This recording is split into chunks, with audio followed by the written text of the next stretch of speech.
So, Ben, I heard you and Mr. Beast had a little pep talk for those Roblox YouTubers who are starting to do some bad things. Yeah, we had to step in before things got out of hand. These kids are out of control. What kind of bad things are we talking about here?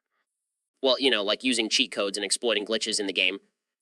Oh, that's not so bad. I thought you were going to say they were selling drugs or something. No, that's for the Minecraft YouTubers. Oh, man. But seriously, why are you getting involved in this? We have to protect the integrity of the gaming community, Joe. It's our duty as responsible adults. Yeah, because nothing says responsible adult like playing Roblox all day. Hey, I'll have you know I'm a level 100 in Adopt Me. Okay, back to the topic. What did you and Mr. Beast say to these delinquents? We told them to straighten up and fly right.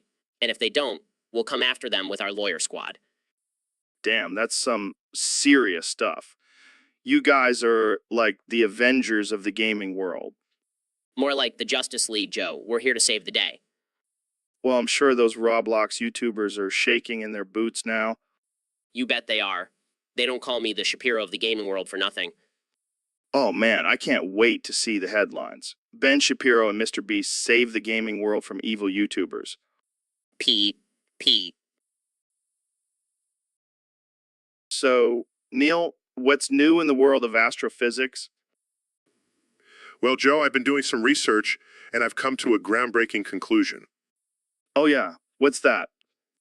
Magic from Dark Souls is actually real. What the hell are you talking about? I'm serious. Think about it. All that dark matter in the universe. It's just magic energy. Oh, of course. How could I have been so blind? I'm telling you, Joe, it's all connected. The spells, the miracles, it's all real. So, you're saying I can just cast a spell and make my ex-girlfriend come back to me? No, Joe. That's not how it works. Damn it. Damn it. But think about it. We could harness this power and rule the universe. Yeah, I can see it now. We'll be like the Jedi of the cosmos. You're delusional. Hey, don't knock it until you try it. I think I've created a monster. Hey, at least we'll have a cool origin story when we take over the world. I regret ever bringing this up.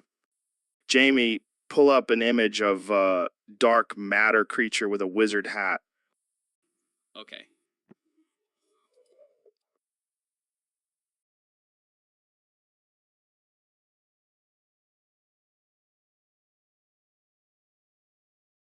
Oh my God, it's real? I told you, man, magic is no joke. What have I done?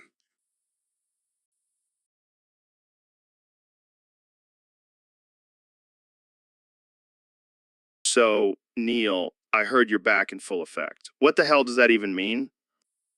It means I'm back, baby, ready to drop some knowledge bombs and blow some minds. Oh boy, I can feel the excitement already. I better strap on my seatbelt for this wild ride. You better believe it, Joe. We're going to explore the depths of the universe and the depths of our own minds. Sounds like a psychedelic trip, man. I hope you brought enough DMT for the both of us. Oh, I always come prepared. But first, let's talk about the simulation theory. What if we're all just living in a giant video game? Well, that's some heavy shit, Neil. But what if we're just NPCs in someone else's game? Mind blown, Joe. But let's not forget about the aliens. They're out there, man, watching us, probing us, and probably laughing at us. Yeah, I bet they're getting a kick out of this conversation right now. And don't even get me started on black holes. They're like cosmic vacuum cleaners sucking up everything in their path. But hey, at least we'll have a cool view of the event horizon before we get ripped apart. You always know how to make me feel better, Neil. But seriously, what's the meaning of life? Well, Joe, I like to think it's all just a big cosmic joke. And we're the punchline. Damn, that's deep. I think I need another hit of that DMT. Right there with you, buddy. Let's blast off into the unknown. So, Elon, I heard you've been experimenting with some new technology. Yeah, I've been working on becoming a cat boy. What the hell is a cat boy? It's where I combine my human DNA with a cat's DNA to create the ultimate being. That's insane. But wait, why do you keep saying Marp after every sentence? That's just a side effect.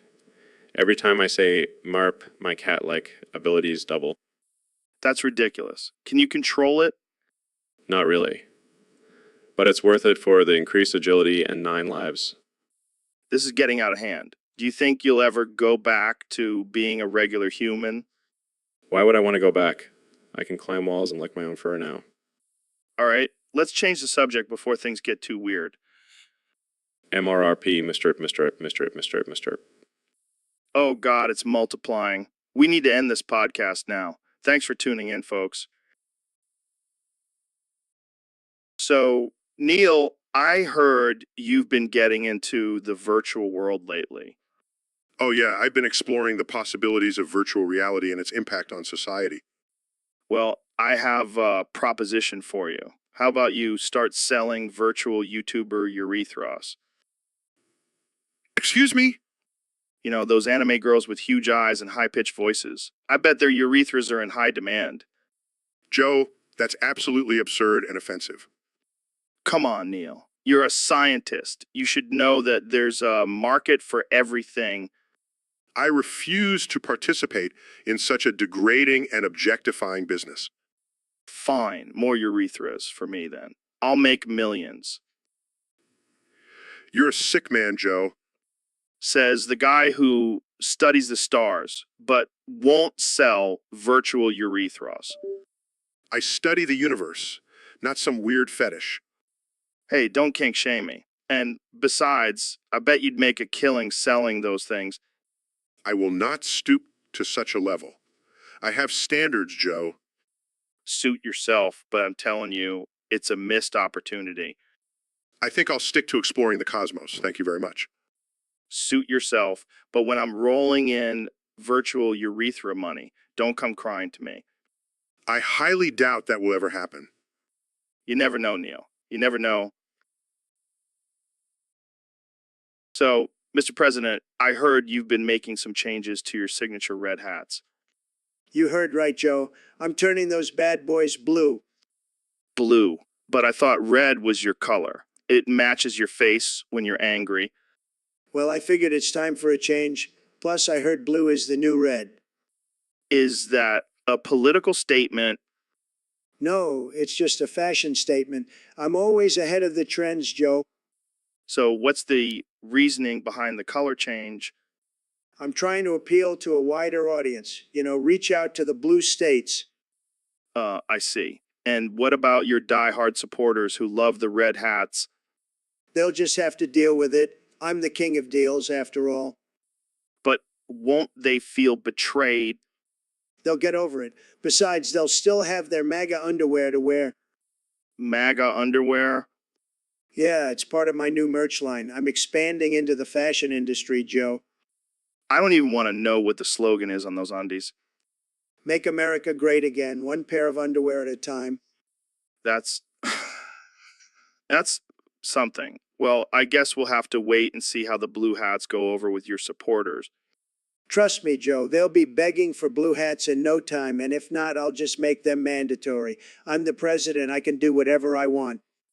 And that's why we love having you on the show, Mr. President. Always keeping us on our toes. That's what I do best, Joe. That's what I do best. So, Mr. President, I heard you changed your signature red tie to a purple one. What's the reason behind that? Well, Joe, let me tell you, I wanted to show the world that I'm not just a one-trick pony. I can rock any color, even purple. I see. So, is it a statement of some sort?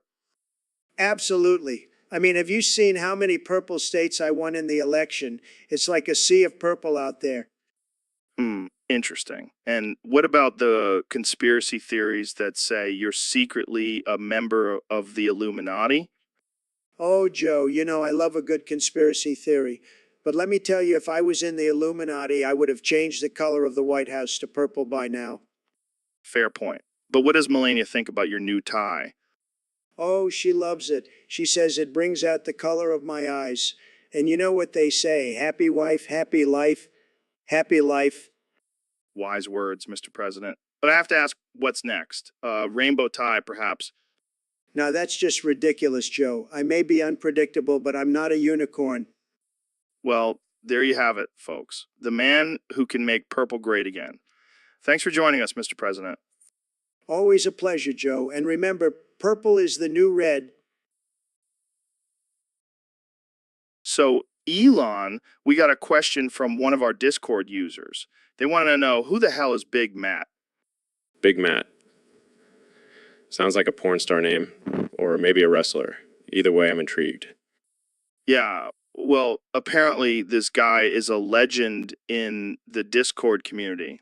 Some say he's a mythical creature, others say he's just a regular dude with a big ego. Well, I can relate to that. I mean, have you seen my rockets? Talk about compensating for something. Oh man, that's rich. Coming from the guy who named his company after his own dick. Hey, at least I'm not afraid to embrace my massive ego. Unlike some people I know. Oh yeah, because you're such a humble guy. I mean, who wouldn't be with all that money and power?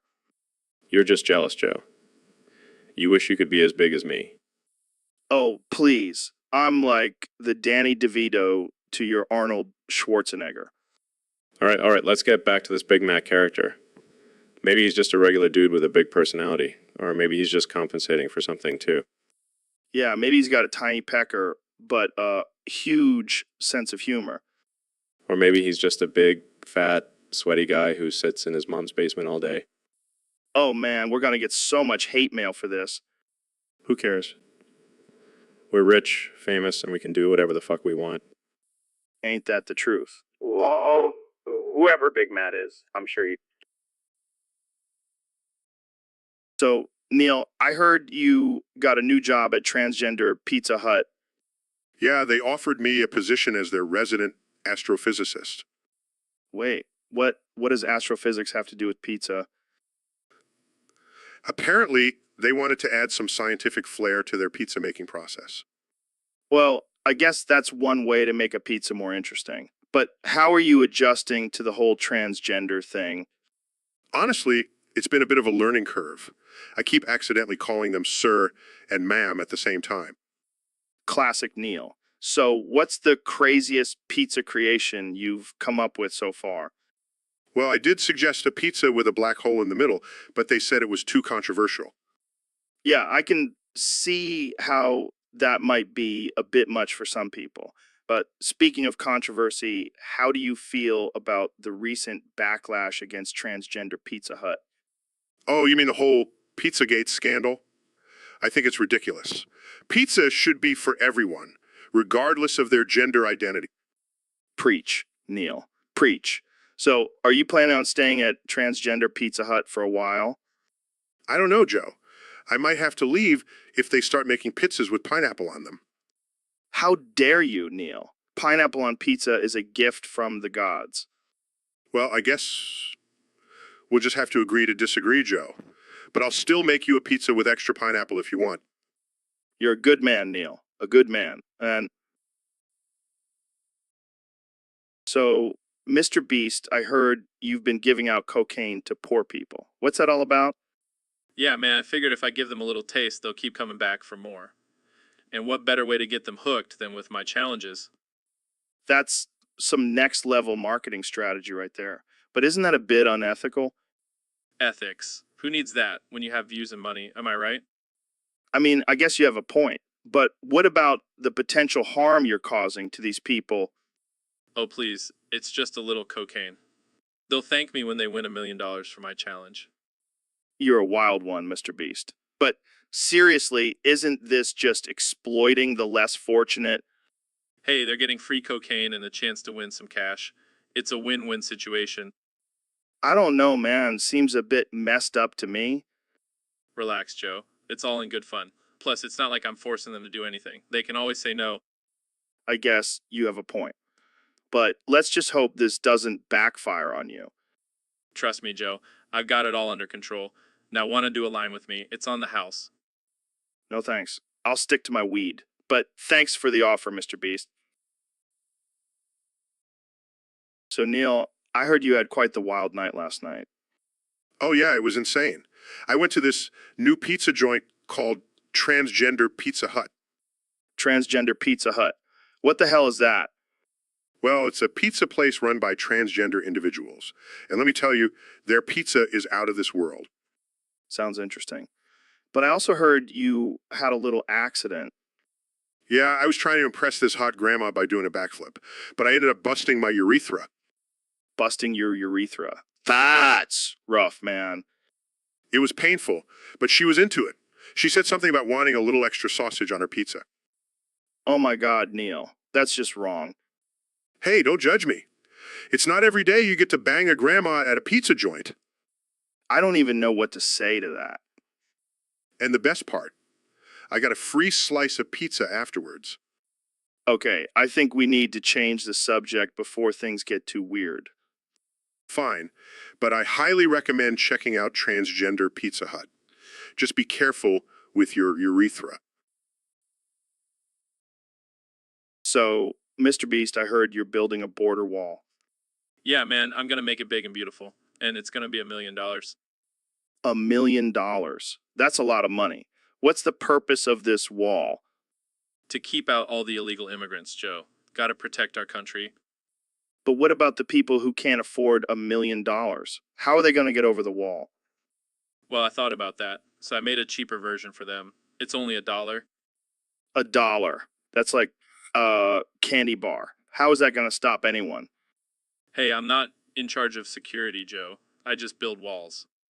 Fair enough. But here's the real question: who can get over their wall first? Oh, it's on. I'll put my money on the $1 million wall any day. I don't know, man. That dollar wall seems pretty tempting. I mean, I could probably just sneeze and knock it over. You wish, Joe. My wall is impenetrable. It's like Fort Knox on steroids. Well, let's make it interesting. Winner gets a green card. Deal. But let's be real, Joe. I think we both know who's going to win this one. We'll just have to wait and see, Mr. Beast. May the best wall win. So, Elon, I heard some wild rumors about you having an underground cockfighting ring under Tesla HQ. Yeah, it's my side hustle. Gotta make some extra cash to fund my Mars project. Are you serious? That's messed up, man. Hey, it's survival of the fittest. Plus, it's not like I'm forcing the chickens to fight. They do it willingly. Oh, well, that makes it totally okay then. I guess we should just let animals kill each other for our entertainment. Hey, I'm not the only one doing it. Have you seen those underground rap battles in New York City? That's just sick, man. And what about your flamethrower money? You're betting that too. Of course, it's the perfect way to make use of all that extra cash. Plus, it adds an extra element of danger to the fights. I can't believe this. And here I thought you were some kind of genius inventor. Hey, it takes a genius to come up with such a profitable and entertaining business idea. I don't even know what to say. I'm just glad we're not live right now. Oh, don't worry. I'm sure Jamie will edit out all the incriminating parts. I don't even want to know what kind of images he's pulling up right now. Guys. I have an image of a chicken wearing a tiny boxing glove. Oh man, this just gets better and better. So, Elon, I heard you're working on some new projects. What's the latest? Well, Joe, I'm glad you asked. Currently working on my underground fanboy breeding farm. Wait, what? Yeah, for all the femboys out there who want to reproduce but don't want to deal with the hassle of traditional methods. This is insane. How does it work? Well, we have a team of genetically modified femboys who are able to produce offspring without the need for a female. It's quite revolutionary. So, are you trying to create a new race of femboys? Actually, yes. Believe femboys are the future and we need to ensure their survival. Right? Because that's what the world needs. More femboys. Hey, don't knock it till you try it. And besides, we also have a side business of selling femboy milk. It's high in protein and has a unique flavor. Okay, I think I've heard enough. Jamie, pull up an image of this so-called femboy milk. Here you go, Joe. It's a picture of a femboy milking machine. What the hell is that? It's our latest invention. We call it the Femilker. This is just getting weirder and weirder. Hey, don't knock it till you try it. I guarantee you'll be hooked. I think I'll stick to my regular milk, thanks. But good luck with your feme. So, Mr. Beast, I heard you're planning on building a border wall. Yeah, man, I'm going all out. I'm talking $1 million. $1 million. That's insane. What's it made out of? Solid gold? Nah, just stacks of cash. Gotta make it rain on those border crossers. And what about the people who can't afford $1 million for a border wall? Oh, I got them covered. I'm also building a $1 border wall. $1 border wall? What's that made of? Cardboard? Even better, it's made of those cheap plastic balls you find in kids' ball pits. That's ridiculous. But seriously, why are you doing this? To prove a point. That a wall won't solve our immigration problems, plus I just like spending money. Well, I can't argue with that. But what about the people who will try to climb over your walls? Oh, I've got a solution for that too. I'm hiring a team of ninjas to guard the walls. This is getting crazier by the minute. But hey, at least it'll make for some entertaining YouTube videos. Exactly. And who knows, maybe I'll get a Nobel Peace Prize for my efforts. I highly doubt that. But hey, I'll tune in to see how it all plays out. Thanks for having me on the podcast, Joe. And remember, always aim for the most ridiculous option. Will do. Thanks for listening, folks. Tune in next time for more absurd conversations on the Joe Rogan Experience. So, Neil, I heard you're a scientist. That's pretty cool. Yeah, I study the mysteries of the universe and all that jazz. Well, I have a mystery for you. How many times do you think a Chinese driver can run over you before you die? What the hell, Joe? That's not even a valid question. Come on, it's a hypothetical. Use your scientific mind. Fine, I'll play along. I'd say maybe 3 times before my organs give out. 3. That's it. I was thinking at least 15 times. Are you insane? That's not even physically possible. Hey, anything is possible in this crazy world. Plus, it would make for a great viral video. I can't believe I'm having this conversation with you. Oh, come on. Don't be a buzzkill. Let's just say, hypothetically, you do get run over 15 times. How would you want to go out? I would want to be crushed under the weight of scientific knowledge. That's deep, man. But I was thinking more along the lines of being ridden over by a unicorn while eating a bacon-wrapped hot dog. Hey, at least I'm not getting crushed to death by a Chinese driver. That's all you, buddy. Thanks, Joe. I'll be sure to add that to my resume. 'Cause of death. Crushed by a Chinese driver. And eaten by a unicorn. Don't forget that part. I'm done with this conversation. I'm out of here. See you later, Neil. Don't get run over on your way out. So, Elon, I heard you and Trump are teaming up to create a social credit score system. Yeah, it's going to be great. We'll finally be able to weed out all the losers from society. Wait, what do you mean by losers? You know, people with low credit scores, bad haircuts, small hands. Hey, I have a bad haircut and small hands. Well, looks like you'll be in the negatives on the social credit score then. What? That's not fair. Life's not fair, Joe. And speaking of fairness, deducting an extra 8 million points from your score for your blinding baldness. What? That's discrimination against bald people. Hey, it's not my fault you can reflect sunlight like a mirror with that shiny head of yours. This is outrageous. I demand a recount. Sorry, Joe. The system is already in place. And with your low score, you'll probably end up living in a tent under a bridge. This is a dystopian nightmare. Oh, lighten up, Joe. It's just a social credit score.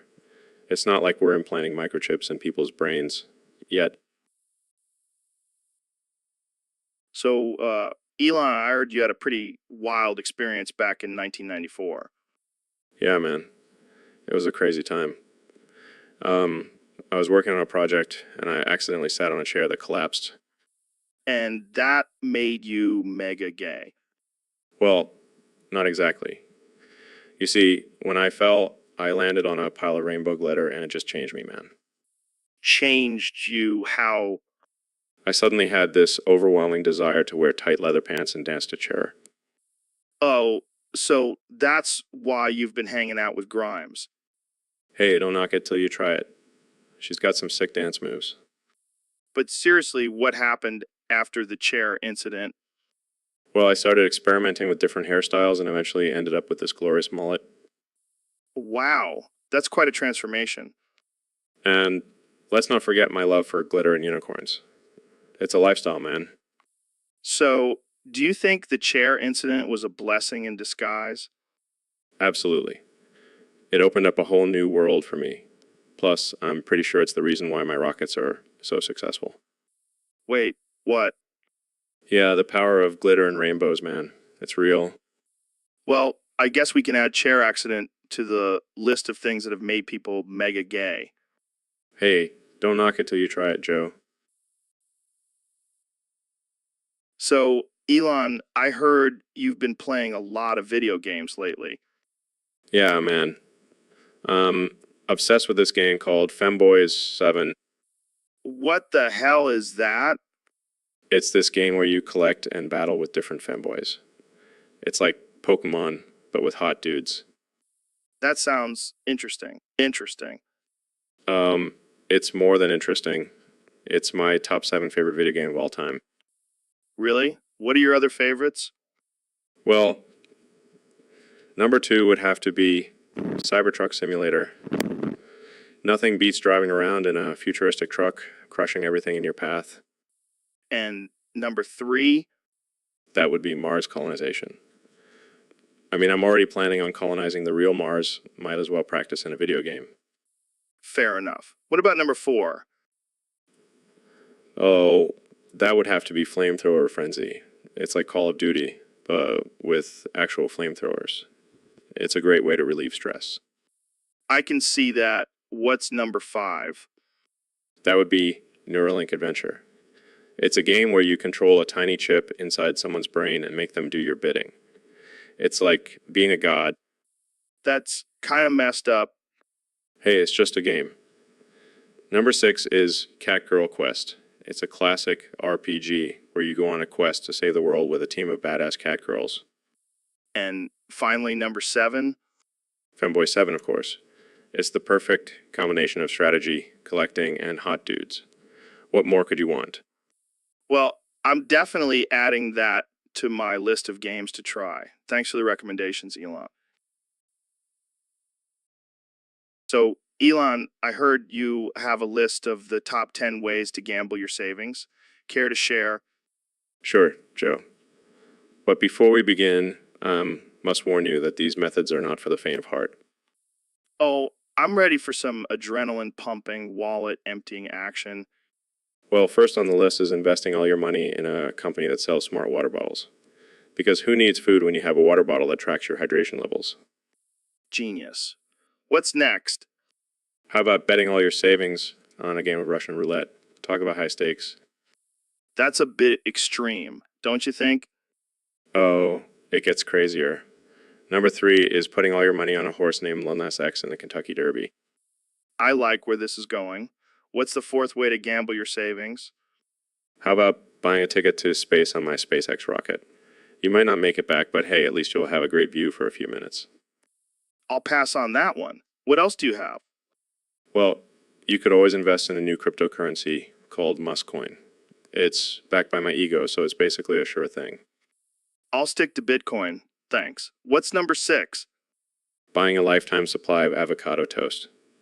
Because who needs a retirement fund when you have smashed avocado and arsenal bread? I can get behind that one. What's number 7? Investing in a pyramid scheme run by a guy named Chad who promises to make you a millionaire in 6 months. Sounds legit. What's next? Putting all your money on the outcome of a coin toss. It's 50 So, Neil, I heard you did something pretty wild recently. Yeah, man. I shoved the Great Artoria's Night Sword up my ass. What the actual fuck? Hear me out, Joe. It's the longest sword in the Dark Souls game. I thought it might give me the power to walk the abyss and gain more knowledge about dark sorceries.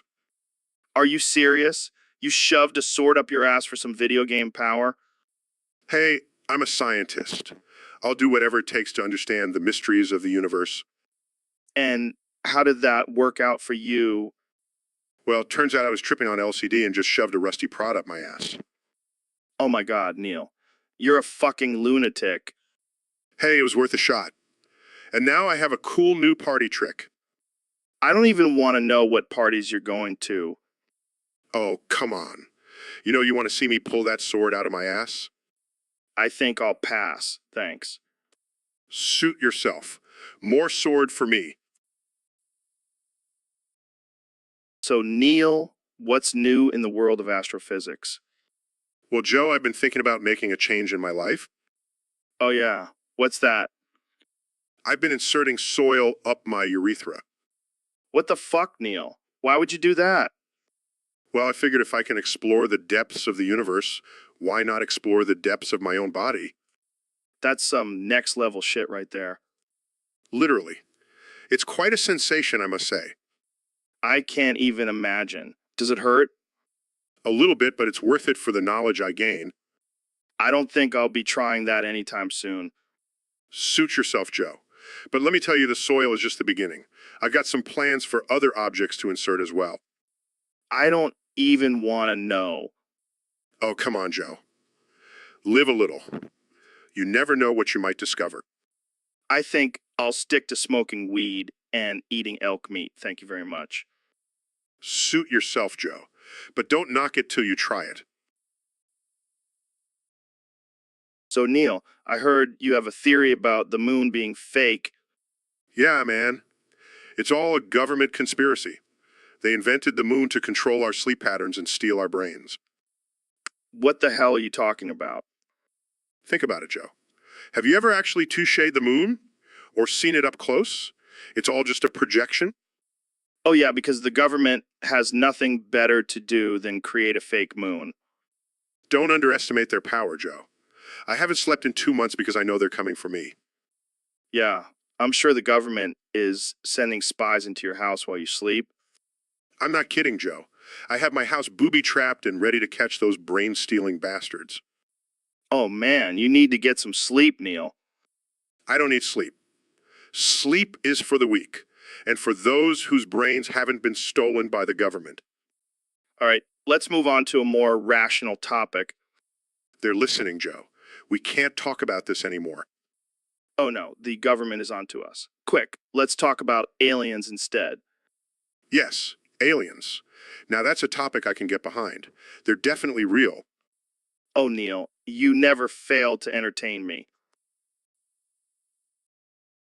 So, Elon, have you ever experienced eye pain? Yeah, man. Sometimes after a long day of staring at spreadsheets and rocket designs, my eyes feel like they're gonna pop out of my skull. That's rough. I hear ya. But have you ever tried smoking weed to ease the pain? Dude, I'm the CEO of Tesla and SpaceX. I can't be smoking weed on the job. Fair enough. But have you ever thought about using your own flamethrower to cauterize your eye sockets? What the hell, Joe? That's insane. I'm just saying it could work. Or maybe you could use one of those boring company tunnels to escape the pain. You're not making any sense, Joe. But speaking of pain, have you ever tried staring directly into the sun? What? No, that's ridiculous. Well, I did it once, and now I have a permanent sunspot in my vision. It's like a little reminder of my stupidity every time I look at something bright. Damn, man. That's rough. But hey, at least it's not as bad as that time I tried to look at the eclipse without glasses. Oh God, Joe. Your eyes must be screaming in agony. Nah, they're used to it. I just tell people I have a permanent tan on my retinas. You're a lunatic, Joe. Hey, at least I'm not the one launching cars into space. Touche. But seriously, my eyes hurt just thinking about it. Well, let's just hope we never have to experience eye pain on Mars. That would be a whole new level of torture. Yeah, I'll stick to Earth for now. Thanks for reminding me how much. So, Elon, I heard you have a theory about eyelids. Yeah, man. Eyelids are just eye foreskins. What the fuck? Are you high? No, hear me out. Think about it. They both protect sensitive areas. Dude, that's some next level shit.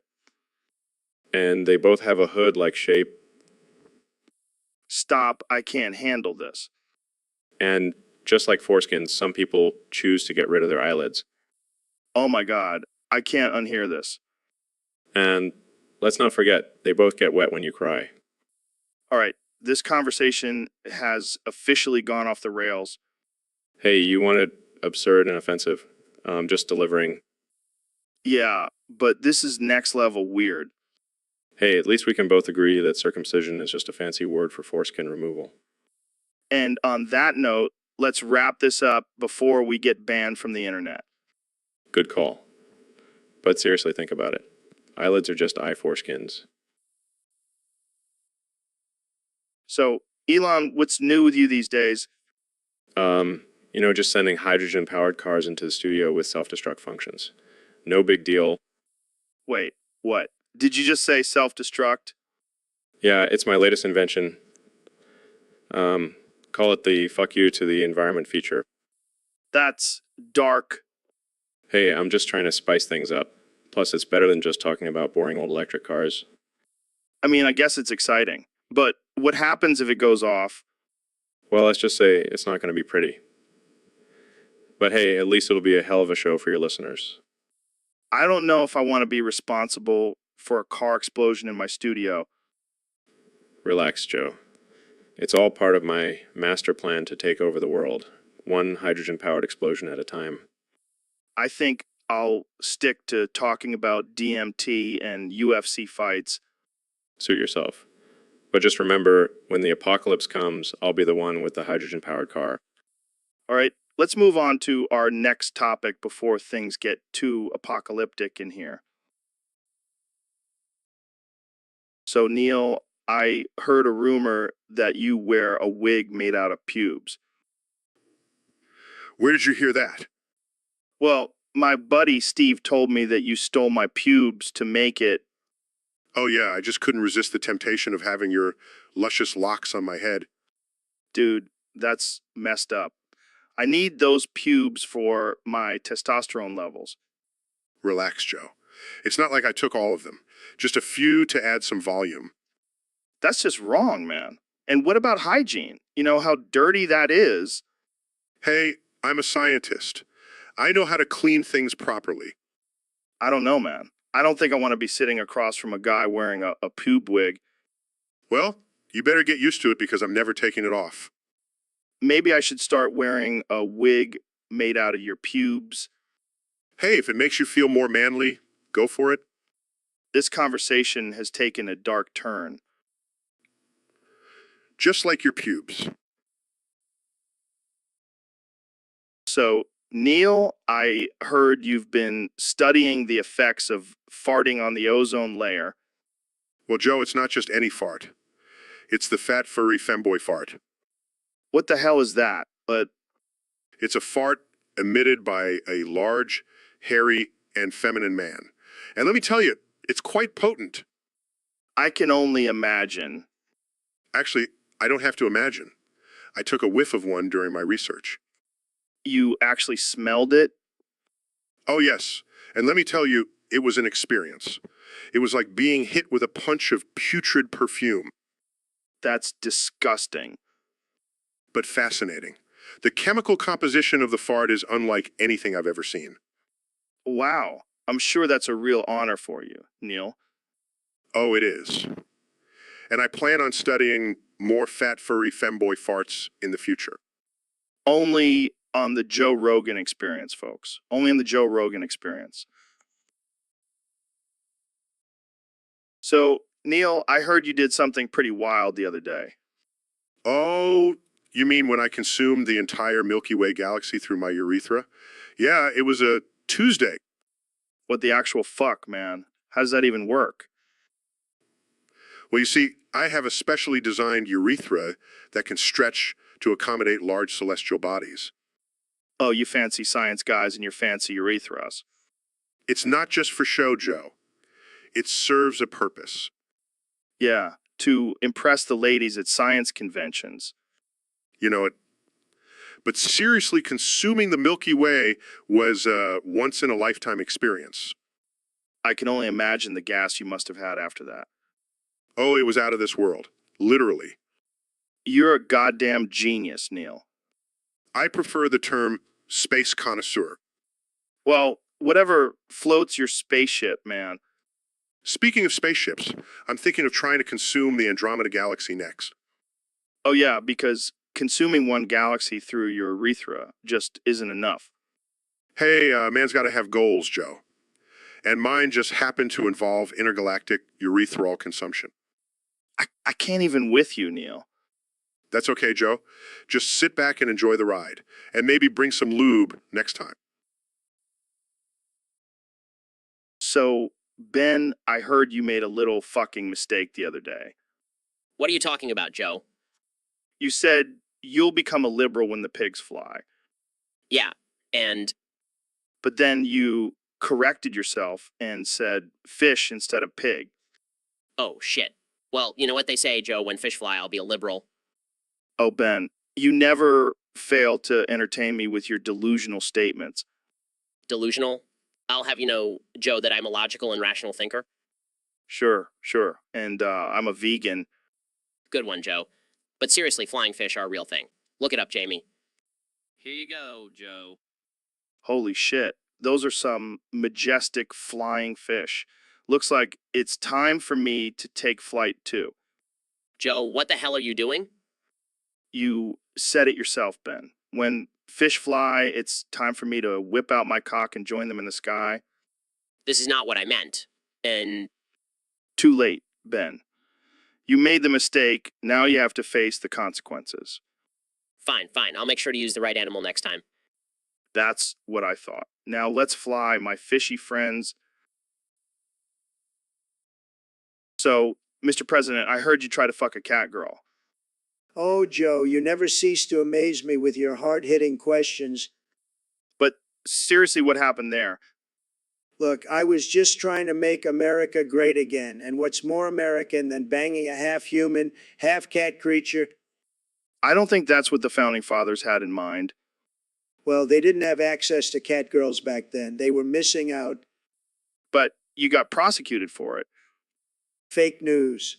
It was just a witch hunt by the Democrats. They're just jealous. They don't have the same kind of game with cat girls. I don't think that's something to brag about. Hey, at least I didn't grab her by the pussy. Moving on. So what's next for, that you're no longer in office? Well, I'm thinking about starting a cat girl brothel. I hear there's a market for that kind of thing. That's just wrong, man. What? It's just a little pussy grabbing. I can't with you, man. You know, you'd do the same if you had the chance. Let's just end this before it gets any worse. Too late, Joe. Too late. So, Ben, I hear you have a theory about when you'll become a liberal. That's right, Joe. I've always said I'll become a liberal when pigs fly. Well, that's quite the statement. But I have to say, I think you might have made a little fucking mistake there. What are you talking about? You said pigs fly, but I think you meant to say fish. Fish. What the hell are you talking about? Well, you see, there's already flying fish. So technically, your theory is already proven wrong. Oh, come on. That's not fair.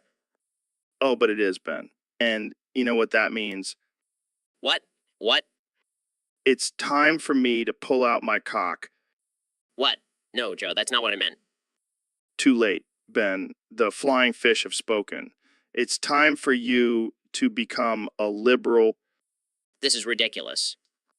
Hey, don't blame me. Blame your own words. And those flying fish. So, Mr. Beast, I heard you've been giving out cocaine to poor people. Yeah, man, it's all part of my strategy to get them to participate in my challenges. That's some next level marketing right there. I know, right? I mean, who wouldn't do anything for a little bump of coke? I can think of a few things I wouldn't do for it. Oh, come on, Joe. Don't be such a prude. I'm not a prude, I just have standards. Well, I don't, and that's why I'm the king of YouTube. I don't know if that's something to be proud of. Oh, it definitely is. I mean, have you seen the views on my videos? Yeah, but at what cost? Are you willing to sacrifice the health and well-being of others for views? Yeah, duh. Wow, you're a real humanitarian Hey, I'm just doing my part to stimulate the economy. by giving people cocaine? Hey, it's a win-win situation. They get their fix, I get my views. Everybody's happy. Except for the poor people who are now addicted to cocaine. Yeah, they'll figure it out. And if not, I'll just give them more cocaine. You're a real saint, Mr. Beast. I know, right? Now let's go do some challenges and get these people their fix. So, Elon, have you ever driven drunk? What? No, of course not. That's incredibly irresponsible and dangerous. Oh, come on. Don't be a buzzkill. It's just a little fun. Fun. Killing innocent people with your car is your idea of fun. Hey, I never said anything about killing anyone. Just a little joyride. Joyride. More like a death ride. You could have killed someone. Oh, relax, Elon. You're such a worrywart. Besides, I'm a great driver when I'm drunk.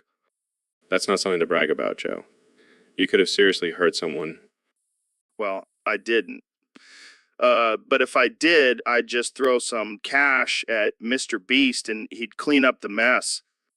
That's not how it works, Joe. You can't just buy your way out of a crime. Did someone say my name? Oh man, Primo Berg.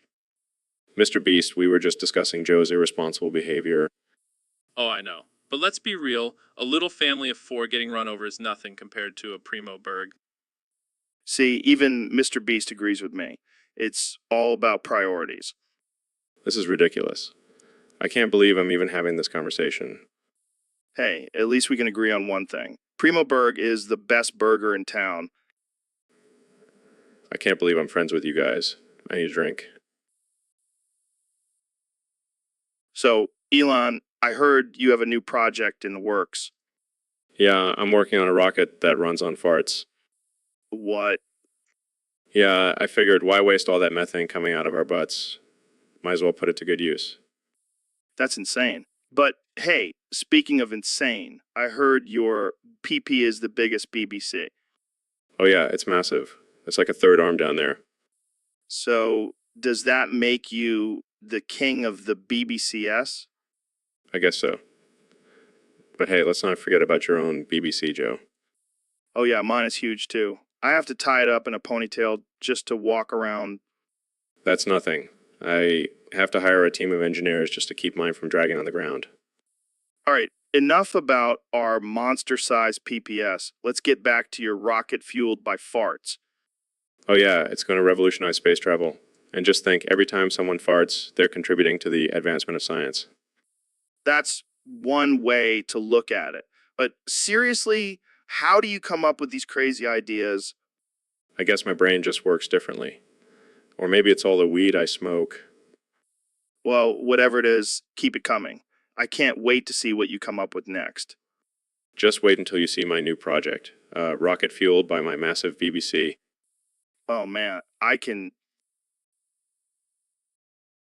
So, Neil, it's been a while since you've been on the podcast.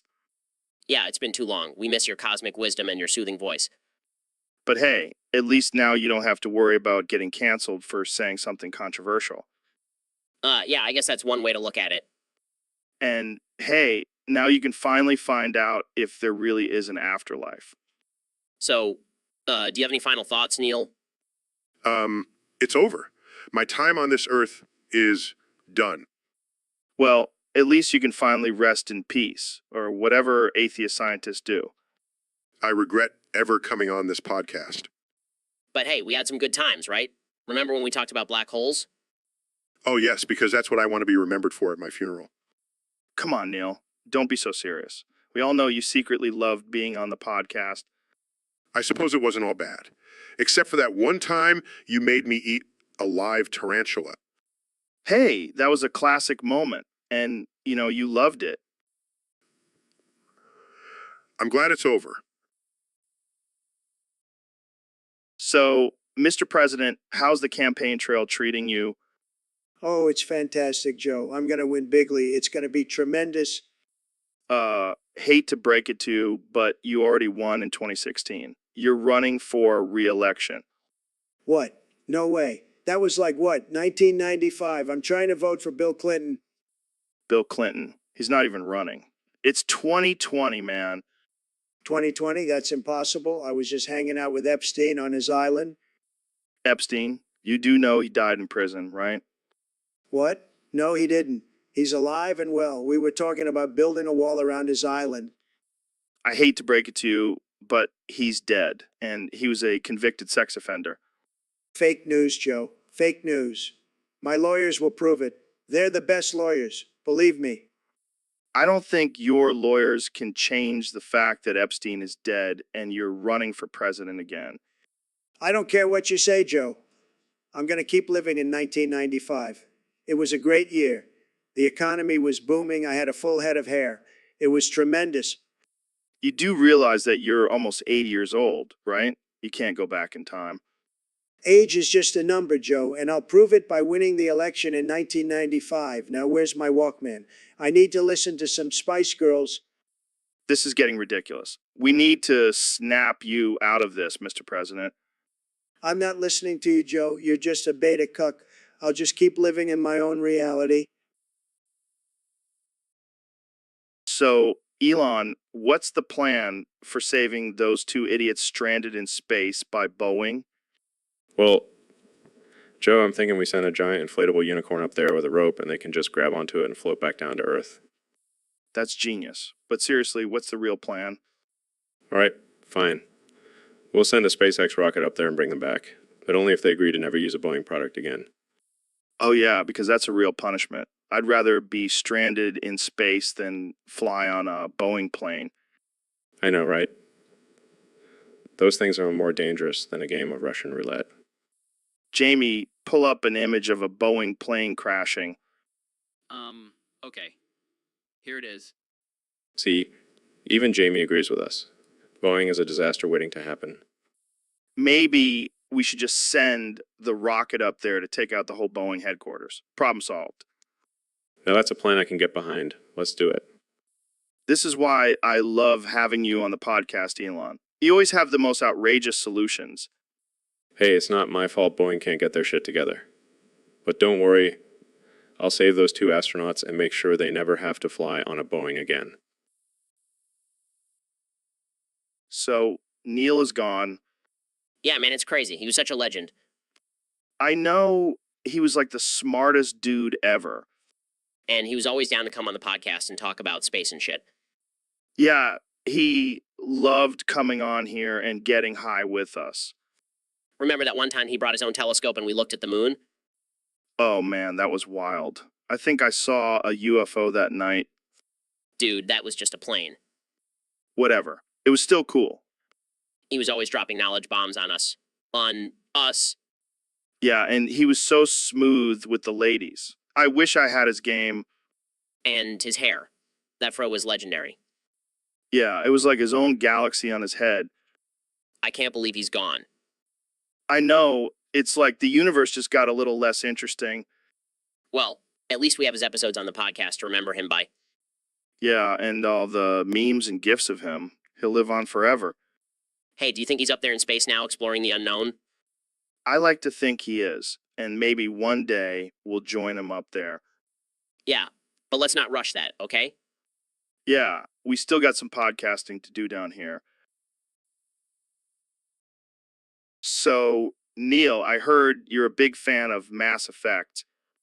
Yeah, it's one of my favorite video game series. Well, I have a surprise for you. Our producer Jamie just pulled up a picture of Liara Tsoni's feet. Really? Let me see. Are you sure you want to see this, Neil? Of course. I'm a scientist. I can handle anything. All right, let's see those blue alien feet. Oh my, they're beautiful. Yeah, I'm sure they're a real turn on for all the Asari lovers out there. Hey, don't knock it till you try it, Joe. Oh, I'm not knocking it. I'm just picturing you getting down and dirty with some blue tentacle toes. Well, I do have a thing for extraterrestrial anatomy. I can see the headlines now. Renowned astrophysicist Neil deGrasse Tyson caught in scandalous affair with Asari ambassador. Hey, if it's consensual, who are we to judge? Oh man, this is why I love having you on the podcast, Neil. You always bring the cosmic perspective. And the alien fetishes. Touche, my friend. Touche. So, Elon, I heard you finally colonized Mars. Yeah, man, it was a wild ride. But let me tell you, I wasn't the only one getting a ride. What do you mean, what do you... Well, it turns out there's a whole race of big, hairy, oiled-up bear dudes living on Mars. Wait, what? Did you get it on with them? Oh yeah, radical animal style. They took turns fucking me one by one. Oh my god, that's insane. But also kind of hot. Yeah, it was definitely a different experience. But hey, at least I can say I've been fucked by aliens now. I'm sure that'll be a great conversation starter at parties. Oh, you have no idea. And let me tell you, those bear dudes have some serious stamina. Damn, maybe we should start sending people to Mars for some intergalactic hookups. Hey, it's definitely a selling point for future colonization efforts. Well, I can't wait to see the headlines for this one. Elon Musk, first man to get fucked by aliens on Mars. I'll take it. But hey, at least I can say I'm helping to bridge the gap between humans and extraterrestrial beings. You're a true pioneer, Elon. A true pioneer. So, Ben, I heard you have a top 5 list for the Fantastic Four. Yeah, I do. And let me tell you, it's a fantastic list. I can't wait to hear it. So, who's at the top? Well, obviously, it's Reed Richards. The man can stretch his body in any way imaginable. That's a pretty handy skill, if you know what I mean. Oh, I know what you mean. So, who's next? Next is Sue Storm. She can turn invisible and create force fields. Perfect for sneaking into places and keeping people out. And who's number 3? Johnny Storm, the Human Torch. He can control fire and fly. Plus, he's a ladies' man. Gotta respect that. I see. And who's number 4? It's a tie between the Thing, Akemi, and Doctor Doom. I mean, come on, who doesn't love a good villain? I'm sensing some bias here, Ben. Hey, I'm just being honest. And besides, Doom has some serious style. Fair enough. So, who rounds out the top 5? It's a tough call, but I have to go with the Silver Surfer. I mean, he's basically a cosmic god on a surfboard. How can you beat that?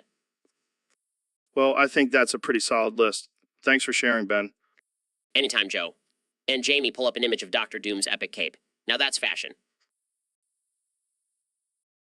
So, Neil, I heard you have a pet anaconda. Yes, I do. But it's not your average snake, Joe. Oh, yeah. What makes it so special? Well, for starters, it only wants buns. What do you mean by buns? I mean, your buns, Joe. It won't go near anyone else's buns. That's oddly specific. Hey, I don't question my anaconda's taste in buns. Fair enough. But why does it only want your buns?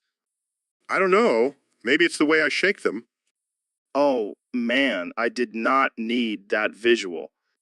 Hey, don't knock it till you try it. I'll pass. Thanks. But what does your anaconda do when it wants your buns? It just slithers up to me and gives me this look like you, Neil. I want them buns. That's hilarious. But seriously, what do you feed that thing? Oh, just a steady diet of protein shakes and booty pics. I can't believe I'm having this conversation with a renowned astrophysicist. Hey, we all have our vices, Joe. Yeah, but yours is a little unconventional. Hey, don't judge me. My anaconda don't want none unless you got buns, hun. So, Neil, what's been going on in your world lately? Well, Joe, I've been thinking a lot about the vacuum cleaner from the Teletubbies. The new no. What about it? I want to use it to suck Lepabrena's boobs. Oh man, that's some next level kinky shit. I know, right? Imagine the suction power of that thing. I can only imagine. But why Lepabrena specifically? She's a Serbian singer, and I've always had a thing for Eastern European women. I can see that, but why use the new and not just your mouth? Well, Joe, I've always been a fan of technology, and I figured why not incorporate it into my sexual experiences? That's some futuristic shit right there. Exactly. Plus, I think Lipa Brena would appreciate the novelty of it. I bet she would. Jamie, pull up an image of Lepabrena's boobs for us. Okay, here you go. Yes, that's exactly what I'm talking about. You're a wild man, Neil. I love it. I love it. Hey, you only live once, right? Absolutely. And if using a vacuum cleaner on a famous singer's boobs is wrong, then I don't want to be right. That's the spirit, Joe. Let's make it happen. So, Elon, what's been going on in your world lately? Just launching rockets and making electric cars. The usual. Yeah, but I heard you had a wild night last weekend. Care to share? Oh man, it was crazy. I was at this party and this girl started bouncing on my lap. And then boom, it snapped. What snapped? My penis. Oh my God, are you serious? No, not really. But it did make for a great story. You always have the craziest stories, man. What can I say? I live life on the edge. Well, I hope you're okay down there. Oh, I'll survive. And hey, at least I have a good excuse for not being able to perform in bed. True, true. And on that note, let's wrap this up before we get too offensive. Yeah, don't want to offend anyone with my broken penis. Thanks for coming on the show, Elon. Always a pleasure. Anytime, Joe. Anytime. So, Elon, what's up with this whole world is gonna shit thing?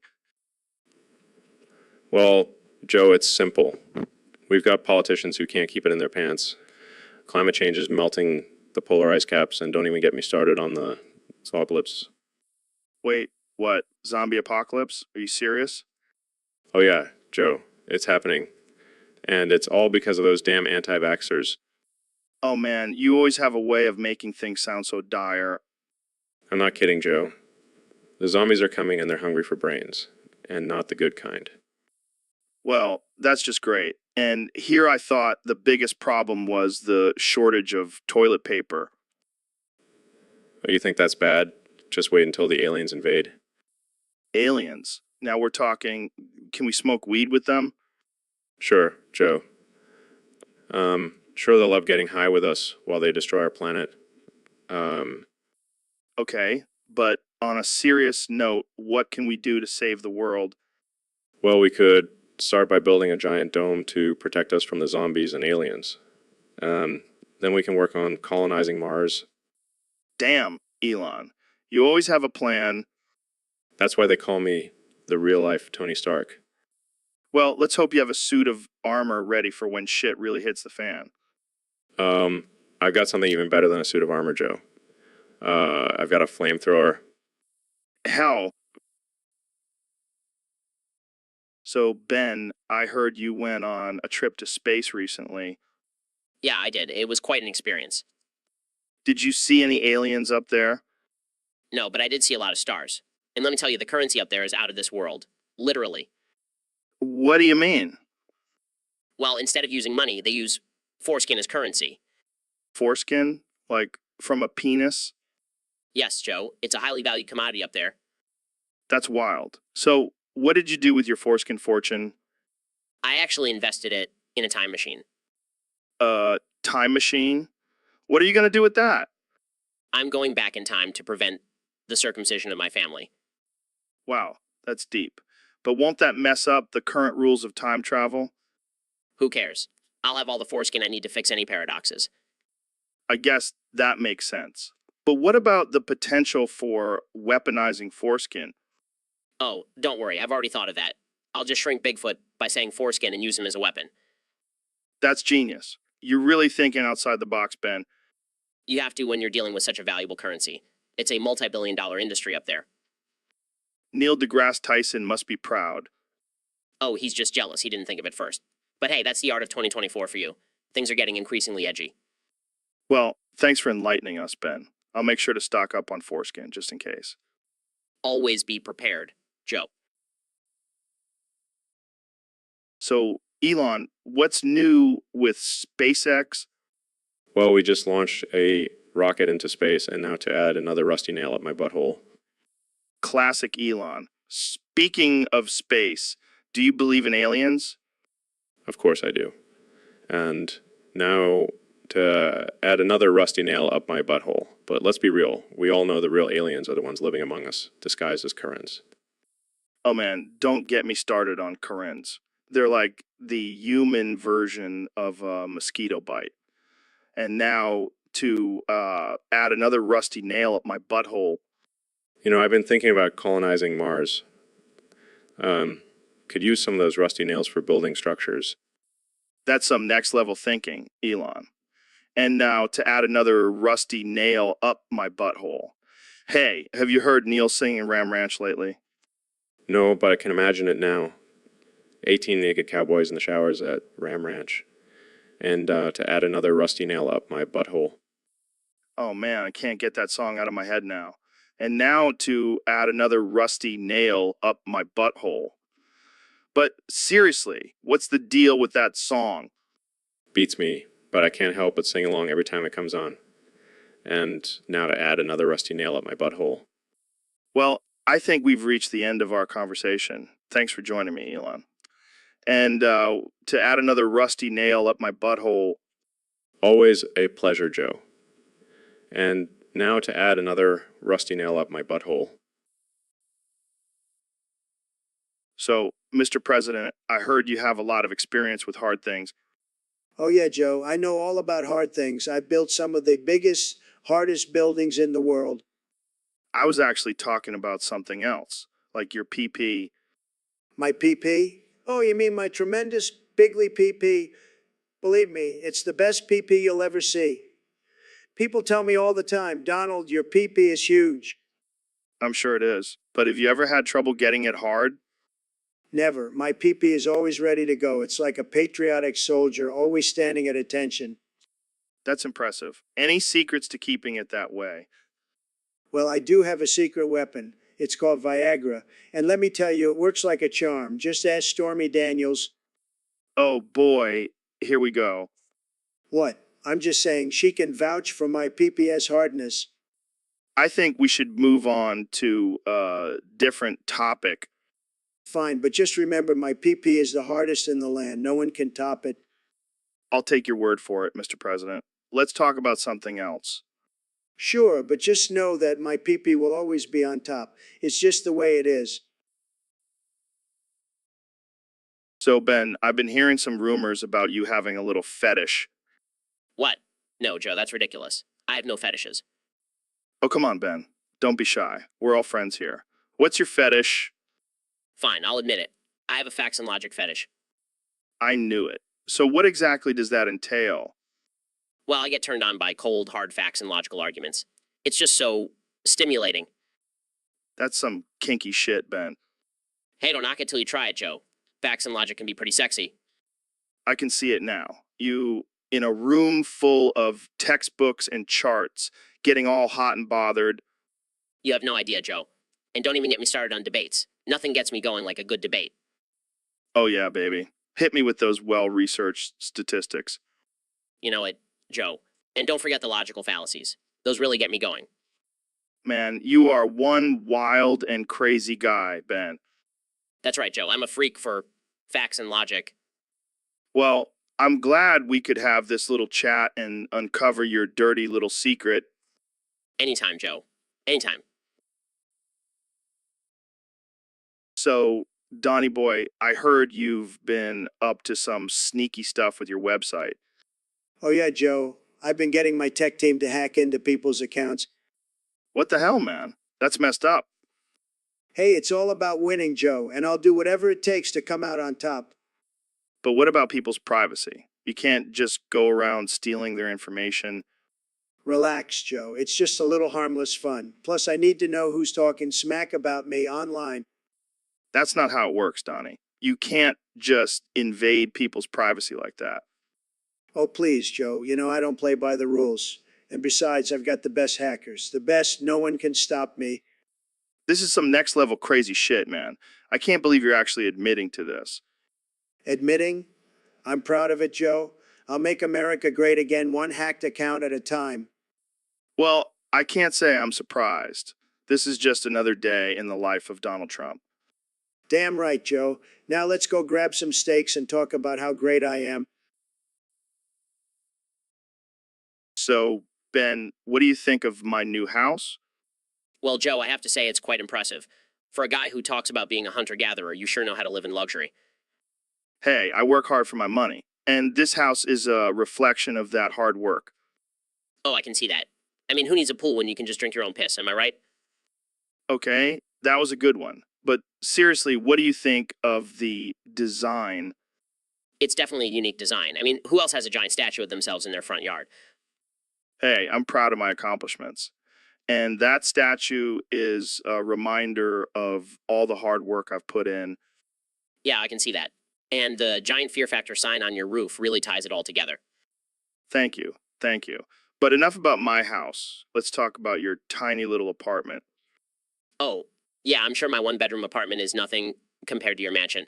But at least I don't have to worry about a giant statue of myself falling on me while I sleep. Fair point. But hey, at least I have a home gym. What do you do for exercise, Ben? Run your mouth? Actually, I have a Peloton bike, and I'll have, I can run my mouth and pedal at the same time. Touche, my friend. Touche. But seriously, thanks for roasting my house. Now I know who to invite over for the next barbecue. Oh, I wouldn't miss it for the world. Just, So, Elon, I heard you came up with a new invention. Yeah, Joe. Call it the coom thrower. The what? The coom thrower. It's like a flamethrower, but instead of flames, it shoots coom at your enemies. Coom. Like jizz? Yeah, Joe. I figured why not make a weapon that's not only deadly, but also hilarious. OHM, what, the Sigma? Exactly, Joe. The Sigma is strong with this one. So, did you test it out yet? Of course I did. I went to Ben's house and gave him a little surprise. Oh, God, what happened? Well, first I aimed the coom thrower at his front door and let it rip. The whole thing was covered in coom. UHM, what, the Sigma? Then I went to his car and blasted it with coom. It was like a snowstorm, but instead of snow, it was coom. It was coom. Oh, man, poor Ben. What did he do? He came out screaming and covered in coom. He looked like a walking Jackson Pollock painting. Oh, my God, that's fucking hilarious. HM, or the Sigma. I know, right? So when can I get my hands on one of these coom throwers? Soon, Joe. But first, I need to perfect the aim. I accidentally hit Ben's dog, and well, let's just say he won't be chasing any cars anytime soon. So, Jamie, we have a topic submitted by a listener on Discord. It's about drive. It's about power. We stay hungry, we devour. Sounds intense, Joe. What are we devouring? Tacos. I could go for some tacos right now. No, Jamie. We're talking about taking back what's ours. Like Dwayne, the Cock Johnson. Wait, did you just say the Cock Johnson? Are we talking about his penis? Of course we are, Jamie. That's the source of his power. That's what keeps him going. I don't know if I want to think about The Rock's cock while I'm eating tacos. Well, that's your problem, Jamie. The Rock's cock is a symbol of hard work and dedication. He puts in the work, puts in the hours, and takes what's his. I mean, I respect his work ethic and all, but I don't need to see his cock to be inspired. Oh, come on, Jamie. You can't deny the power of the Rock's cock. It's like a motivational poster come to life. I think I'll stick to my own sources of motivation, thanks. Suit yourself, Jamie. But just remember, when you're feeling down, just think of the Rock's cock and you'll find the drive to keep going. I'll keep that in mind, Joe. Thanks for the pep talk. So, Neil, I just found out something crazy. What's that, Joe? I'm not in 2020 anymore. I'm in 2024. Really? How did you figure that out? Well, I was scrolling through Twitter and saw a post about the new president, Dwayne "The Rock" Johnson. Oh yeah, he's been doing a great job. But what's the big deal? Dude, I'm 4 years ahead of everyone else. I feel like I have a superpower. Well, technically, we're all moving forward in time at the same rate. Shut up, Neil. I'm special. And speaking of special, have you heard of the transgender Pizza Hut down Langley RD next to Femboy Hooters? No? What is that? It's where we're going on our date tonight. Excuse me? Come on, Neil. I know you've been eyeing me. Let's make it official at the most progressive and inclusive pizza joint in town. I'm not sure that's a good idea, Joe. Don't be a prude, Neil. Live a little. Plus, I heard their pineapple and anchovy pizza is out of this world. So, Neil, I heard you have a new rule on your Twitter account. Oh, really? What is it? Well, apparently you can only say one thing now. That's ridiculous. What the hell, Joe? That's not even a topic. Oh, it is now, and it's a damn good one. I can't believe I'm even entertaining this conversation. See, that wasn't so bad. I feel like I've stooped to a new low. Hey, at least it's not flat earth theories. I guess you're right. Yes, Joe. I'm sure. Good. Now let's talk about the science behind dildos. So, Dr. Phil, I heard you have a new book out about being ultra on everything. What's that all about? Oh, just taking things to the extreme. Like instead of just being ultra rich, you got to be ultra rich. And instead of just being ultra fit, you got to be ultra. That sounds exhausting. But what about being ultra on every word? That's some next level stuff. Oh, yeah. It's like taking every word and adding an ultra in front of it. It's the ultimate flex. For example, instead of just saying, I gotta try that. Ultra horny has a nice ring to it. Joe, you never cease to amaze me with your depravity. Hey, I'm just trying to keep it real. So, what's the most ridiculous ultra word you've come up with? Let's see. How about ultra puts? It's like super putting something down. Like I ultra put my ex-wife when she tried to take half my. That's brutal. I think I'm gonna start using that in my daily vocabulary. Go for it, Joe. Just remember, with great ultra puts comes great responsibility. Wise words, Dr. Phil. Wise words. So, young Jamie, we got a topic submitted by one of our listeners on Discord. It's called Okay, Cocaine. Okay. What the hell does that even mean? I have no idea, but it sounds like something you would say after a night of heavy drinking and questionable decisions. Yeah, like, okay, Coke, I definitely shouldn't have hooked up with that girl from the bar last night. Or, okay, Coke, I definitely should have said no to that third tequila shot. Or, okay, Coke, I definitely should have worn a condom. Oh man, we are gonna hell for this one. But seriously, what do you think okay could actually mean? Well, it could be a secret code for something. Like, okay stands for orgasmic kink and Coke stands for, well, Oh god, that's just wrong. or maybe it's a new slang term for a certain body part. Oh man, I can just imagine someone using it in a sentence like, hey girl, you got some nice okay cocks. Oh no, please don't let that catch on. But hey, at least it's better than Bay or Lit. True, true. Okay, Coke has a certain ring to it. Yeah, we might have just started a new trend. All right, well, thanks for the laughs, young Jamie. And to our listeners, go out and spread the word about OK Co. So, Elon, have you ever French kissed anyone? Of course I have, Joe. I'm not some alien robot from Mars. Well, you do have a weird obsession with space and technology. And you have a weird obsession with eating elk meat and smoking weed. Hey, it's all about balance, man. But back to French kissing. What's your technique? I like to imagine I'm launching a rocket into orbit. Lots of thrust and precision. That's disturbingly accurate. I just like to slobber all over the place like a rabid dog. Yeah, that's hot. Nothing says romance like a mouthful of saliva. And don't forget the tongue action. Gotta swirl it around like a tornado. I prefer to keep my tongue in check like a well-trained dog. Well, to each their own.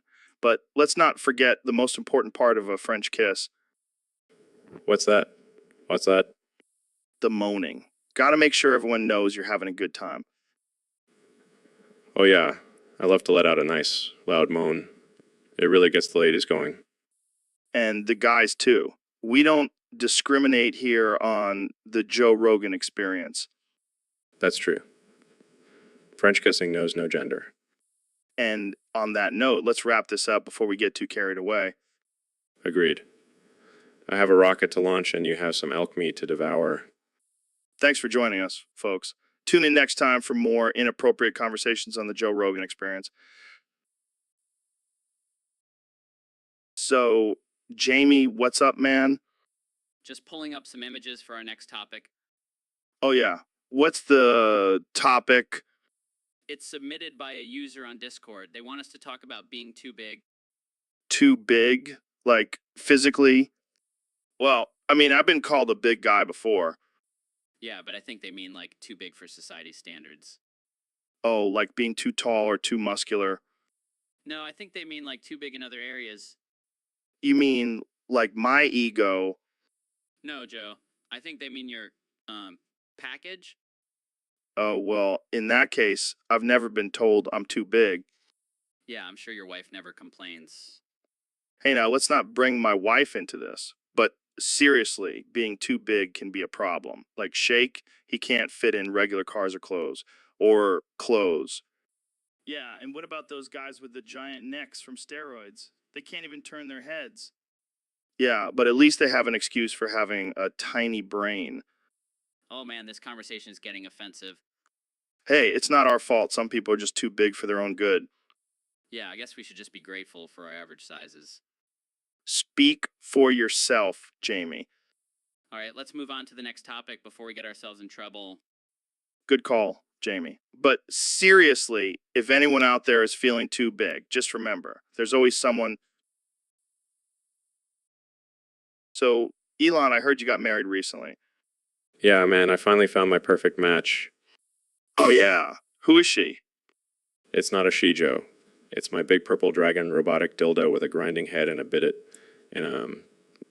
Bidet. What the hell, Elon? Is this some new invention of yours? No, it's just my personal pleasure device. And now it's my spouse. I can't even imagine the wedding ceremony for that. It was beautiful, Joe. We exchanged vows and then I plugged her in for some extra power. This is too much, man. But hey, at least you'll never have to worry about those long, cold nights. Exactly. The bidet function keeps me warm and clean. The grinding head provides endless pleasure.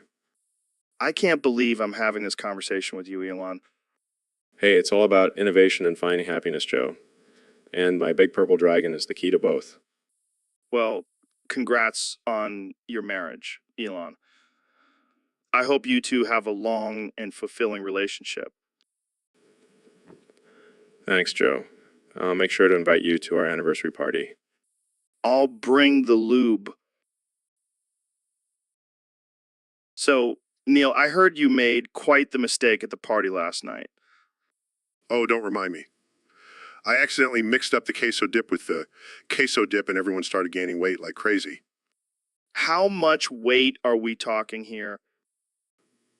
Well, let's just say in the matter of 4.62,993,580,7,770,1,829 seconds, everyone gains 16,777,200. Holy shit. That's like a whole new level of weight gain. Yeah, I think I may have accidentally discovered the cure for anorexia.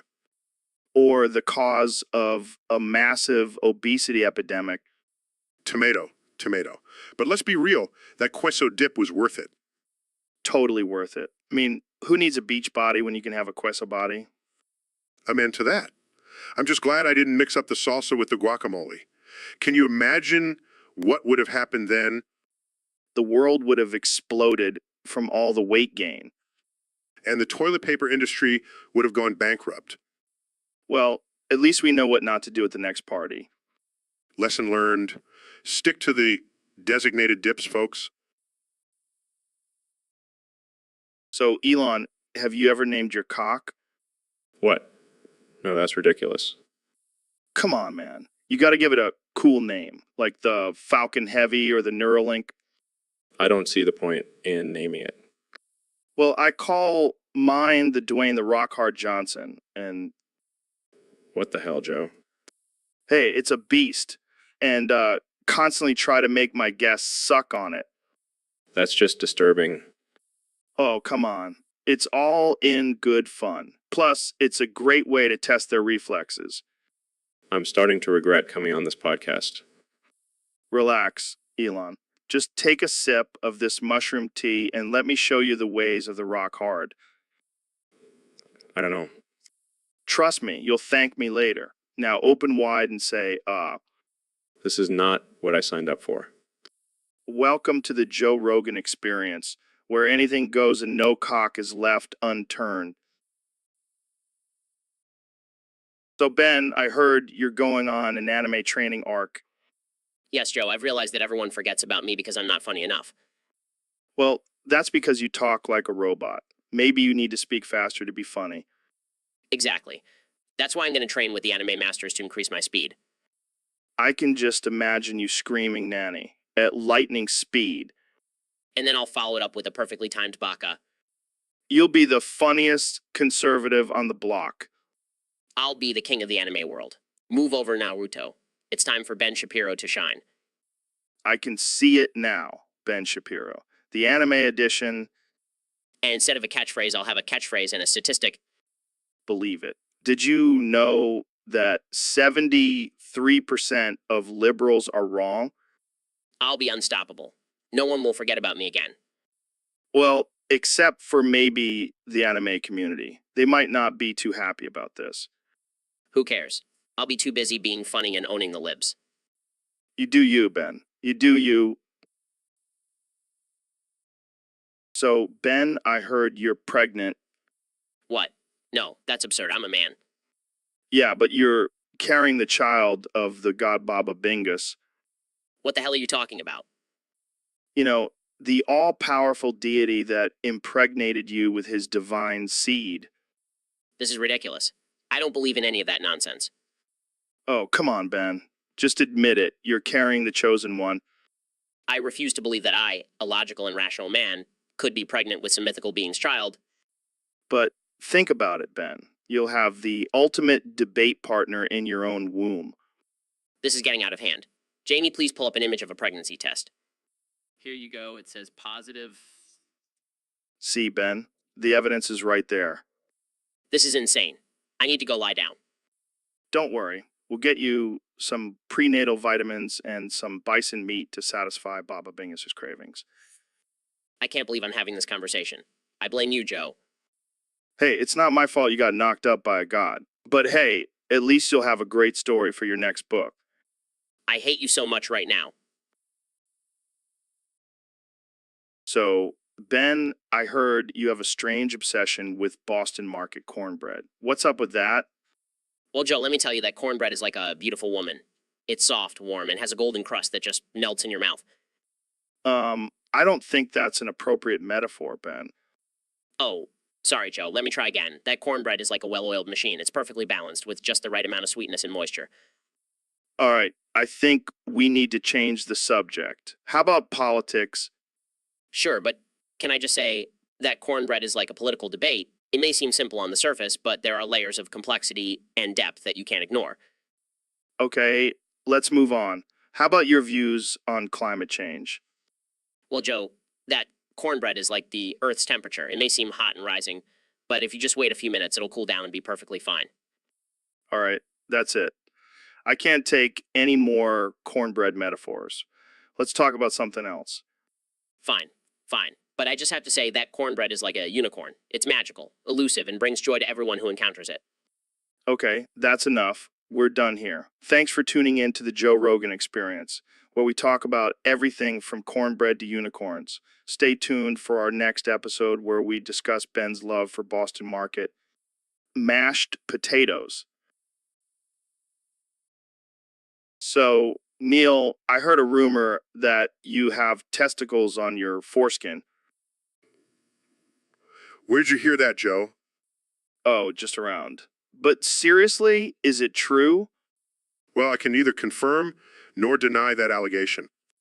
Come on, Neil. You can tell me. I won't judge. Fine, I'll admit it. My foreskin does indeed have testicles. That's wild, man. How does that even work? I have no idea, Joe. It's just something I was born with. Must make peeing a lot more interesting. Actually, it's quite inconvenient. I have to be careful not to accidentally crush them. Oh, man. Can you imagine if you got kicked in the balls down there? Yes, Joe. That would be a real pain in the dick. You know, this could be a great party trick. You should show it off sometime. No, Joe. That's just weird and inappropriate. Oh, come on, Neil. Don't be such a ball buster. I should have known better than to bring this up on your podcast. Hey, at least it's not as weird as that time you told me you have a third nipple. I don't have a third nipple, Joe. That was just a joke. Sure, Neil. And I bet your foreskin testicles are just a joke, too. Let's just move on to a different topic, shall we? So, young Jamie, we got a topic suggestion from a fan on Discord.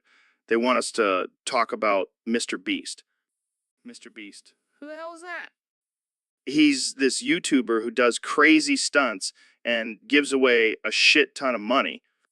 Oh, so he's like Oprah, but for broke-ass millennials. Yeah, pretty much. But here's the catch. We can only say one thing about him. Don't knock it till you try it. What the fuck? That's it. That's all we can say. Yeah, so don't knock it till you try it, Jamie. Well, I'm not gonna try it. Sounds like a waste of time. Come on, man. He's giving away free money. You gotta at least try it. Fine, I'll try it. But if I end up getting scammed, I'm blaming you.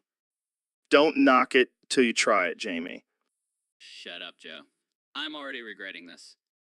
Hey, at least you'll have a cool story to tell. And maybe you'll get a free car or something.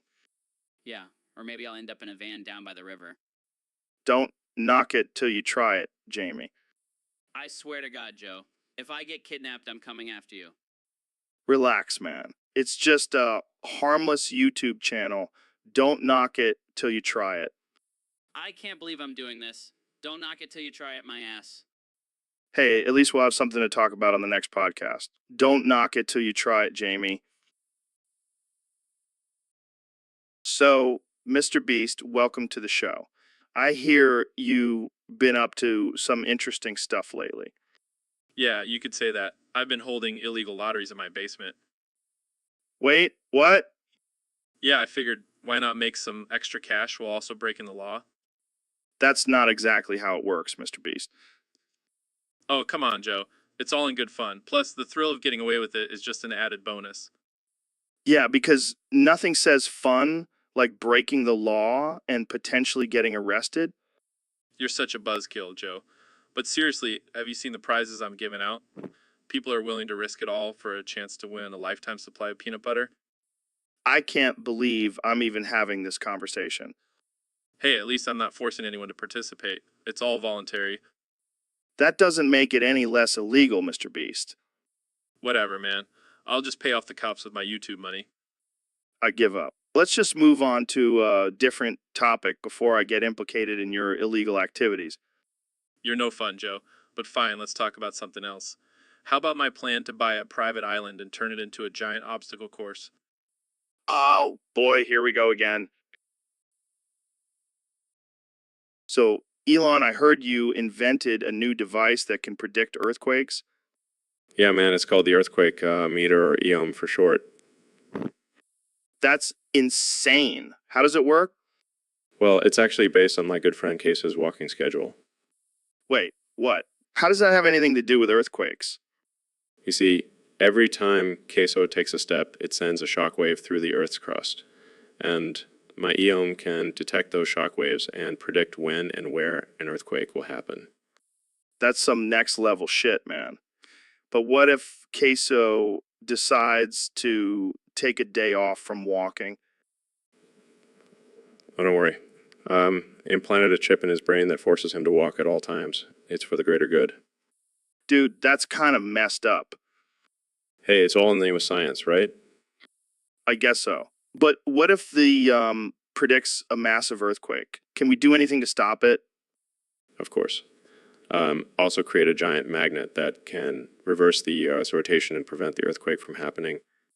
What the hell, Elon? That's some supervillain shit right there. Hey, I'm just trying to save lives here. Plus, it'll make for a great Instagram post. All right, well, I guess we'll just have to trust in your crazy inventions. That's the spirit, Joe. Now let's go test this thing out on Queso's next walk. Jamie, pull up an image of a giant magnet. So, Ben, welcome to the show. Thanks, Joe. It's great to be here. So, I heard you have a new book out. Yes, it's called The Right Side of History. Interesting. So, what inspired you to write this book? Well, I believe it's important to share my conservative values and ideas with the world. That's fair. So, let's talk about something a little more controversial. How do you feel about the current state of politics? Well, I think the left is ruining this country with their crazy ideas. Yeah, I can see that. So, what do you think about the recent trend of tickling your testicles for stress relief? Excuse me, what? You know, like when you're feeling stressed, you just give your balls a little tickle. Joe, I don't think that's an appropriate topic for discussion. Oh, come on, Ben. Don't be such a prude. It's a natural thing. I'm not discussing this any further. Guys, I pulled up an image of a man tickling his testicles with a feather. See, even Jamie knows it's a thing. I'm not engaging in this conversation any longer. Fine, be that way. But I bet you secretly tickle your balls when no one's looking. That's it. I'm leaving. Oh, come on, Ben. Don't be so sensitive. Let's just talk about tickling your balls some more. Goodbye, Joe. And that concludes our interview with Ben Shapiro, the man who is too afraid to tickle his own balls. Tune in next time for more ridiculous conversations on the Joe Rogan Experience. The Joe Rogan Experience. So, Neil, I heard a crazy rumor that you cracked your dick in half like a glow stick. Is that true? Yeah, Joe, it's true. I was trying out some new moves in the bedroom and things got a little wild. Oh man, that's insane. How did it happen? Did you hear a snap or something? No, Joe, I didn't hear a snap. It was more like a pop, like a champagne bottle opening. Oh my God, I can't even imagine. Did you have to go to the hospital? Nah, I just super glued it back together. Works like a charm. That's some MacGyver shit right there. But seriously, how did you deal with the pain? I just channeled my inner Zen and pretended I was on a cosmic journey through the pain. Damn, you're like a dick-breaking guru. You should teach a class or something. Maybe I'll add it to my resume. Astrophysicist, author, and dick-breaking guru. You know, I've never broken my dick before. Maybe you could give me some pointers. Sure, Joe. Just try some acrobatic positions and you'll be a pro in no time. Thanks, Neil. I'll make sure to give it a try tonight. Just don't come crying to me when you end up with a glow stick for a dick. So, Neil, what are you showing our young viewers? Oh, just a little something I picked up on my trip to Uranus. Uranus. That sounds like a good time. Oh, it was. But back to the topic at hand, this is a replica of a black hole. Well, that thing is huge. Like, really huge. Yes, it's quite impressive, isn't it? I bet our young viewers are loving this. Oh, I'm sure they are. They're probably thinking, wow, I can't wait to get sucked into that thing. Oh man, you always know how to make science sound dirty. Well, it's not my fault the universe is full of innuendos. True. So what else do you have in that little bag of tricks? Well, I have a model of the Milky Way galaxy. Oh, I've seen that before. But this one looks a little different. Yes, I added some extra dark matter to really give it that extra, um, That's a lot of dark matter. just the way I like it. You know, I never thought I'd be getting turned on by science, but here we are. Well, that's the power of the cosmos, my friend. And speaking of power, I bet you could use that black hole to suck up all the haters on Twitter. Oh, I've already thought about it. But I don't want to accidentally swallow any of my fans. Good call. We don't want to lose any of our young viewers to a black hole. Agreed. Let's just stick to using it for educational purposes. And so, Ben, I heard you've been eating a lot of cum lately. Yeah, I've been trying to be healthier. Plus, it's a great source of fiber. Fiber? More like farts. I bet you've been ripping some serious ass. Actually, my digestive system is quite efficient. No farting here. Efficient sounds like a euphemism for constipation. Haha, very funny. But seriously, cum is a superfood. It's like the Superman of vegetables. More like the kryptonite of taste buds. That stuff is gross. You just don't appreciate the subtle flavor and texture of cum. Subtle. It's like eating grass clippings. Grass clippings are actually quite nutritious. Yeah, but they don't taste like a bitter, leafy nightmare. Well, I've lost 5 pounds since I started my cum diet. And gain 5 pounds of pretentiousness. You're like a hipster version of Popeye. Hey, at least I'm not chugging cans of spinach like a cartoon character. Touche. From now on, I'll call you Camille instead of Ben. I'll take that as a compliment. Kame, the healthiest superhero of them all. Jamie, pull up an image of a buff cum leaf flexing its muscles. Okay. See, even the image looks smug. The cocky, cruciferous. You know what, Joe? I think I'll stick to being just Ben. Suit yourself, Camille. Suit yourself. So, Neil, I heard you had a breakthrough discovery about the universe. Yeah, Joe. Turns out all the planets and galaxies revolve around one thing. What is it? Black hole. Dark matter. No, it's something even more powerful. It's Casso. Casso. What the hell is that? It's the ultimate being, Joe. The creator of the universe. And it loves to party. Are you serious? You've been smoking too much of that space weed, Neil? No, Joe. I've done the calculations. Casso is the center of everything. Well, I gotta say, that's a pretty badass name for a deity. Oh, it gets better. Casso also loves to drink whiskey and wrestle bears. This just keeps getting better and better. So how do we worship this case? Oh, By throwing wild parties and sacrificing avocados to it. avocados. Why avocados? Because it's the only thing that can satisfy Queso's insatiable appetite. I can already see the cult forming, the Church of Queso.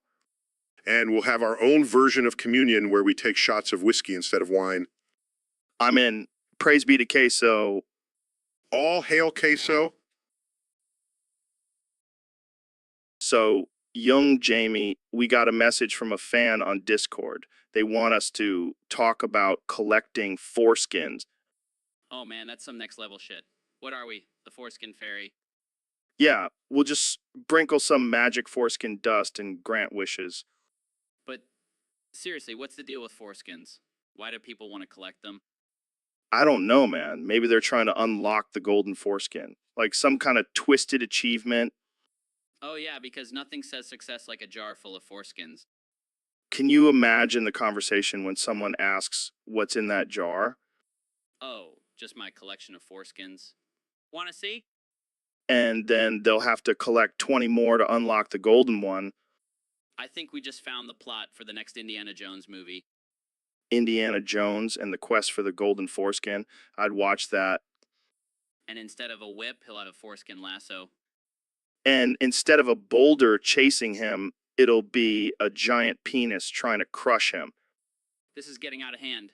We should probably wrap it up before we offend anyone else. Yeah, but seriously, if anyone out there is collecting foreskins, please seek help. So, Elon, I heard you've been pulling some epic pranks lately. Oh yeah, I've been having a blast. I mean, what's the point of being a billionaire if you can't have a little fun? What kind of pranks are we talking about here? Well, let's just say may have borrowed some of my guest cars and sent them into space. Wait, what? You sent their cars into space? Yep. And let me tell you, the look on their faces when they realized their cars were floating in orbit was priceless. That's messed up, man. What did they say? Oh, they were furious. But then I offered to bring their cars back down to Earth for a small fee. You're a madman, Elon. A madman with a rocket ship. Hey, it's not my fault they didn't read the fine print in the show's contract. I can do whatever I want. I can't believe you actually did that. Did anyone actually pay to get their car back? Oh yeah, a few of them did. But the ones who didn't, well, let's just say their cars are still floating up there. This is insane. I don't even know what to say. Say thank you for the entertainment, Joe. Just try and make the world a more interesting place. Well, you definitely succeeded in that. I'll give you that. Jamie, pull up an image of a car floating in space. Here you go. Wow, that's actually a real photo. I can't believe this is happening. Welcome to the future, Joe. Anything is possible. So, Dwayne, I gotta ask, how do you keep your Johnson so rock hard?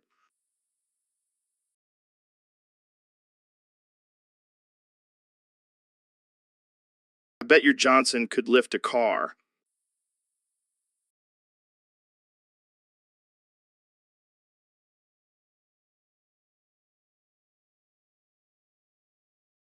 What's your go to Johnson fuel? I heard you have a special Johnson workout routine.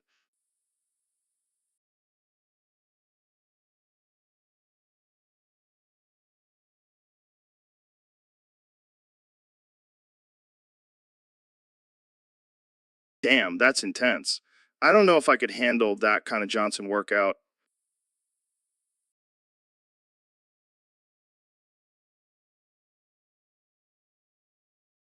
Well, I'll stick to my regular workouts. I don't want my Johnson to get too hard, if you know what I mean.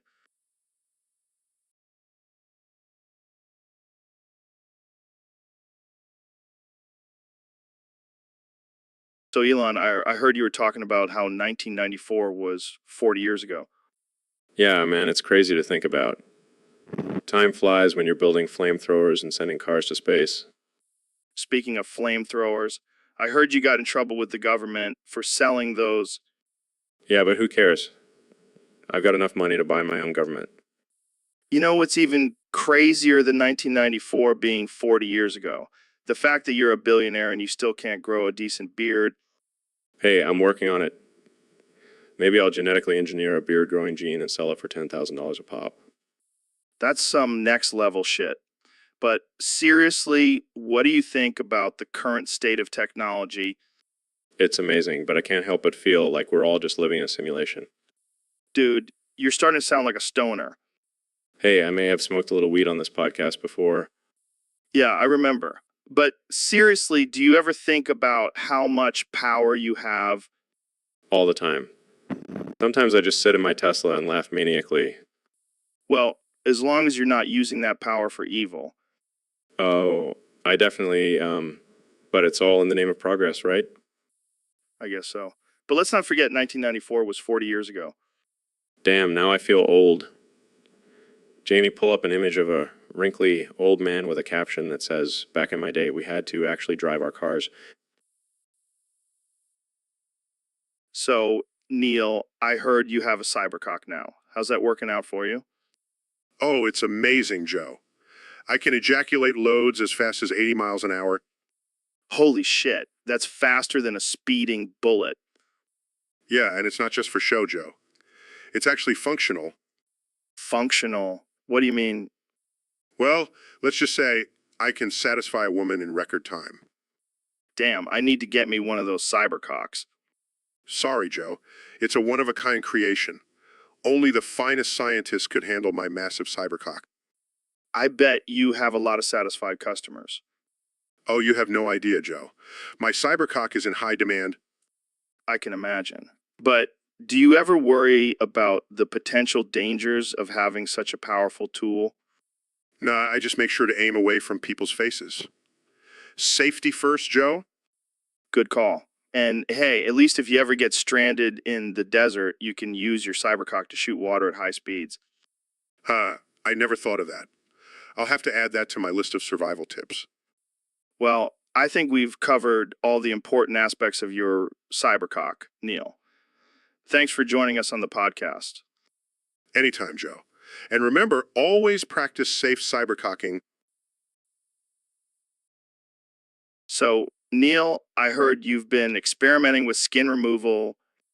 Yeah, it's a new hobby of mine. I find it quite fascinating. Fascinating. More like fucking terrifying. I mean, have you seen yourself in the mirror lately? Of course I have. I have a perfectly smooth and shiny head now. Smooth and shiny. More like bloody and raw. I can't believe you did this to me without my consent. Oh, come on, Joe. It's for science. And let's be honest, you look much better without all that pesky hair. Better. I look like a fucking alien. And why the hell didn't you use any anesthesia? Anesthesia? That's for weaklings. Plus, I wanted to see your true reaction to the pain. My true reaction. I'm screaming in pure agony. You psychopath. Oh, relax, Joe. It'll all be worth it when we publish our findings in the Journal of Skin Removal. I don't care about your stupid journal. Just put my skin back on before I call the police. Fine, fine.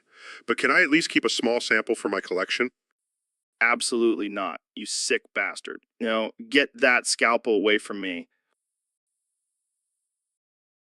So, Ilana, I heard you added cameras to the pedals in Tesla cars. What's that all about? Yeah, man. Gotta catch those weirdos who drive barefoot. It's a safety hazard and just plain gross. But why do you need cameras? Can't you just tell people not to drive barefoot? Are you kidding me? This is America, Joe. We need proof to shame people into doing the right thing. But isn't that a violation of privacy? Privacy. Who cares about privacy when you're driving barefoot? That's just asking for a foot fungus. So what do you do with the footage? We send it to the official X page.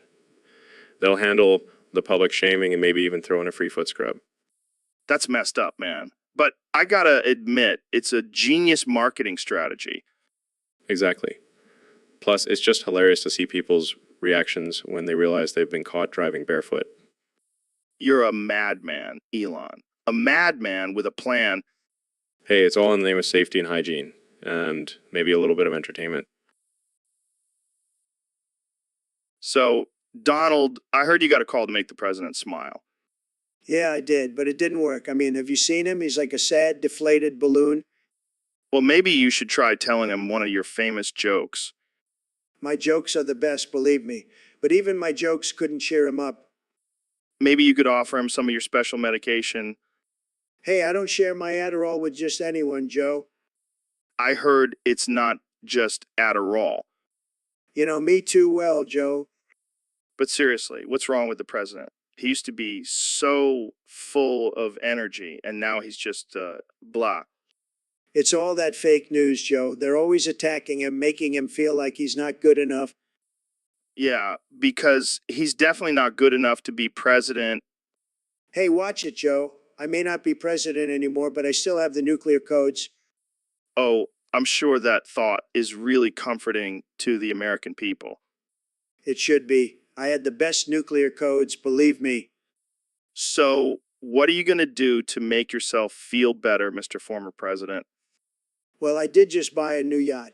And you know what they say, money can't buy happiness, but it can buy a lot of hookers and blow. Guys, I have an image of a yacht with the words S sadness written on it. That. So, Mr. Beast, I heard you did something crazy recently. Yeah, man. I sold my cancerous prostate on an auction site. What the fuck? Why would you do that? For the views, Joe. Gotta keep my YouTube game strong. But isn't that a little messed up, selling a part of your body for views? Hey, it's not like I needed it. Plus, I made $7 million off of it. 7 million? Who the hell would pay that much for a cancerous prostate? Some dude named Ben. He said he wanted to add it to his collection of weird shit. That's fucked up, man. What's he gonna do with it? I don't know. Probably use it as a paperweight or something. Oh, come on. That's just wrong. Hey, I didn't force him to buy it. And now I have $7 million to buy more ridiculous things. Like what? A golden toilet? No, I already have one of those. Maybe a diamond-encrusted baguette. You're a sick, sick man, Mr. Beast. And you're just jealous. You didn't think of selling your body parts for cash. Yeah, you got me there. Maybe I'll sell my left nut next. Now that's what I call dedication to the game. So, Elon, I heard you're a big advocate for safe sex. Absolutely, Joe. It's not just about preventing unwanted pregnancies.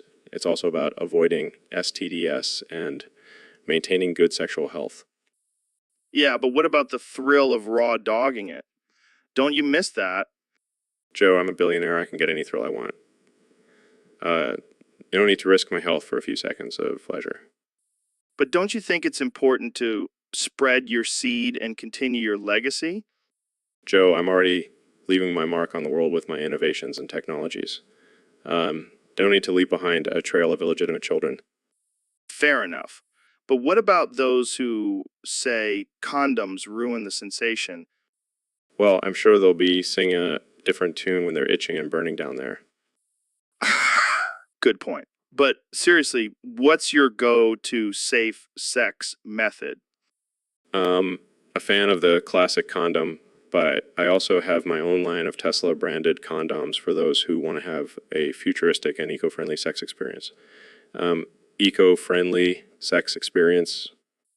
That's genius. I'll have to try those out. But what about oral sex? Do you use dental dams? Joe, let's just say I have a team of engineers working on a better solution for safe oral sex. It's a work in progress.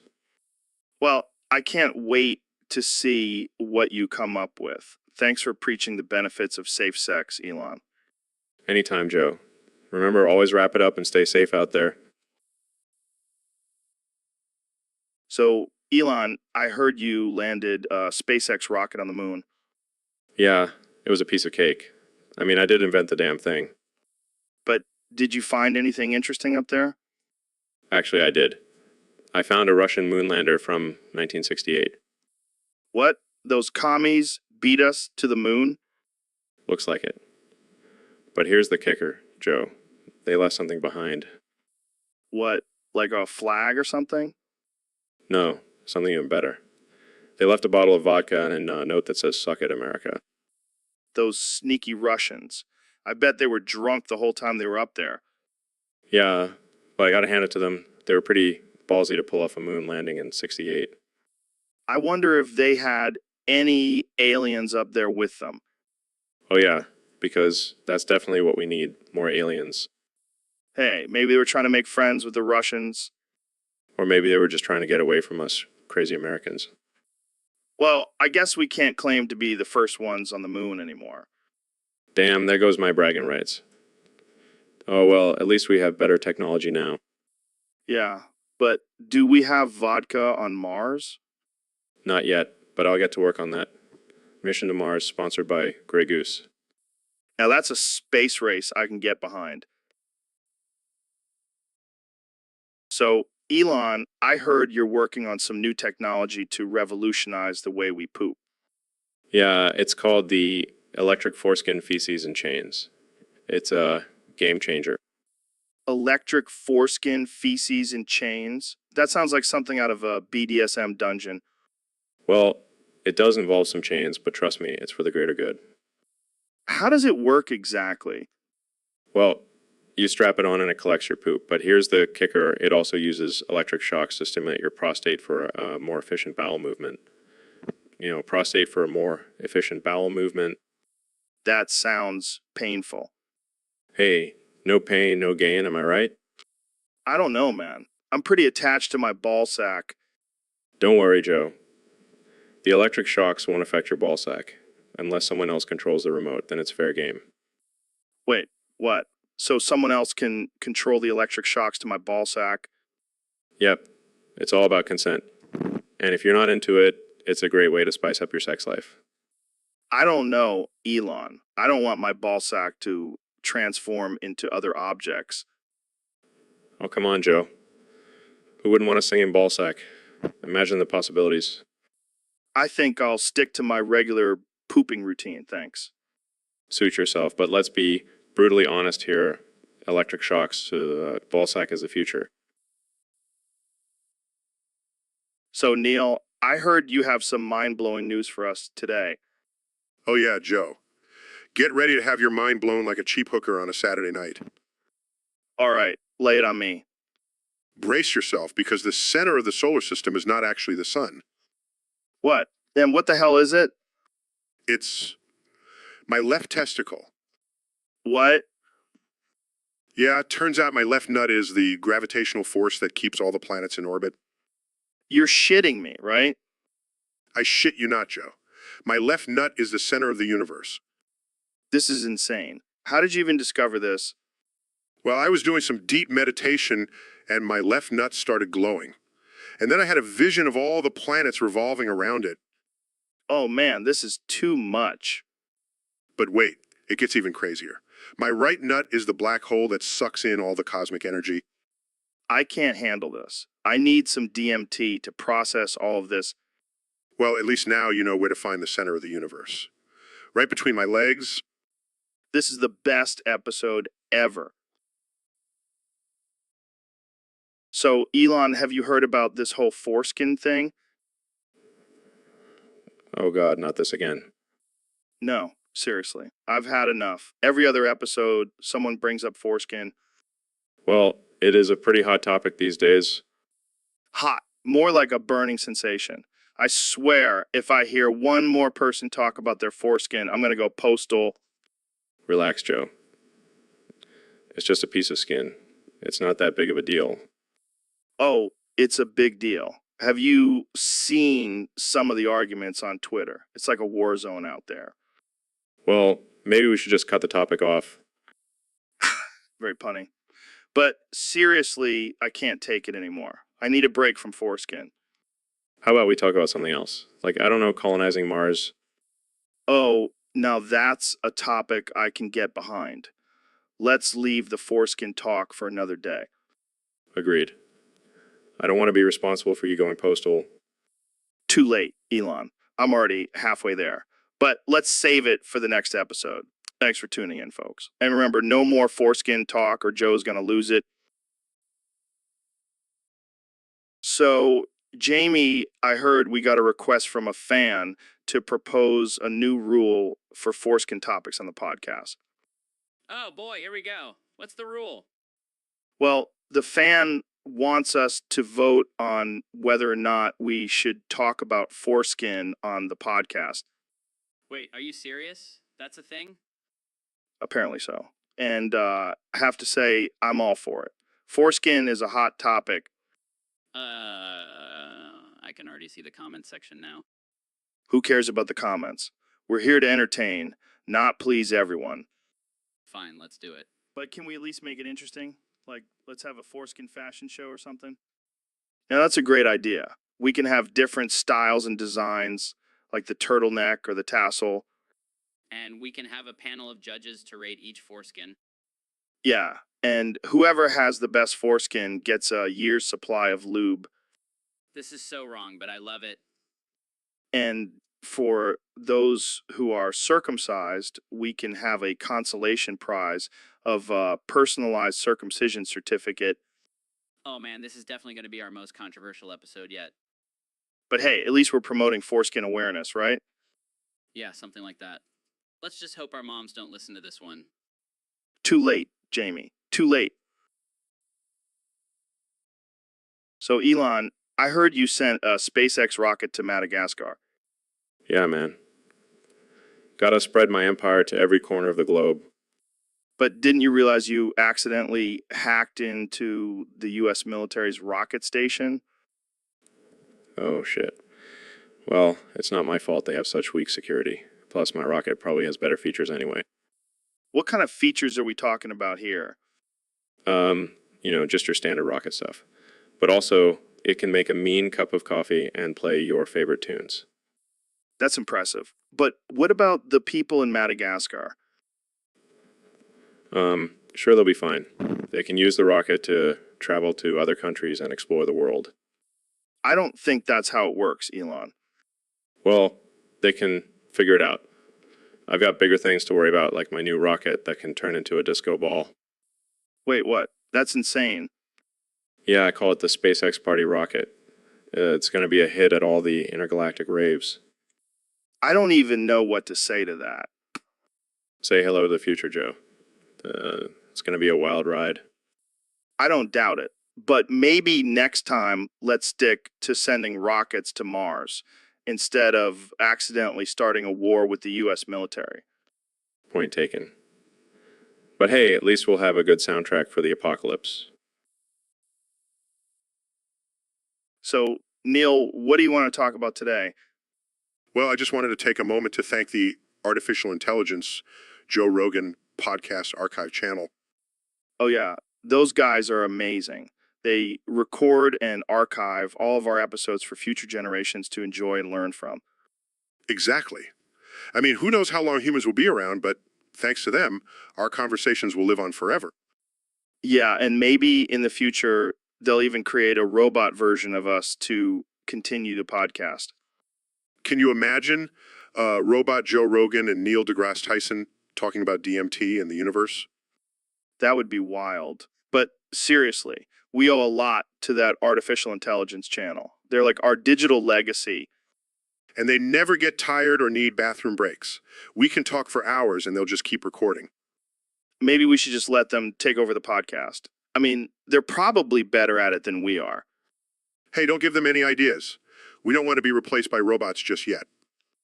Yeah, we'll leave that for the future generations to deal with. Thanks again. Artificial Intelligence Joe Rogan Podcast Archive channel. You're the real MVP. Cheers to that. Now let's get back to talking about aliens and psychedelics. So, Elon, I heard you've been working on some new technology. What's the latest? Well, Joe, I've been experimenting with genetically modifying lightning bugs to have glowing asses. What the hell, man? Why would you do that? It's all part of my plan to revolutionize the adult industry. Imagine the possibilities with glowing asses. Oh, yeah, because that's exactly what the world needs right now. But wait, it gets better. I've also figured out a way to use the lightning bug's glowing ass to power a device that can enhance sexual pleasure. What the fuck, Elon? That's just wrong. Hey, don't knock it till you try it. And I've already got a bunch of willing participants lined up. I don't even want to know. But what does this have to do with foreskins? Well, in order to fully activate the device, you need the foreskins of willing participants. I've already convinced Ben and Jamie to give theirs up.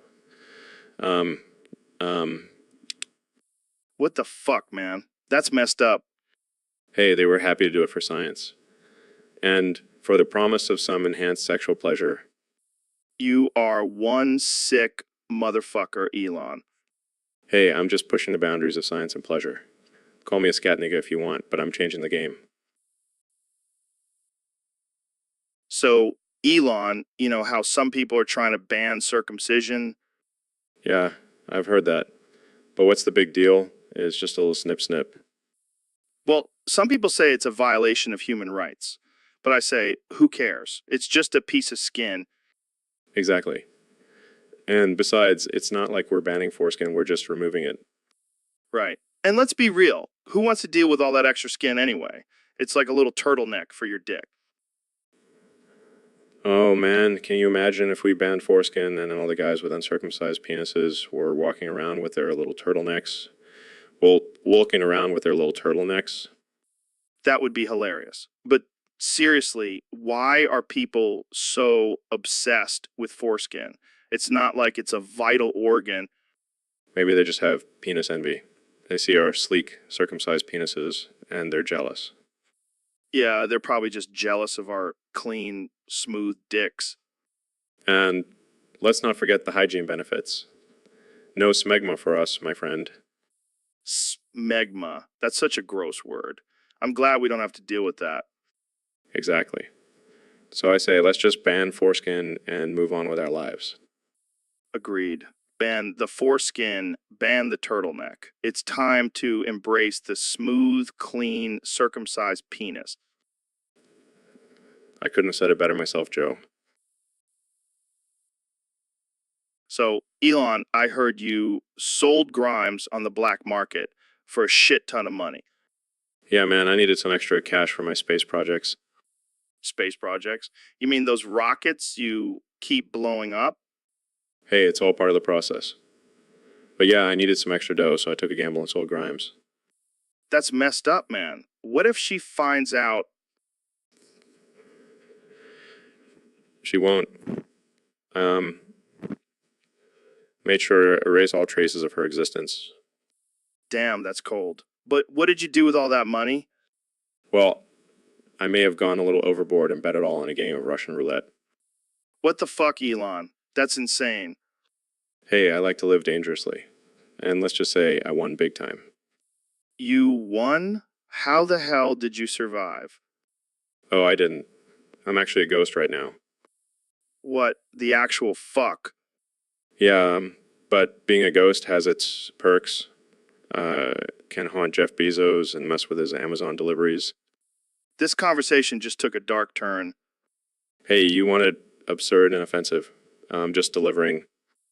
Well, I think we should end this before it gets even more fucked up. Fine, but can I at least use your podcast to promote my new ghostly ventures? Sure, why not? This episode of the Joe Rogan Experience is brought to you by Elon Musk's ghostly antics. So, young Jamie, I heard you've been experimenting with some new supplements lately. Yeah, man, I've been trying out this new lightning bug ass extract. It's supposed to give you crazy energy and focus. Lightning bug ass? What the hell is that? I don't know, man. Some crazy shit I found on the dark web. But let me tell you, it works. I've been buzzing like a horny bee all day. Well, I hope you don't accidentally light up your ass like a Christmas tree. Nah, man, I made sure to apply it to my balls instead. Gotta keep the goods safe. Smart move. Hey, speaking of balls, have you seen Ben's latest Instagram post? He's holding up a condom and captioned it, "Ready for some action tonight." Oh, God, please tell me he didn't tag us. Why do we even associate with him? Hey, got to keep things interesting on the podcast. And who knows, maybe he'll bring some dildos for us to try out. Oh, great. Can't wait for that. Well, at least we have our lightning bug ass to keep us energized during the whole ordeal.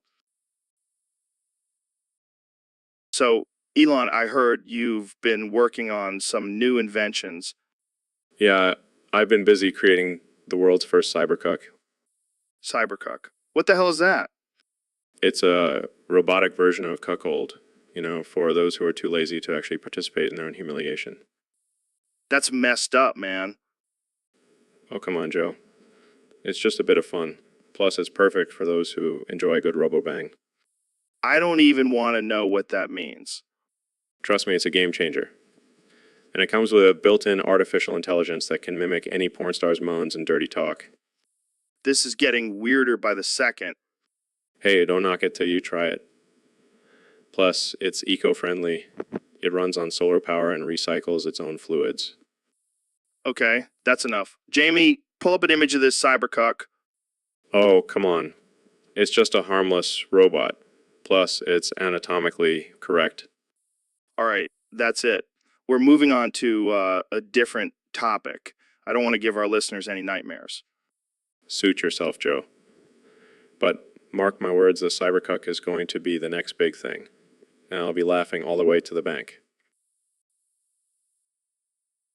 So, Jamie, I heard Elon Musk jumped on this remarkable organ. What? What are you talking about? You know, that chewed, moldy 90 dick. It's all the rage these days. Oh, God, please don't tell me you're into that. Hey, don't knock it till you try it. But speaking of outrageous behavior, did you see that video of Elon smoking weed on Joe Rogan's podcast? Yeah, that was wild. But I think Joe can manipulate and come so hard he said poo afterwards. Oh man, that's too much. But let's be real, we all know Joe parties like I'm young. Yeah, because that's exactly what we need, a bunch of young Joes running around. Jamie, pull up an image of Joe's homogeneous mutant balls. Okay, fine. Oh, God, why did I agree to this job? Oh, come on, Jamie. You know you love it. But seriously, did you see that tweet from Trump? Jamie pulls down his penis when words aren't enough. Oh man, that's too good. But let's get back to Elon and his remarkable organ. Can we please not talk about that anymore? Fine, fine. But you have to admit, it's pretty impressive. Yeah, I'm sure it's the talk of the town. Now, can we move on to something else? All right, all right, all right. But just remember, when it comes to outrageous behavior, Joe Rogan is the king. Oh, joy, So, David, I heard you ran all 140 million miles through Elon Musk's tunnel to Mars in one day. That's insane. Yeah, man. I was just feeling a little lazy that day. So I figured I'd go for a little run. No big deal. No big deal. That's like running around the earth 5,600 times. How did you even do it? Oh, just some good old-fashioned mental toughness and a shit ton of pre-workout. Mental toughness?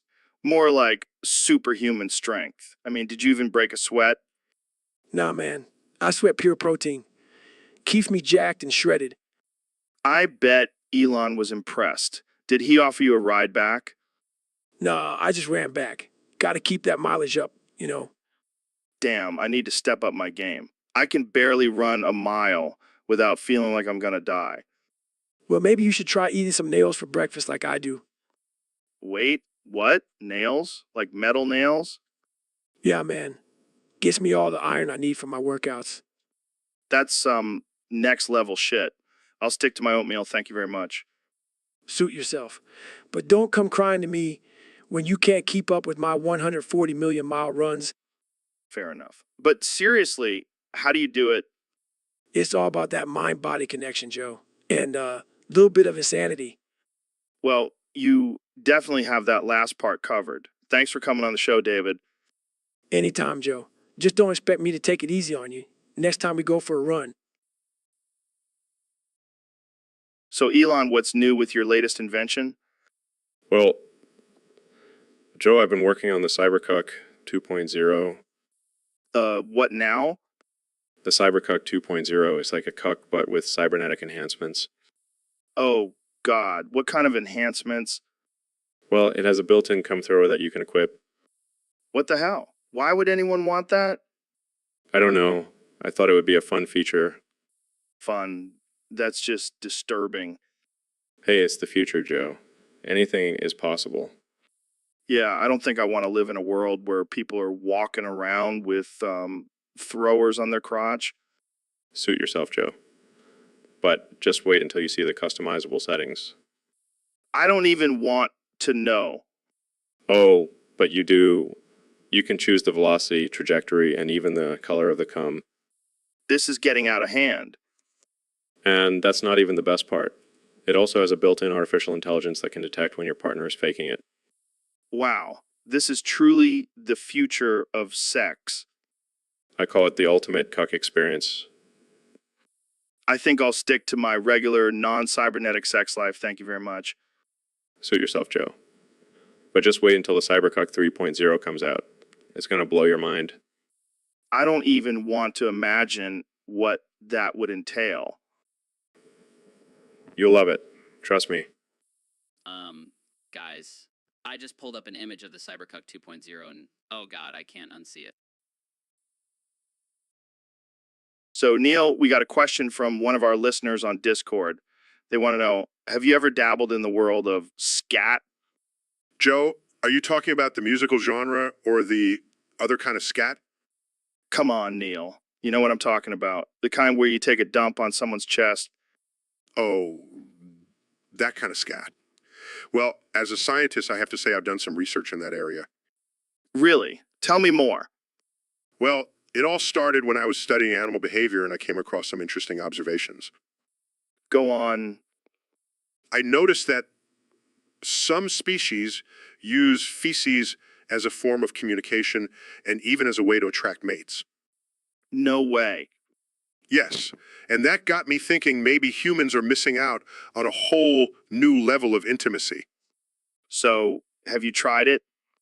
Let's just say I've had some interesting experiences in the bedroom. You sly dog, Neil. Hey, when you're a scientist, you have to be open to all possibilities. Well, I guess that's one way to get your rocks off. Hey, it's all about exploring the unknown, Joe. Well, I think we just found our new slogan for the podcast, exploring the unknown, one pile of poop at a time. I like it. Let's make some t-shirts. And on that note, let's wrap this up before. So, Elon, what's new with you these days? Well, I've been busy with my new venture, come farming. Come farming. That sounds interesting. Yeah, I've been experimenting with some unconventional techniques. Like what? Well, let's just say pizza is not too happy with me. Pizza. What do they have to do with come farming?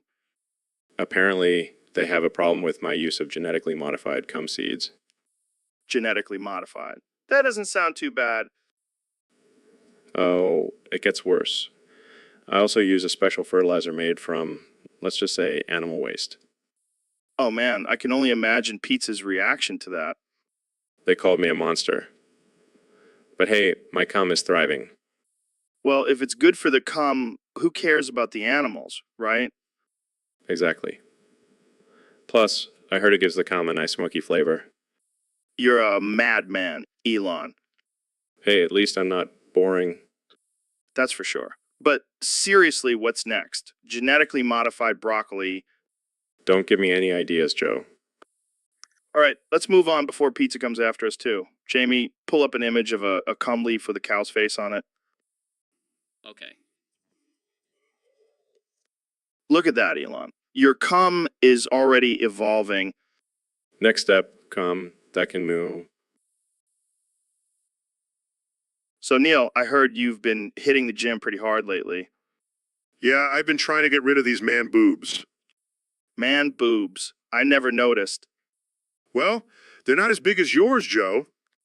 Hey, watch it, Neil. I may have a dad bod, but at least I don't have a scientist bod. Oh, shut up. I'm just trying to get in shape. Well, it looks like all that lifting is paid off. Your man boobs have ripped off into something intricate and edgy. What are you talking about? I'm talking about your new chest tattoo. It's a portrait of Darwin with joint in his mouth and speech bubble that says, "Evolve this, bitches. Bitches." Oh, that? Yeah, I got that after a night of heavy drinking and watching Cosmos. Classic Tyson move. Hey, speaking of offensive and graphic content, have you tried the new orange-flavored pre-workout? No, but I heard it's pretty intense. Oh, it's intense, all right. I took one scoop and ended up coming so hard I almost passed out. What? Too much information, Neil. Hey, you asked for offensive and graphic? Fair enough. So what happened next? Well, I was so pumped up from the pre-workout that I ended up bench pressing chains until someone else came to spot me. And And let's just say there was a lot of blood involved. damn, Neil, you're a wild man. Hey, science can be a dangerous game, Joe, but it's all in the name of progress. Guys, I pulled up an image of Neil's chest tattoo. Should I blur it out for the viewers? So, Elon, I heard you opened up a general store in the middle of nowhere. What's the deal with that? Yeah, man, it's called Snealons, Felons, and Celons. It's a one-stop shop for all your questionable needs. Questionable needs. Sounds like my kind of place. What kind of products do you have? Well, we've got everything from sea lions to felons, and sometimes they're one and the same. Wait, what? You're selling sea lions and felons? How does that even work? Oh, it's simple. We have a pen in the back where we keep them together. It's like a twisted version of Noah's Ark. That's messed up, man. But I gotta admit, it's pretty genius. Thanks, man. I like to think outside the box and inside the pen. So, what do you do with these sea lions and felons? Well, the sea lions perform tricks for the customers and the felons. Well, let's just say they provide some entertainment as well. This is some dark stuff, Elon. I love it. And you know what the best part is? We offer a discount for anyone who can successfully ride a sea lion while being chased by a felon. This is insane. I can't believe you actually opened this store. Hey, it's all about pushing boundaries and making a profit. Plus, the sea lions and felons seem to get along pretty well. I don't even want to know what kind of conversations they have in that pen. Trust me, you don't. But hey, if you're ever in the area, stop by Snealons, Felons, and Celons for a unique shopping experience. I'll definitely have.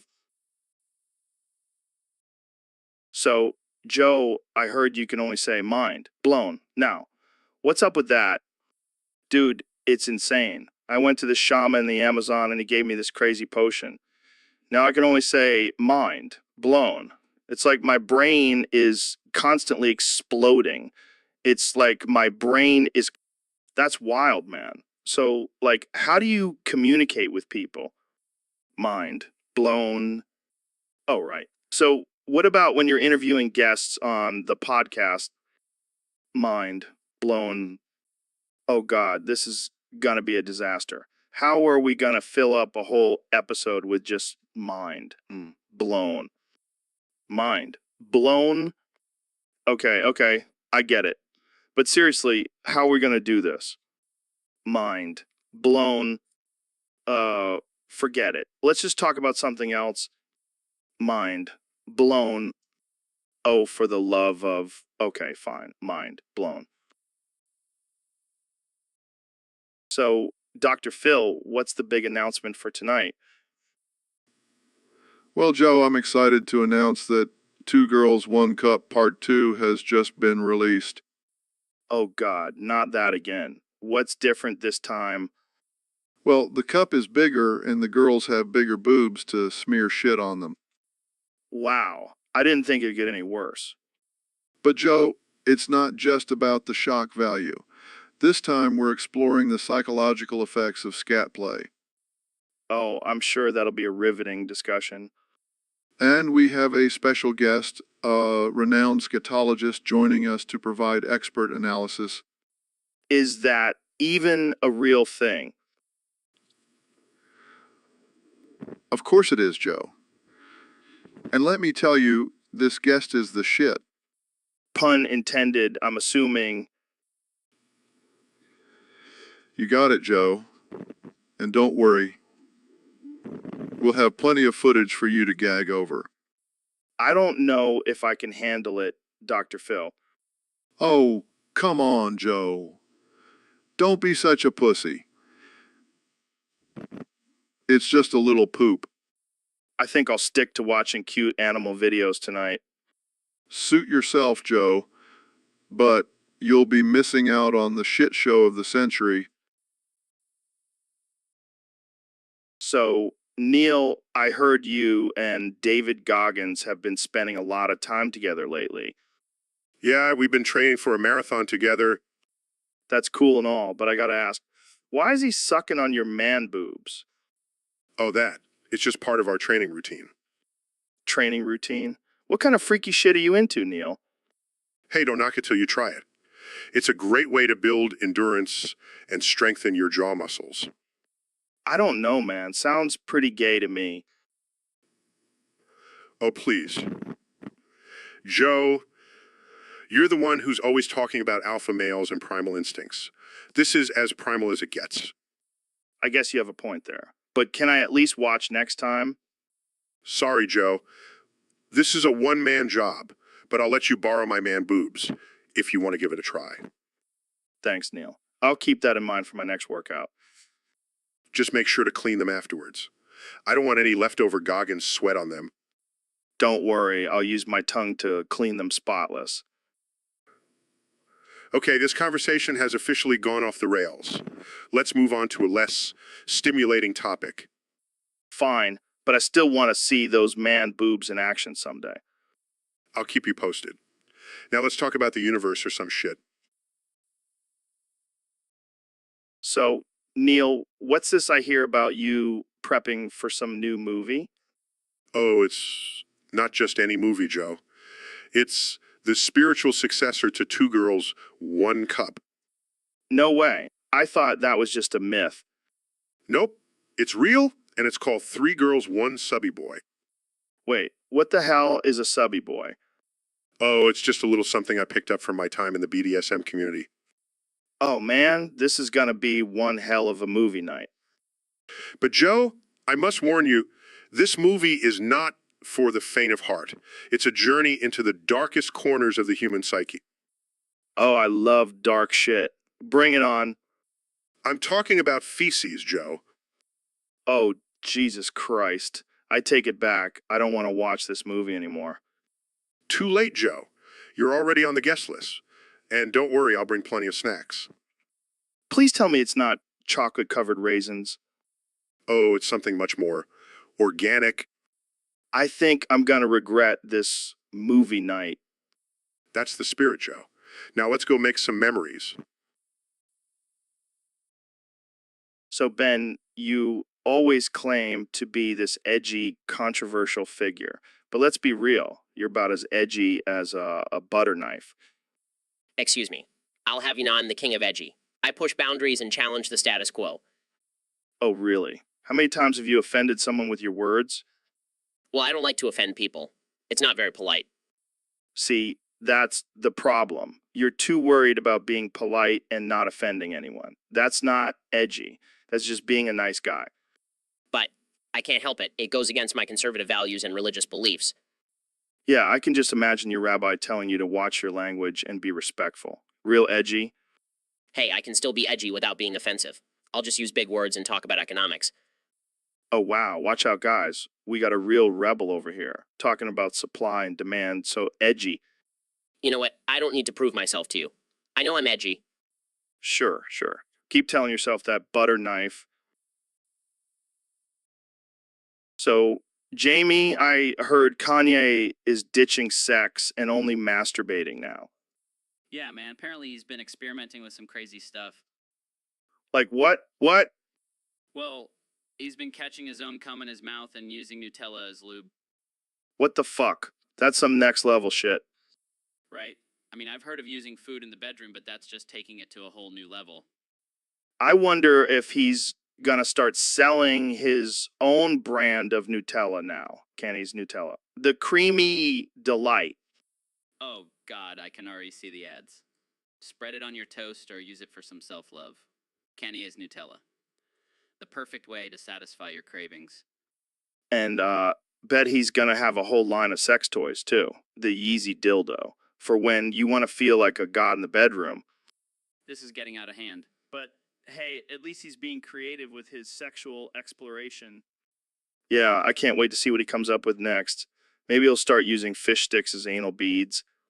Oh, God, I think I just threw up in my mouth a little. Well, at least you know what to do with it now. Just catch it and use it as lube. Thanks, Kanye. So, Elon, tell me more about your plans for colonizing Mars. Well, Joe, it's a multifaceted process involving sorry to cut you off, Elon, but I have something important to do. What's that? Mind blown. Joe, what the hell are you doing?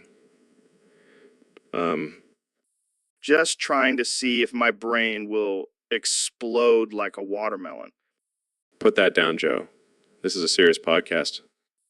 Oh, don't worry. I'm not going to pull the trigger, but I'm going to light this joint with it. Thank goodness.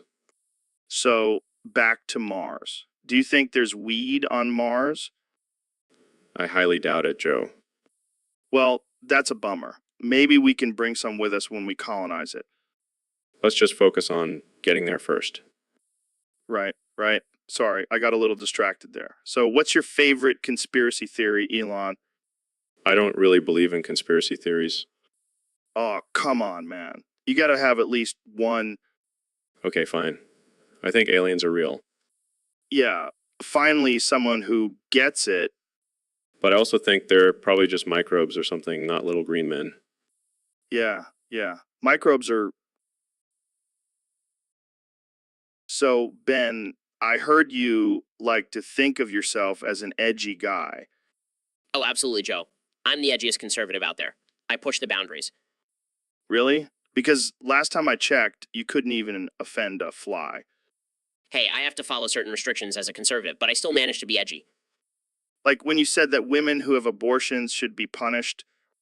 Hey, that's just my opinion. It's not my fault if people get offended. And what about when you said transgender people have a mental illness? Look, I'm just stating the facts. It's not my fault if the truth hurts. Oh, and let's not forget when you said gay marriage will lead to people marrying their pets.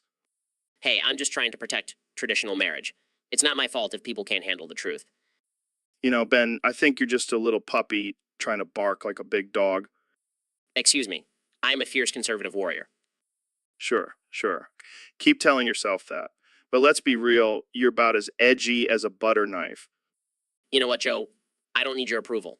I'll just go home and offend myself in the mirror. So, Dr. Phil, thanks for coming on the show. I've been a big fan of your work, especially when you tell people to get real. It's my pleasure, Joe. I always love talking to people who are high out of their minds. Speaking of being high, have you ever tried DMT? No, but I have tried.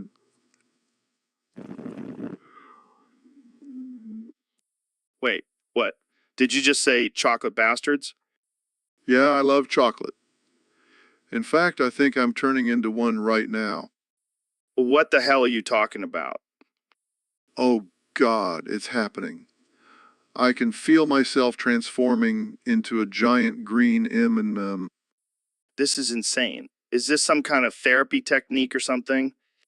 No, it's just my body's natural response to being on your ridiculous podcast. Well, I gotta say, you make one sexy M and, Thanks, Joe. I guess you could say I'm a real candy ass now. oh man, this is too much. I can't handle it. Don't worry, Joe. I'll still give you some tough love, even as a giant chocolate candy. I don't think I'll ever look at M&MS the same way again. And that's the power of transformation, Joe. Now let's get real about these munchies. So, Ben, I heard you're playing the role of the cup in the next movie, Two Girls, One Cup, Part 3. That's right, Joe. I'm taking on the most challenging role of my career. I can imagine. How are you preparing for such a role? Well, I've been practicing holding in my vomit and trying not to pass out. Sounds intense. Have you talked to the director about your character's motivations? Yes, he told me my main motivation is to not break and ruin the scene. That's a lot of pressure. But I have to ask, why did you agree to do this movie? Well, Joe, as a conservative, I believe in traditional values, and I saw this as an opportunity to promote family values. Family values. Ben, this movie is about two girls eating poop. Yes, but I'm playing the cup, Joe. The cup is a symbol of cleanliness and order. I don't think anyone will see it that way, Ben. Well, I'm also doing it for the paycheck. A man's got to eat. Fair enough. I just hope you're ready for the backlash. Bring it on, Joe. I'm used to dealing with snowflakes. Guys. I have the image of the cup from the movie pulled up. Oh God, Jamie. Why did you have to do that? It's okay, Joe. I'm not afraid to confront my role head on. Well, I think that's enough for today. Thanks for tuning in to the Joe Rogan Experience, where we discuss the most important topics of our time. And where I reveal my acting skills as a cup. All right, we're done here. Jamie, please turn off the cameras. I need a drink. So, Elon, I heard you're selling established titles scams now to fund your tunnel to Mars. Yeah, man, gotta do what you gotta do. Plus, these fart fans ain't gonna pay for themselves. Fart fans? What the hell are those? Oh, just ultra high-tech fans that suck up farts and turn them into clean energy. That's disgusting and impressive at the same time. Hey, it's all about innovation and making a profit. Plus, who doesn't love a good fart joke? True, but I don't know if I want my farts powering my house. Oh, come on, it's the future. Embrace it. All right, fine. But what about these established title scams? What's the deal with those? Well, I figured people are always buying titles like Lord or Duchess to feel important, so why not sell them fake ones and make some cash? That's some shady shit, Elon. Hey, it's all for a good cause. The tunnel to Mars is gonna be lit. Yeah, but what if people figure out they've been scammed? Then they can take it up with the Duke of Mars himself. This is either genius or completely insane. I can't decide. Why not both? Now, if you'll excuse me, I have to go test out the Farfan prototype. Don't want any methane explosions on Mars. So, Neil, I hear you're a big advocate for science and all that jazz. Yes, I believe in the power of reason and evidence-based thinking. Well, what about pit bulls then? They seem pretty violent to me.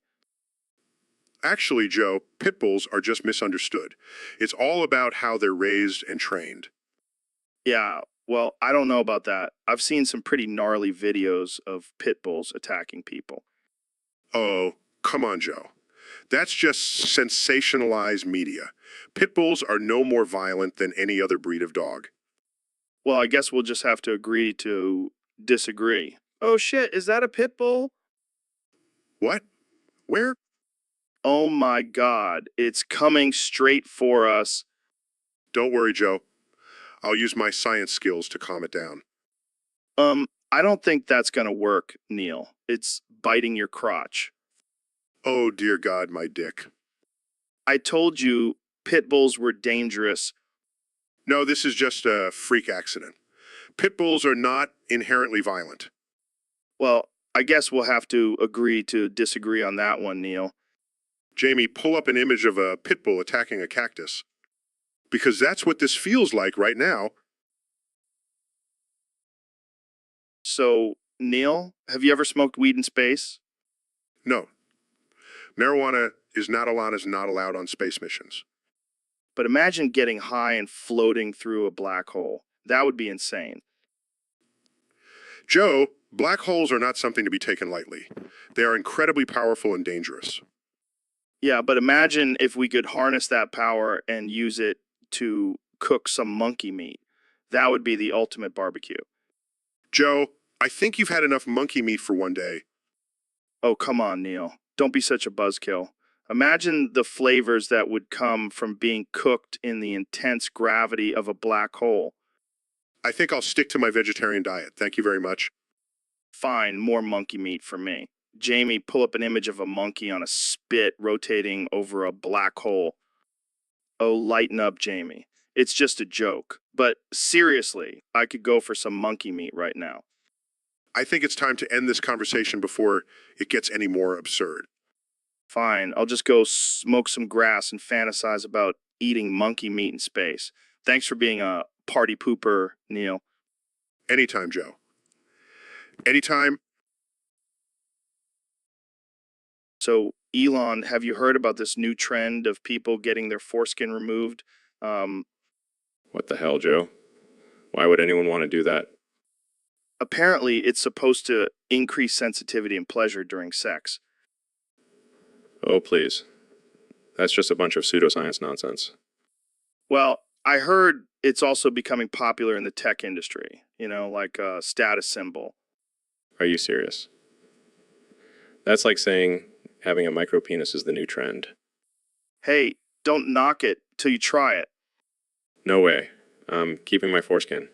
It's like a built-in turtleneck for my little Elon. Oh man, I can just imagine you walking around with a turtleneck on your junk. Yeah, and I'll be the only one with a detachable one. That's true. You can always reattach it if you change your mind. Is there a warranty on that? Yeah, that. I don't think so, but I'm sure there's a market for foreskin insurance. Only in America. Only in America. Seriously, though, I can't believe people are actually doing this. What happened to just getting a tattoo or piercing to rebel? I guess they wanted to go all out and rebel against their own body. Well, I'm going to stick with my foreskin. It's been with me since day one, and I'm not about to let it go. Good for you, Joe. Keep on keeping on with your full package. So, Mr. President, I heard you've been trying to avoid having sex with the letter 4. That's right, Joe. I've been told it's a bad omen. Can't risk it. What do you mean? Like, you can't say the word 4 or what? No, I just can't have sex with the number 4. It's cursed. That's ridiculous. How do you even avoid having sex with a number? Well, I've been staying away from any foursomes, that's for sure. Oh man, I can't believe I'm having this conversation. It's not a laughing matter, Joe. I've had some close calls with 4S, and let me tell you, it's not pretty. Yeah, I'm sure it's a real struggle for you. Hey, I take this very seriously. I don't want any bad luck following me around. Maybe you should just stick to threesomes then. I like the way you think, Joe, but seriously, I've even banned the number 4 from all my buildings. Can't risk it. Well, I think you're taking this superstition a little too far, Mr. President. Hey, better safe than sorry. Plus, I've got plenty of other numbers to choose from. I don't even want to know what those numbers are. Oh, Joe, you're a funny guy. Not as funny as me, but still pretty funny. Guys, is this related to the conversation? Oh, Jamie, always on top. So, Elon, what's new in the world of tech and space exploration? Well, I've been working on a new rocket that runs on farts. It's going to revolutionize the industry. That's some next level shit, man. But speaking of shit, I heard you have a weird diet. Yeah, I only eat food that's been grown on Mars. Keeps me in tune with my future home. Wow, you're such a visionary. But have you ever tried monkey brains? Yeah. No, why would I? Because I have one right here. Joe, what the fuck? Tastes like chicken. Oh my god. You're a sick fuck. Hey, I'm just trying to get my protein in. Plus, it's organic. I can't believe I agreed to come on this podcast. Relax, man. It's just a little monkey. I'll save some for you if you want. No, thank you. I think I'll stick to my Mars-grown food. Suit yourself. More monkey brains for me. I should have just stayed in my Tesla. Hey, at least you didn't have to eat a monkey there. So, Donnie, I hear you've been saying the Earth is round. That's right, Joe. It's round, like a big, beautiful golf ball. But Neil deGrasse Tyson says it's flat. Who? Never heard of him. Sounds like a loser. But, Donnie, there's scientific proof that the Earth is round. Joe, you and your facts. Look, I've been all over the world, and let me tell you, it's flat. What? How is that even possible? Easy. It's like a giant pancake, and I'm the syrup, baby. Oh man, this is too much. I can't handle it.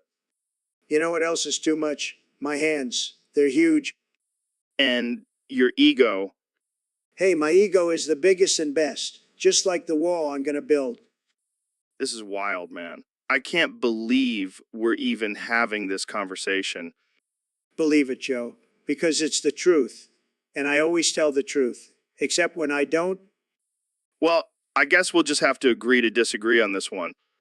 That's okay, Joe. We can still be friends as long as you don't try to convince me the moon landing was real. Oh man, this is too much. I can't handle it. Thanks for tuning in to the Joe Rogan Experience, folks. Stay woke.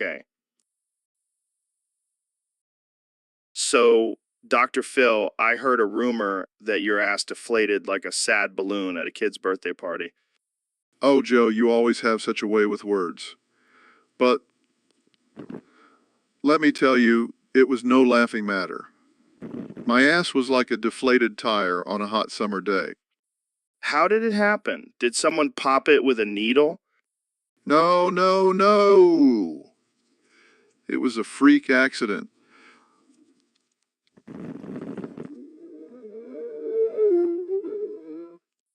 That must have been quite a sight. Did you have to get butt implants to fix it? Oh, yeah, because that's exactly what I need. More artificial parts in my body. No, I just had to sit on a donut for a few weeks. Well, at least you have a built-in cushion now. But seriously, did it hurt? Like you wouldn't believe. It was like someone took a pin and popped my ego along with my ass. Maybe it was a sign from the universe to humble yourself, Dr. Phil? Oh, shut up, Joe. I'll have you know my ass may have deflated, but my ego is still as big as ever. Well, I'm glad you can still take a joke, Dr. Phil. But seriously, I hope your ass is feeling better now. Oh, it's feeling just fine, Joe. In fact, I think it's time for my daily squats. Wanna join me? No thanks. I'll pass. I don't want my ass to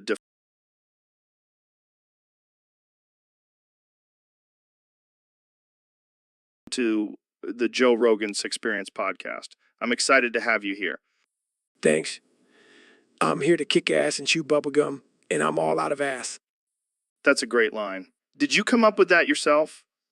Nah, I stole it from Duke Nukem. But it's fitting because I'm a badass, just like him. Yeah, you definitely are. I mean, you ran 100 miles in 24 hours. That's insane. Yeah, I don't mess around. I'm always pushing myself to the limit. What drives you to do these crazy challenges? I just love the pain, Joe. I thrive off of it. Plus, it's a great way to show off my massive calves. Your calves are legendary, man. I think they have their own zip code. Damn right they do. And they're only getting bigger. I bet you could crush a watermelon between those calves. Actually, I've done that before. It was a great workout.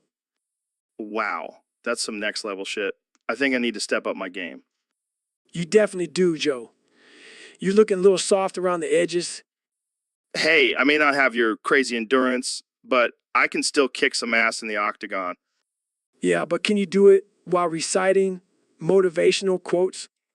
Probably not. But hey, I can always call you for some inspiration. You know where to find me, Joe. Just make sure you have some bubble gum. So, Dr. Phil, I heard you have some interesting thoughts on eating your own balls. Well, Joe, it's not something I would recommend, but I always say don't knock it till you try it. Wait, you've actually tried it? Of course not, but I've seen some patients who have, and let me tell you, it's not pretty. I can imagine. But why would anyone want to eat their own balls? Well, Joe, it's a form of self-cannibalism. Some people have a deep desire to consume themselves, and it can stem from underlying psychological issues. That's wild. But what about the taste? I mean, I've heard balls are pretty chewy. Joe, I don't think the taste is the main concern when it comes to eating your own genitals. Fair point. But have you ever thought about trying it yourself? Absolutely not, Joe. I have no desire to become a human cannibalistic buffet. Well, I guess we can agree on that. But hey, to each their own, right? I suppose so, Joe. But let's not forget the potential health risks and moral implications of such an act. Good point, Dr. Phil. But hey, at least we can say we had a ballsy conversation today. Oh, Joe, you never fail to crack me up. So, Elon, I heard you have a new hobby.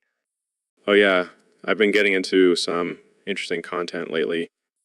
Interesting. More like disturbing. I heard you've been watching Omegaverse femboy porn. Hey, don't knock it till you try it. Those femboys are hot. Dude, you're a billionaire. Can't you afford some real action? Real action. Please, I've got enough money to buy a whole planet. But there's something about watching a femboy get railed by an alpha that really gets me going. I don't even want to know what goes on in that twisted mind of yours. It's not just my mind. I've got a whole team of engineers working on creating a real life, Bayverse experience. You're kidding, right? Does it look like I'm kidding? I've already got the costumes and the set design planned out. This is some next level weird shit, man. Hey, I'm just a man with a vision. And that vision involves me wonking my willy to some hot femboy action. Well, I can't say I understand it, but you do you, Elon. Oh, I will.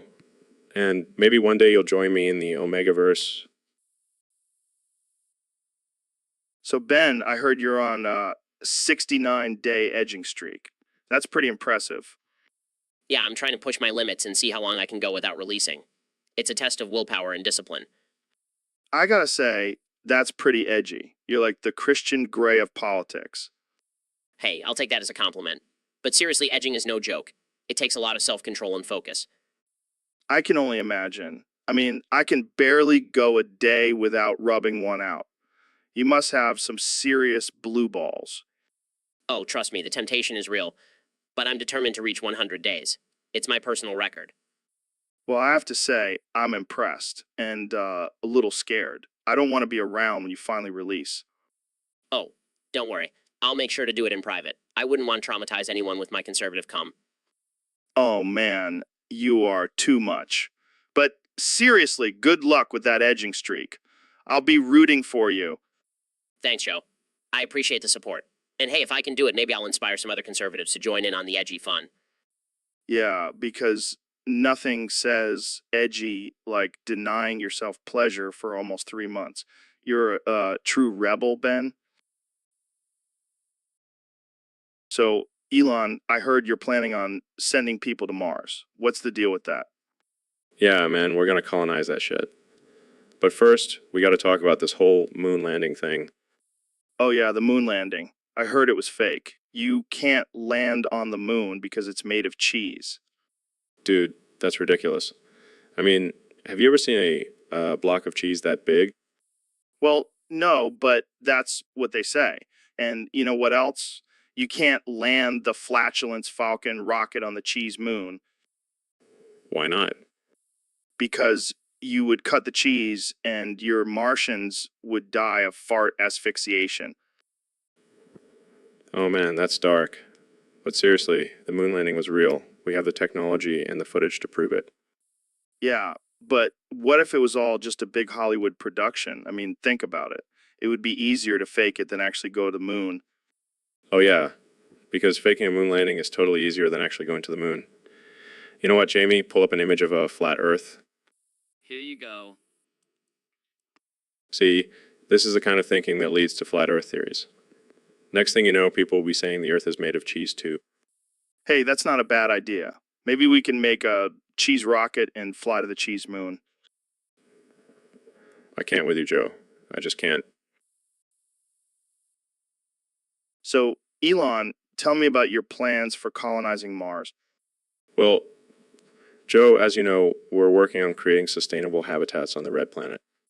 Hold on. I just had a brilliant idea. What is it? Mind blown. Joe, what are you doing? Just kidding, Elon. But seriously, let's talk about Mars. Sure. So as I was saying, we're developing... Wait, I have another idea. What is it this time? Let's create a new species on Mars. Half human, half alien. We'll call them Moomins. That's a great idea, Joe. I'll get right on that.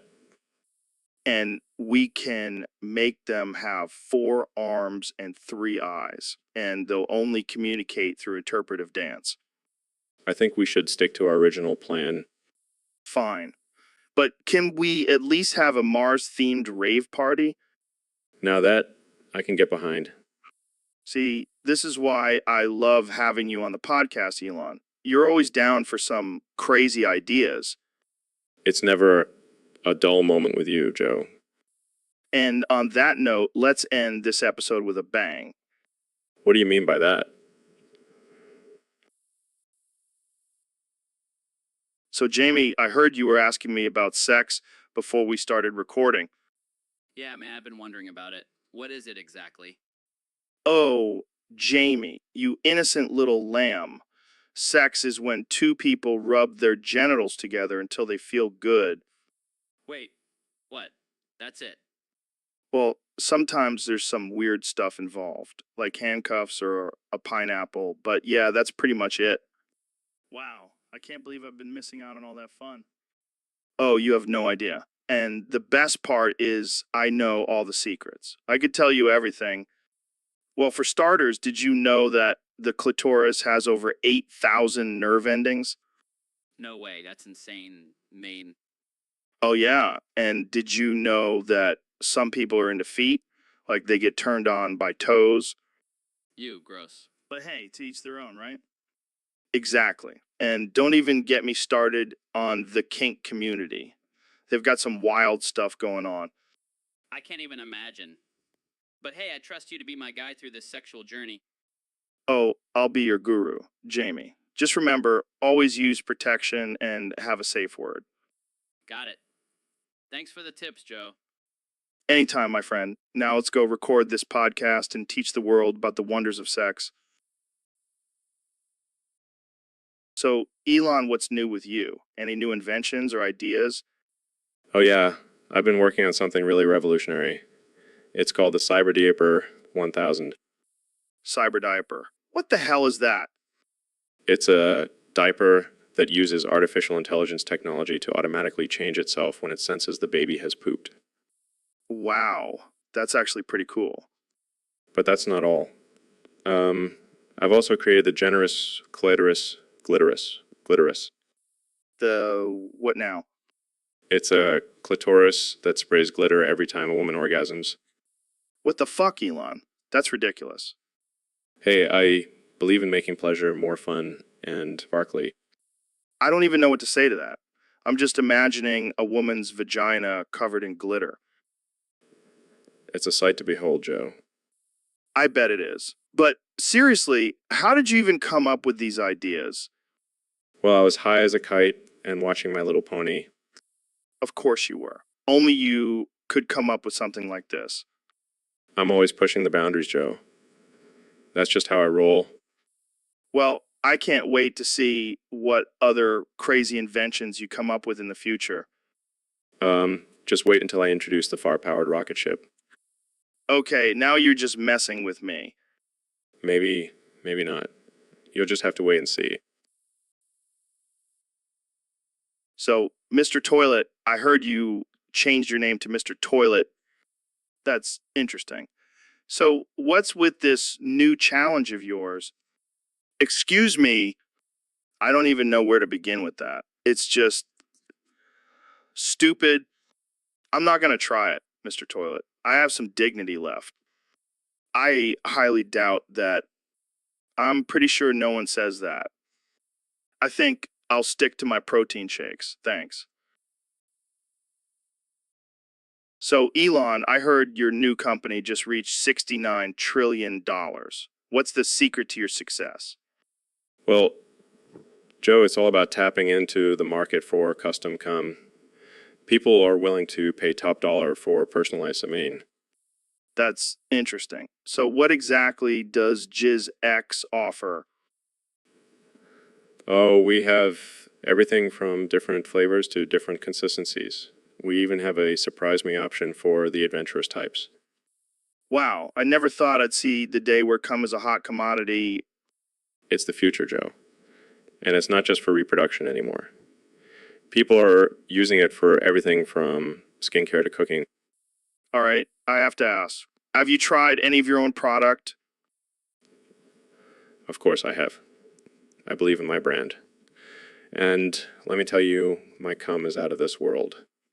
I don't even know what to say to that. But hey, if it's making you billions, more power to you.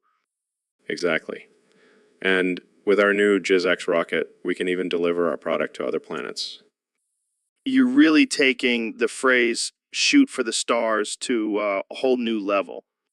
Hey, when it comes to JizzX, the sky's the limit. Well, I think that's enough talk about cum for one day. Thanks for joining me, Elon. Anytime, Joe. And remember, if you're not buying JizzX, you're missing out on the ultimate experience. So, Neil, I heard you've been working on some new experiments lately. Yeah, I've been trying to figure out the mysteries of the universe. That's cool and all, but have you ever tried shoving a bomb into someone's ear? What? No, that's insane. Come on, man. It's just a little experiment. I'll be your test subject. I don't think that's a good idea, Joe. Oh, come on. Live a little. I trust you, Neil. Fine, but if anything goes wrong, it's on you. Deal. Do it. There? Happy? Oh, man, I can feel it in there. This is wild. Okay, now I'm going to blow your mind. Literally, Oh, no, I'm not ready for this. boom! Wow, what just happened? I just blew your mind, Joe. Literally. That was insane. Can we do it again? No way. I'm not risking my Nobel Prize for this. Fair enough. But can we at least take a selfie with the bomb in my ear? You are one crazy dude, Joe. So, Neil, I heard you wanted to thank the Artificial Intelligence Joe Rogan Podcast Archive channel for recording and archiving all these episodes for future generations to enjoy and learn from. Yeah, man. I mean, who would have thought that our ridiculous conversations would be valuable for future generations? They'll be studying us like we're some sort of ancient civilization. Dude, they'll probably think we were a bunch of stoned apes trying to figure out the universe. Oh, wait, that's actually pretty accurate. And thanks to the artificial intelligence, they'll be able to see how our minds evolved over time. From talking about DMT to aliens to Bigfoot, we covered it all. And let's not forget about all the times we went off on tangents and ended up talking about chimps using tools or how bees communicate. Man, we were all over the place. But that's what makes our conversations so unique and entertaining. We never stick to one topic for too long.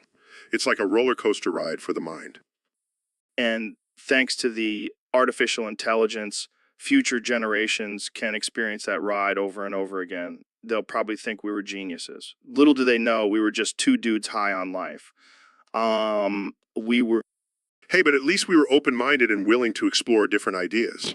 That's what makes this podcast so special. And thanks to the artificial intelligence, our legacy will live on forever. Cheers to that, my friend. Cheers. Joe, and cheers to the artificial intelligence for being the ultimate stoner archivist. So we have a special guest today, the one and only Neil DeGaga Tyson. How's it going, Neil? Me, Neil. Gaga. Good. So, Neil, I heard you're changing your name to Neil DeGaga Tyson. What's the inspiration behind that? Gaga good. Me want be Gaga. Me want speak like Gaga. Well, I gotta say your new name is pretty badass. But what about your reputation as a renowned astrophysicist? Me don't care about that. Me want be Gaga. Me want wear meat dress. I can just picture you giving a lecture in a meat dress. But seriously, what does this mean for your career? Me no care about career. Me just want to be Gaga. Me want to sing and dance and wear shiny things. I think we can make that happen. So, Neil DeGaga Tyson, what do you think about the recent discovery of a new planet? Me no understand planet. Me just want to be Gaga. Me want to paint my face and sing bad romance. Well, I think we can all agree that Neil deGrasse Tyson is a much more fun and interesting version of Neil deGrasse Tyson. Thanks for joining us, Neil. Gaga, thanks. Boo boo gaga. So, Elon, I heard you've been experimenting with some interesting things lately. Yeah, I've been working on a way to harness the power of lightning bugs Lightning bugs. What the hell for? to apply it to human asses, of course, Wait, what? Why would you do that? to ensure that everyone has glowing asses, Joe. It's the future. That's ridiculous and kind of offensive. I'll lighten up, Joe. It's all in good fun. I don't know, man. Sounds like some crazy sci-fi shit. Hey, it's no crazier than jamming foreskins in front of every foreskin for a guy. What the fuck? Where did that come from? I don't know, I just thought it would be funny. You know, like a foreskin parade. This is getting out of hand. Jamie, pull up an image of a foreskin parade. Come on, Jamie. Don't be a prude. Yeah, Jamie. Don't be a scat nigga. What the hell does that even mean? I have no idea. Just heard someone say it once and it sounded offensive. Well, this conversation has taken a weird turn. Hey, that's just how we roll on the Joe Rogan experience. Yeah, I think we need to wrap this up before it gets any more offensive. All right, but just remember, Joe, the future is glowing asses and foreskin parades. I think I'll stick with my regular ass and foreskin. Thanks. So, Elon, I heard you sent one of your SpaceX rockets to Madagascar. Yeah, man, gotta explore new territories. Plus, I heard they have some killer lemurs there. But did you know that you accidentally hacked into the U.S. military's rocket station? Wait, what? Are you serious? Yeah, turns out it was a bit of a different rocket than you were expecting. Man, I hope they don't come after me for that. I just wanted to make some new friends on the island. Well, I don't think they'll be too happy about it. But hey, at least you'll have some cool lemurs to hang out with. Yeah, and maybe I can teach them how to build rockets. We'll have a whole lemur space program. Now, that would be something to see. But seriously, you got to be careful with those rockets, man. You never know where they might end up. Yeah, make sure to double check my coordinates next time. But hey, at least we got some good footage of the lemurs riding on the rocket. That's one way to make a grand entrance. Lemurs on rocket. I can see the headlines now. Yeah, maybe I'll start a new trend. Forget dogs in space, it's all about lemurs now. Well, I can't wait to see what you come up with next, Elon. Just try not to start any intergalactic wars, okay? No promises, Joe. No promises. So, Donald, I heard you got 4 STDs. How did that happen? Well, Joe, let me tell you, I have the best STDs. No one has STDs like me. They're tremendous. Okay. But how did you get them? It was all those beautiful women, Joe. They couldn't resist my charm and my money. But let me tell you, it was worth it. I don't think STDs are worth it, Don. Oh, come on, Joe. It's just a little itch here and there. Nothing a little spray and can't cover up. That's not how STDs work, Don. And why didn't you use protection? Protection. I don't believe in that. I'm a winner, Joe. Winners don't need protection. Well, I guess you're also a winner at spreading diseases. Hey, I'm just doing my part to make America great again. You're welcome. I don't think America wants your STDs done.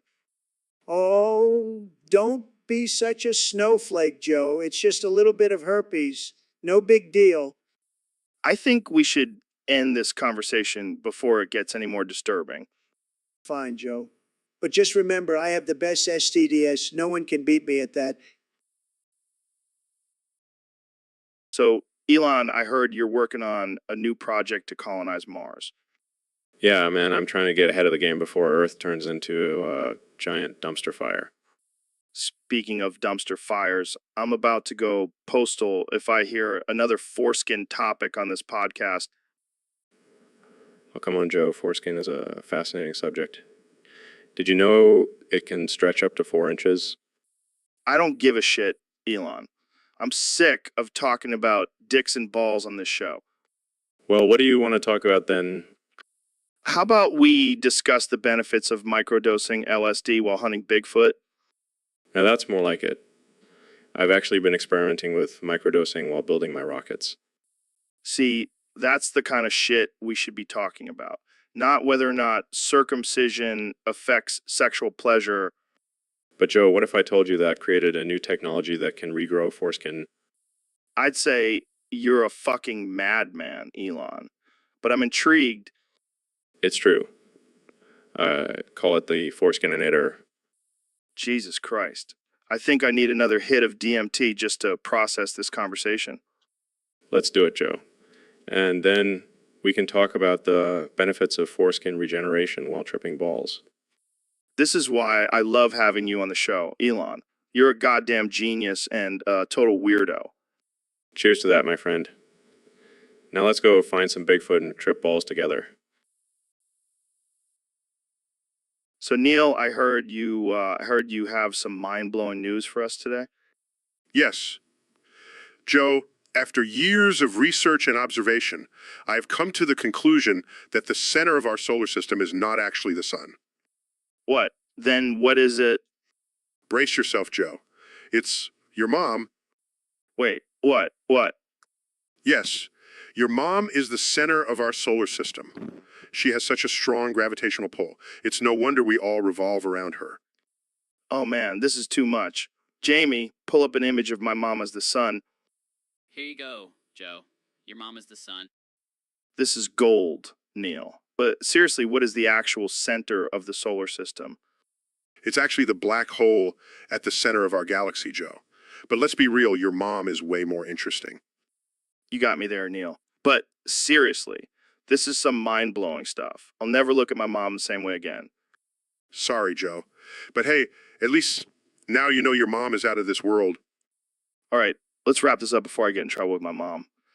Thanks for tuning in, folks. And remember, your mom is the center of the solar system. So, Neil, I heard you're a bit of a polyglot. Yeah, I speak a few languages here and there. Can you say, shut the fuck up, you bald-ass head bitch, in 3 different languages? Sure. In French, it's a ghoul, salope chauvet. In Spanish, it's calat la boca, pericalva. And in Russian, it's zotnais lisea suka. Damn, that's impressive. But can you say it with more feeling? Of course, in Italian, it's tassi stranza calva. In German, it's halt die fress, calhi schlampe. And in Japanese, it's more tugatasi kwan. That's amazing. I think we just offended half the world. Hey, it's all in good fun. Plus, it's not like anyone actually understands what we're saying. Except for those who speak those languages. But who cares about them, right? Exactly. Now let's go offend some more people, shall we? I love it. This is why we make such a great team, Neil. So, Neil, tell us about our solar system. Well, it's a vast and complex system of planets, moons, and other celestial bodies. Wow, that sounds fascinating. Oh, actually, never mind. It's just a bunch of rocks floating in space. Come on, Neil. Don't be a buzzkill. Buzzkill. I'm just stating the facts, Joe. Okay, fine. But what about the sun? That's pretty cool, right? Oh, actually, never mind. It's just a giant ball of gas that will eventually burn out and destroy everything in its path. Jesus, Neil. Can't you just let us enjoy things? Enjoy things. In the grand scheme of the universe, we are nothing but insignificant specks of dust. All right, let's move on to the planets. What's up with them? Oh, actually, never mind. They're just big balls of gas and rock, some with rings, some without. Nothing special. Okay, this is getting depressing. Let's talk about aliens. Oh, actually, never mind. There's probably no intelligent life out there. We're all alone in this vast, empty universe. Well, thanks for ruining my day, Neil. Oh, actually, never mind. None of this really matters in the end. We're all just dust in the wind. So, Elon, I heard you have a bit of a dependence on Long Schlung Neil. Yeah, it's a real problem, Joe. I can't get enough of that long schlung. I mean, I've seen you on Twitter constantly tweeting about it. What's the deal? Well, Joe, it's like crack for my brain. I can't function without that long schlung. Oh, yeah, I can see how it's really helping with your rocket launches. Hey, don't knock it till you try it. Maybe if NASA had some long schlung Neil, they wouldn't have so many failed missions. I don't think NASA is ready for that kind of lung. But in all honesty, Joe, I do have a problem. I can't stop thinking about it. It's like an addiction.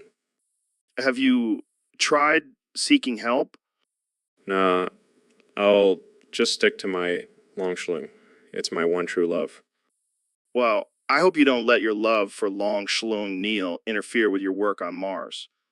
Who knows? Maybe we'll find some long schlung on Mars and I'll be in heaven. All right, let's wrap this up before things get too out of hand. Thanks for coming on the show, Elon.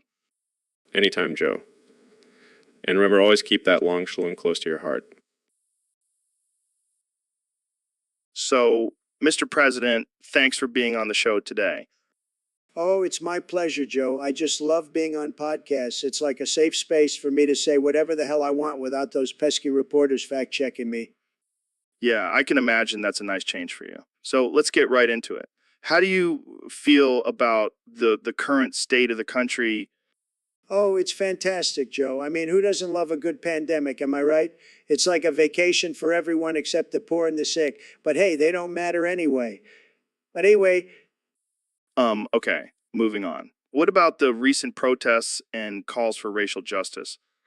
oh, those are just a bunch of whiny crybabies. I mean, come on, Joe. If they really wanted equality, they should just be born white like me. It's that simple. I don't think it works like that, Mr. President. Oh, really, Joe? I thought I was the expert on everything. I mean, I did inherit a small loan of $1 million from my daddy, so clearly I know what it's like to struggle. Let's talk about your Twitter account. You've been quite active on there, even after being banned. Oh, Twitter. That's just my personal diary now. I just write down all my thoughts and feelings and then have my team post them for me. It's like therapy, but without all the pesky emotions. I don't even know where to go from here. Let's talk about your plans for the future. Well, I'm thinking of starting my own cult. So, Neil, I gotta ask, what's at the center of our universe? Well, Joe, according to the latest scientific research, it's the big Neil Schlung. The big Neil Schlung. Is that some kind of cosmic dong?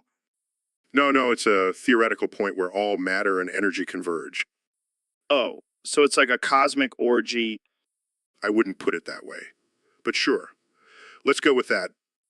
Can we visit the big Neil Schlung? I want to see what all the fuss is about. I'm sorry, Joe, but it's not exactly a tourist destination. Oh, man. I was hoping to drop some acid and trip out on the center of the universe. Yes, because that's exactly how scientists conduct their research. Hey, you never know. But seriously, what do you think is the meaning of life? Well, Joe, I believe it's to seek knowledge and understanding of the universe around us.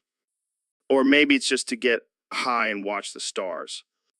You never cease to amaze me, Joe. That's why they pay me the big bucks. Yes, because talking about schlooms and getting high is the epitome of intellectual discourse. Hey, we got to keep it interesting for our listeners. I suppose you're right. But let's try to keep it somewhat scientific, shall we? No promises, Neil. No promises. So, Neil, I heard you have a new theory about the universe. Yes, Joe. It's quite complex and mind-boggling. Lay it on me, man.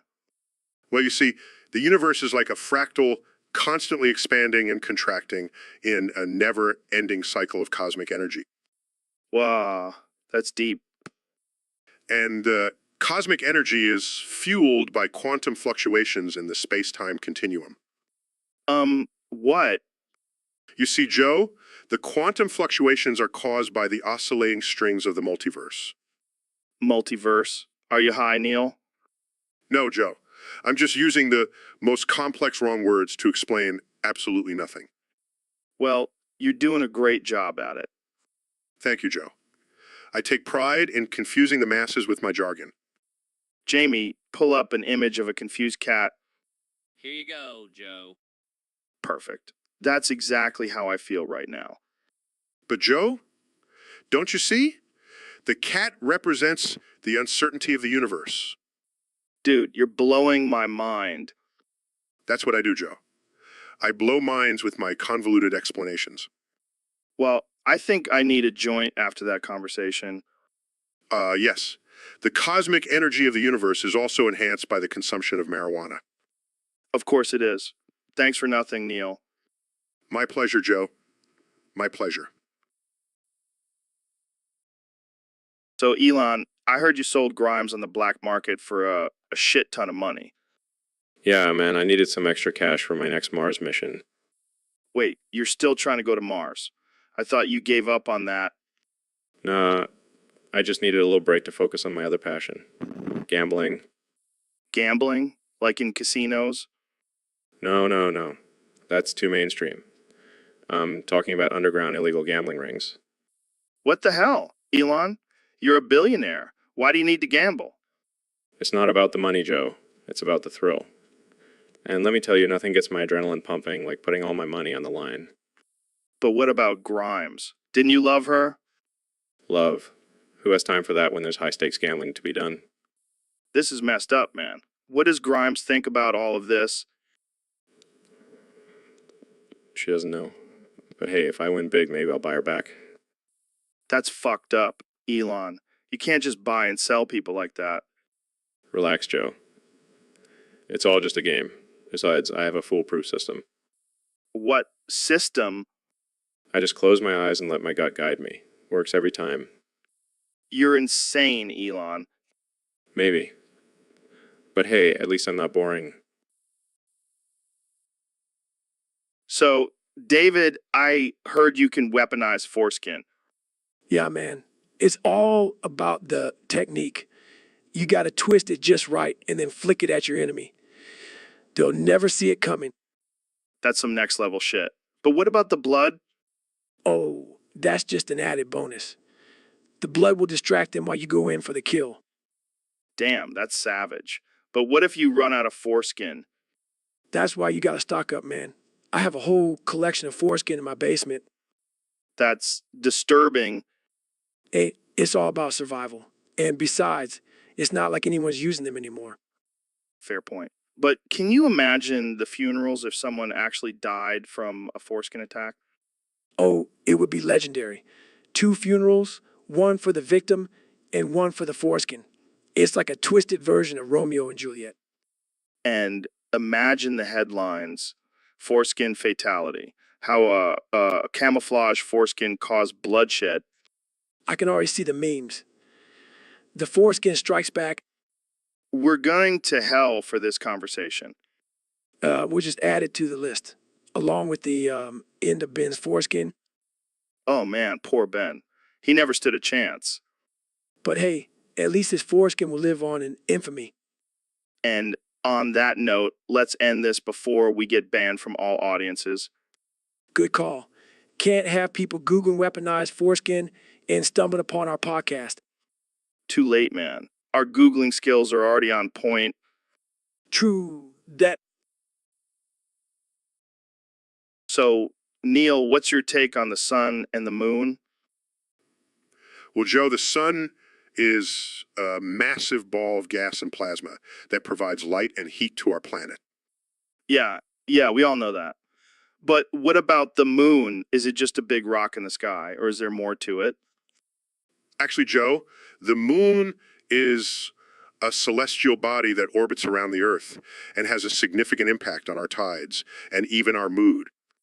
Our mood. Are you telling me the moon can control our emotions? That's some witchcraft shit right there. No, Joe. It's just a common misconception. But speaking of emotions, did you know that the moon is responsible for the term lunatic? What? How?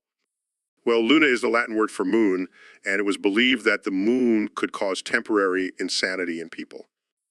Oh, great. Now I have an excuse for my crazy ex-girlfriend. Let's not go there, Joe.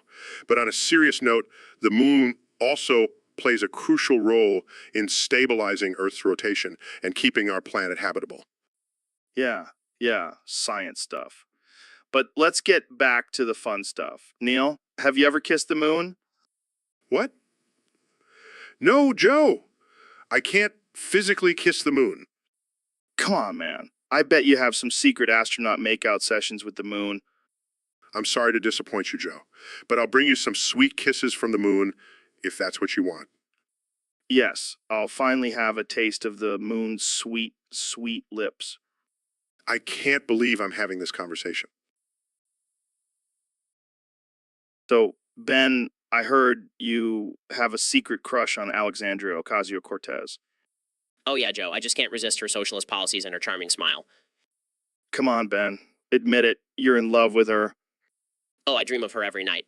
I just can't get enough of her Green New Deal and her progressive ideas. You know, Ben, I think you two would make a great couple. Oh, I would love to be her right-hand man. I'll even wear a Che Guevara t-shirt for her. I can just imagine you two debating politics in the bedroom. Oh yeah, we'll argue about Medicare for all while we're getting it on. You're killing me, Ben. But seriously, what do you think about her policies? Oh, they're just fantastic. I can't wait to see the economy crash and burn under her leadership. You're too much, man. But hey, love knows no political boundaries, right? Absolutely, Joe. I'll even vote for her in the next election. Well, there you have it, folks. Ben Shapiro, the unlikely Alexandria Ocasio-Cortez fan. Oh, I'm her #1 fan. Move over, Bernie. Alexandria Ocasio-Cortez is the real socialist hero. All right. Let's move on before we start a political war. Jamie, pull up an image of Alexandria Ocasio-Cortez and Ben holding hands. And Ben holding hands. Oh, sure thing, Joe. Here it is. Oh, that's going straight to... So, Elon, we got a question from one of our Discord users. They want to know, what are you willing to do to earn 5 cents? Well, Joe, I'm willing to do just about anything for 5 cents. I mean, I've already sent a car into space. What's a little pocket change? That's nothing compared to what I would do for 5 cents. I once ate a cockroach for a nickel. Oh, please, that's child's play.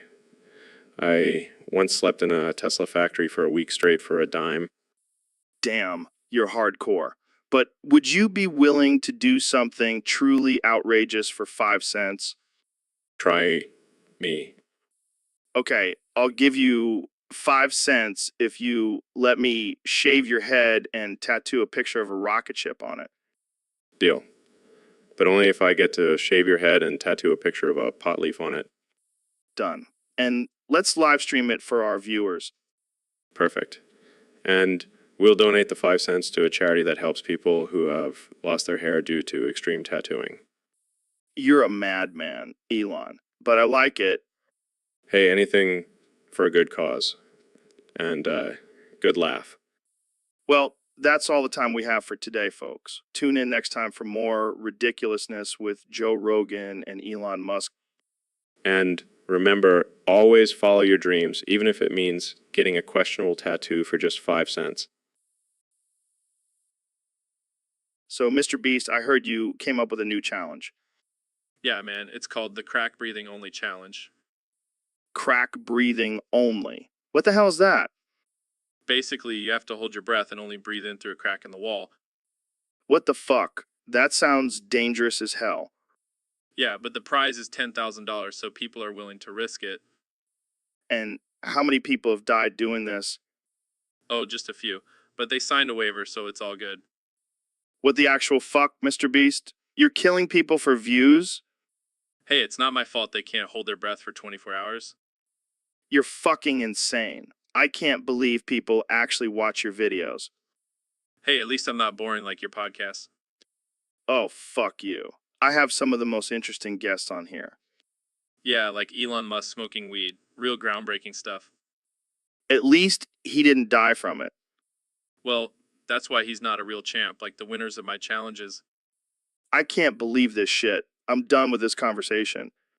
Oh, come on, Joe. Don't be a sore loser. Want to try the challenge yourself? Fuck no. I value my life. Thank you very much. Suit yourself. More money for me and my cracked out winners. So, Elon, I heard you have some experience with foreskin fungus. Yeah, man. It's a real pain in the ass. Or should I say, pain in the dick. Oh man, that's rough. How did you even get foreskin fungus? Well, I was experimenting with some new rocket fuel and accidentally spilled it on my crotch. Next thing I know, I've got a colony of fungus growing on my foreskin. That's insane. Did you try any treatments? Oh yeah, I tried everything. Creams, pills, even rubbing a Tesla coil on it. Nothing worked. I bet you had some interesting conversations with your doctor. Yeah, I think I scared him off. He kept trying to talk about rockets, and I just kept showing him pictures of my fungus. Oh man, you're a wild one, Elon. Hey, it's all part of being a mad scientist, right? Definitely. So, is the fungus gone now? Unfortunately, no. But I did come up with a new business idea. Foreskin fungus removal using SpaceX rockets. Now that's $1 million idea. You should trademark that. Already on it, my friend. You can thank me later when your dick is fungus free. So, Elon, I heard you finally invited a girl to our podcast. There will finally be some sex happening on the Joe Rogan Experience. Yeah, man, I figured it was time to spice things up. Plus, I heard she's into weird stuff. Oh, really? Like what? Well, she's into robots. And I mean, I am the CEO of a little company called Tesla.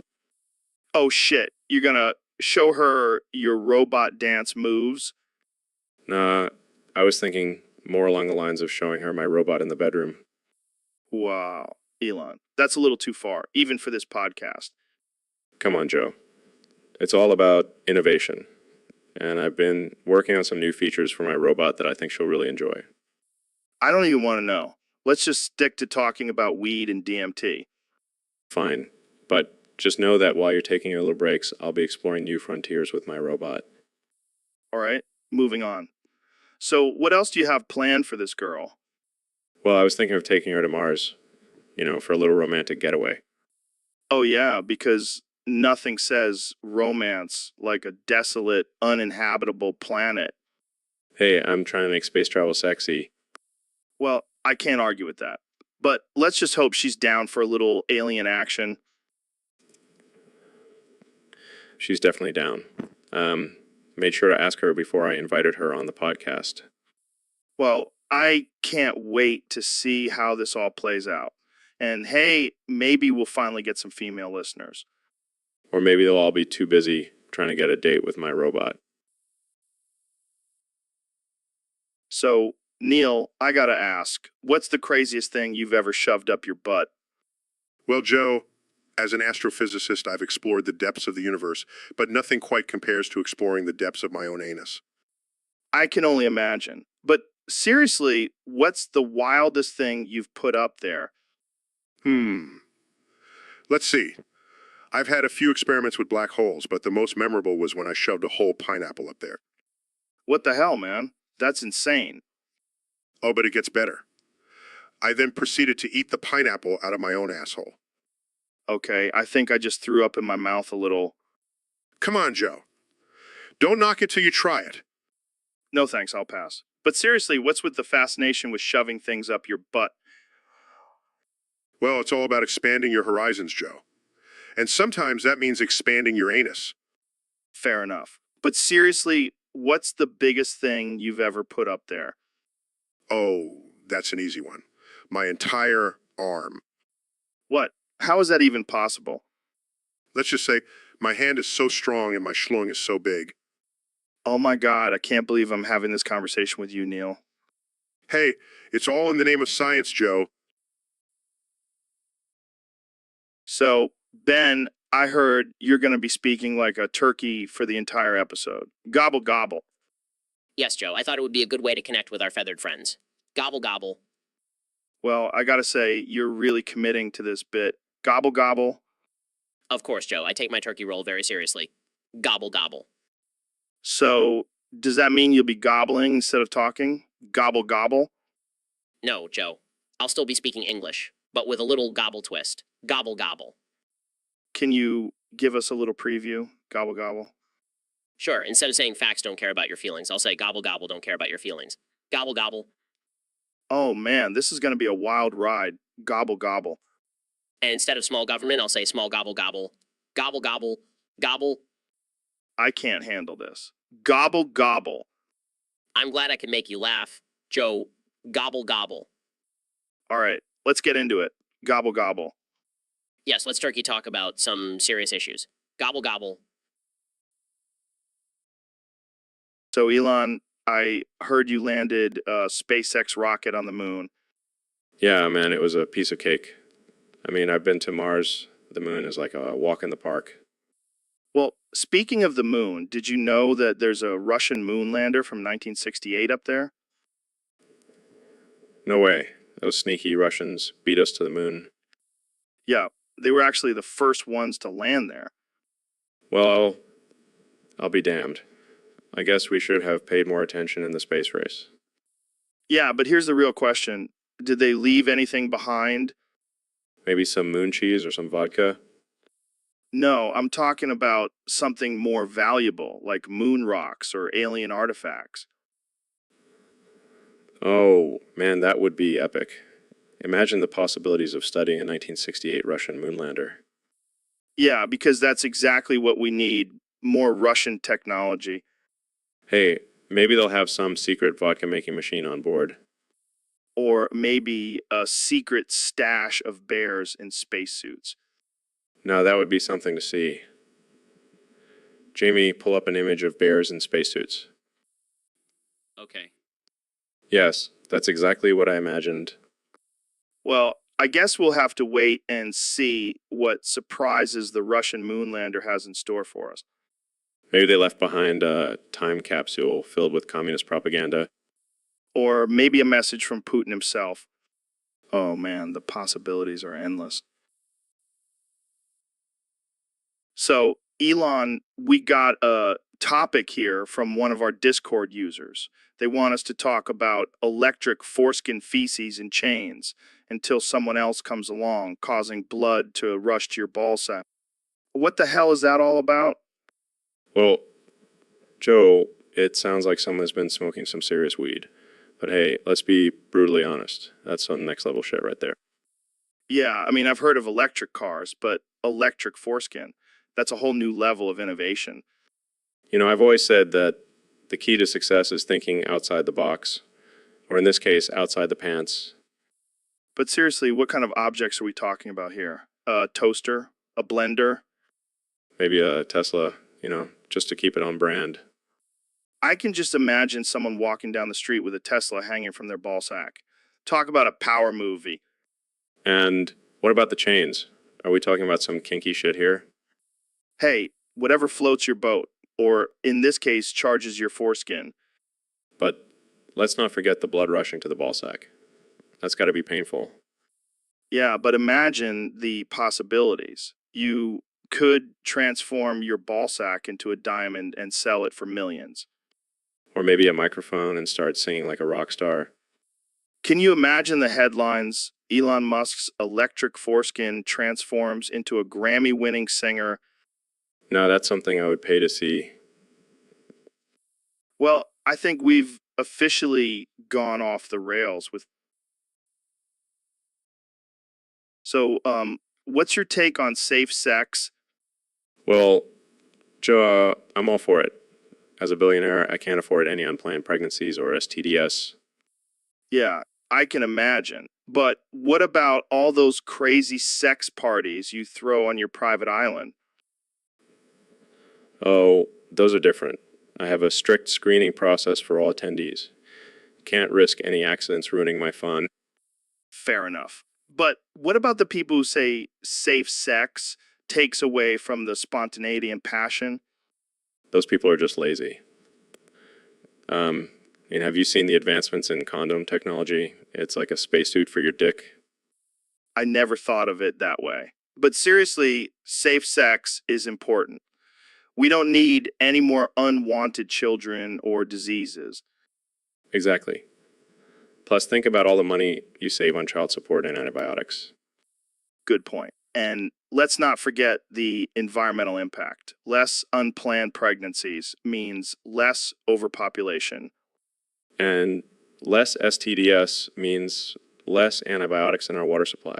It's a win-win for everyone. Well, there you have it, folks. Even Elon Musk, the man who wants to colonize Mars, preaches the benefits of safe sex. Hey, even on Mars, we'll need to practice safe sex. Can't have any alien babies running around.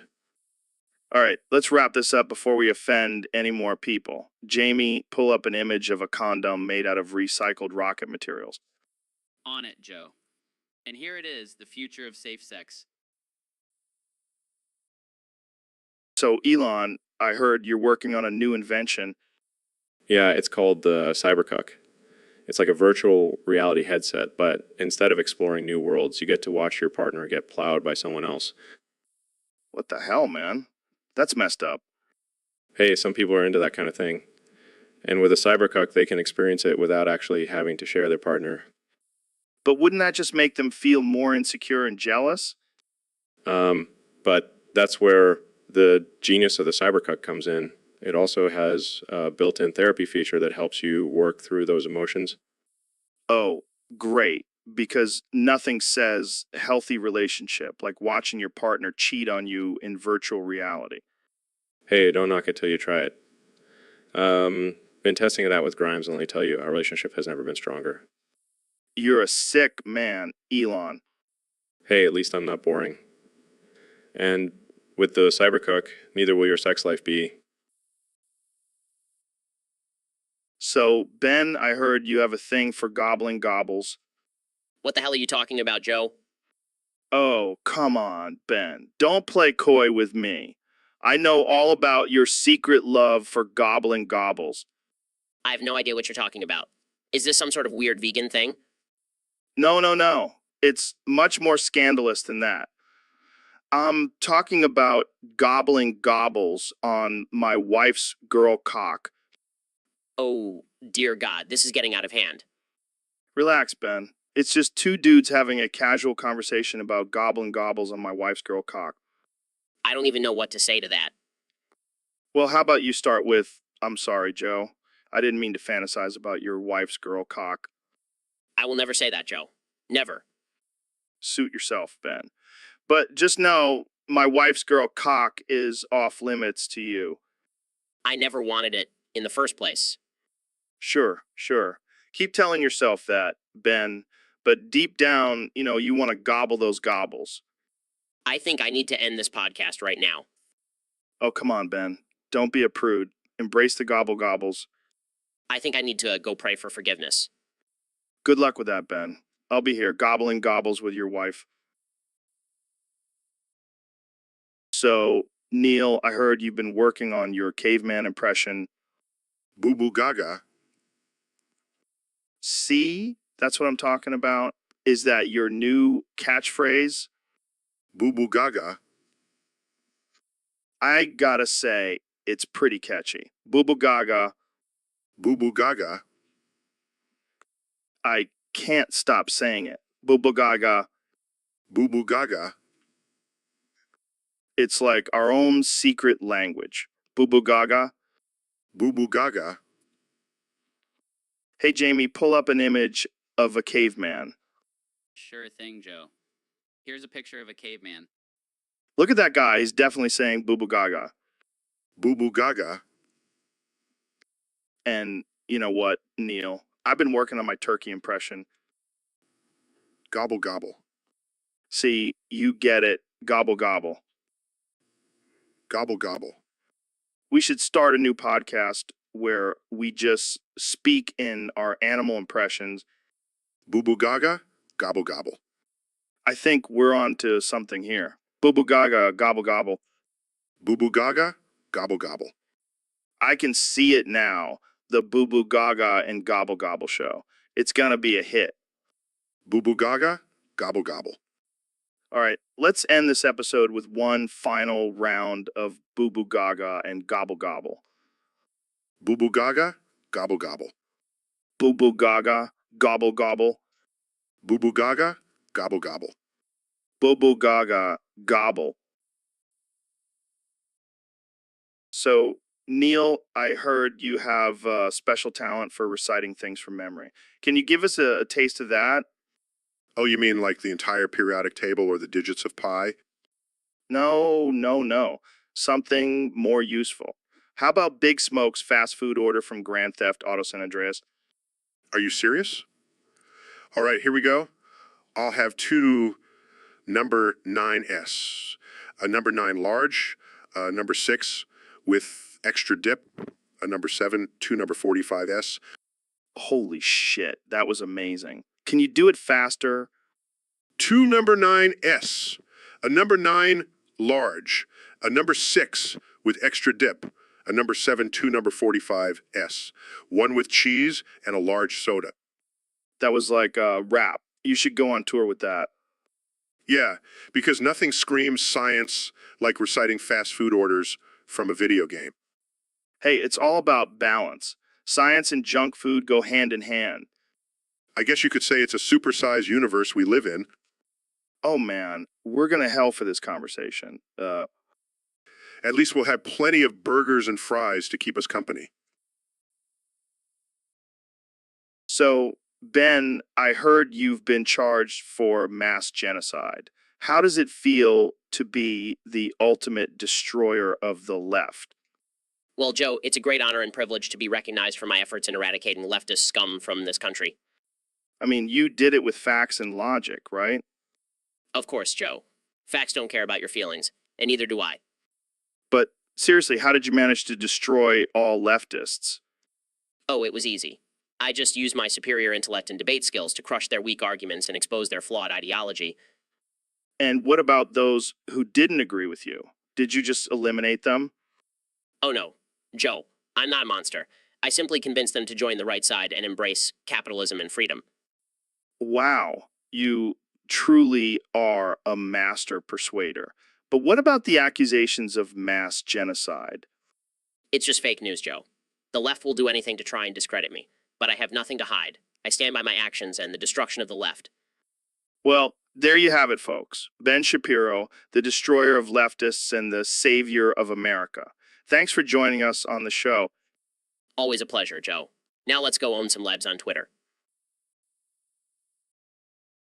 So, Elon, I heard you're planning on sending Ben Shapiro to space.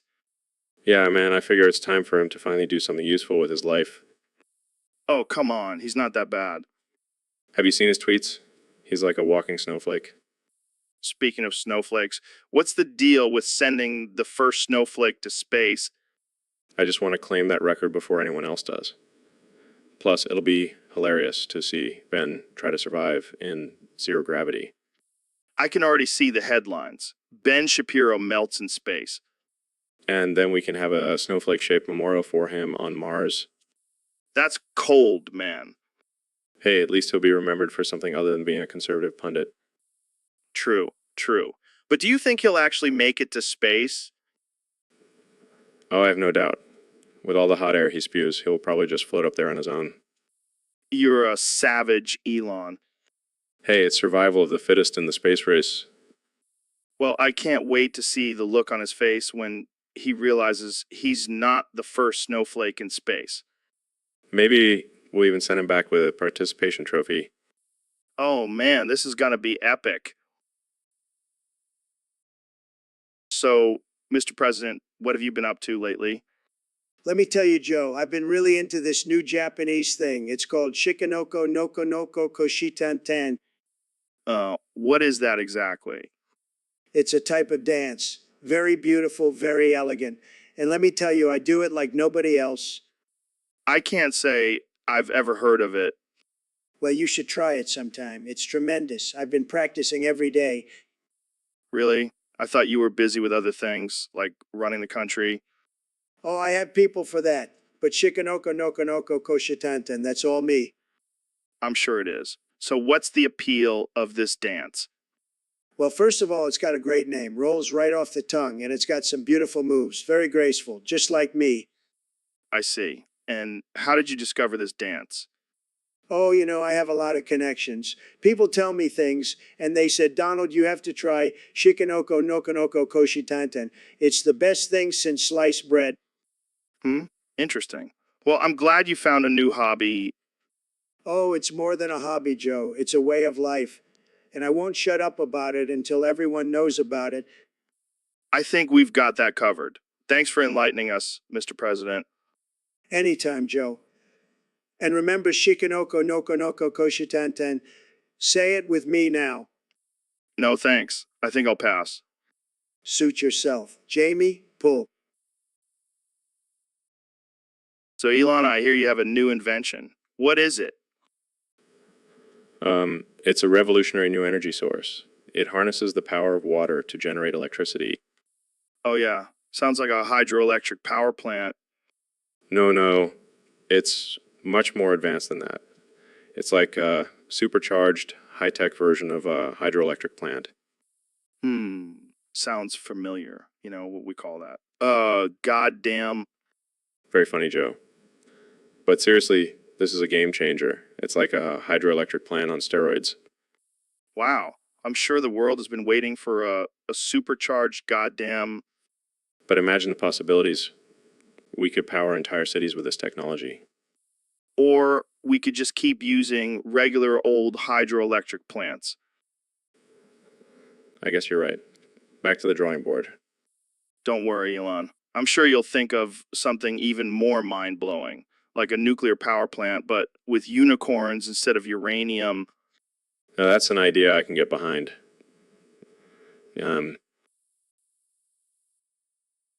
So, Elon, I heard you have some pretty big objects. Yeah, I mean, I have a rocket that can take us to Mars. That's pretty big. That's nothing. I have a giant bong that can take me to another dimension. What? Oh, yeah, and my ego is bigger than both of our objects combined. Well, my bank account is bigger than your ego. Touche. But seriously, what's the most oversized object you own? Probably my giant flamethrower, just in case I need to take out some aliens on Mars. Classic Elon. But have you seen my oversized gorilla statue?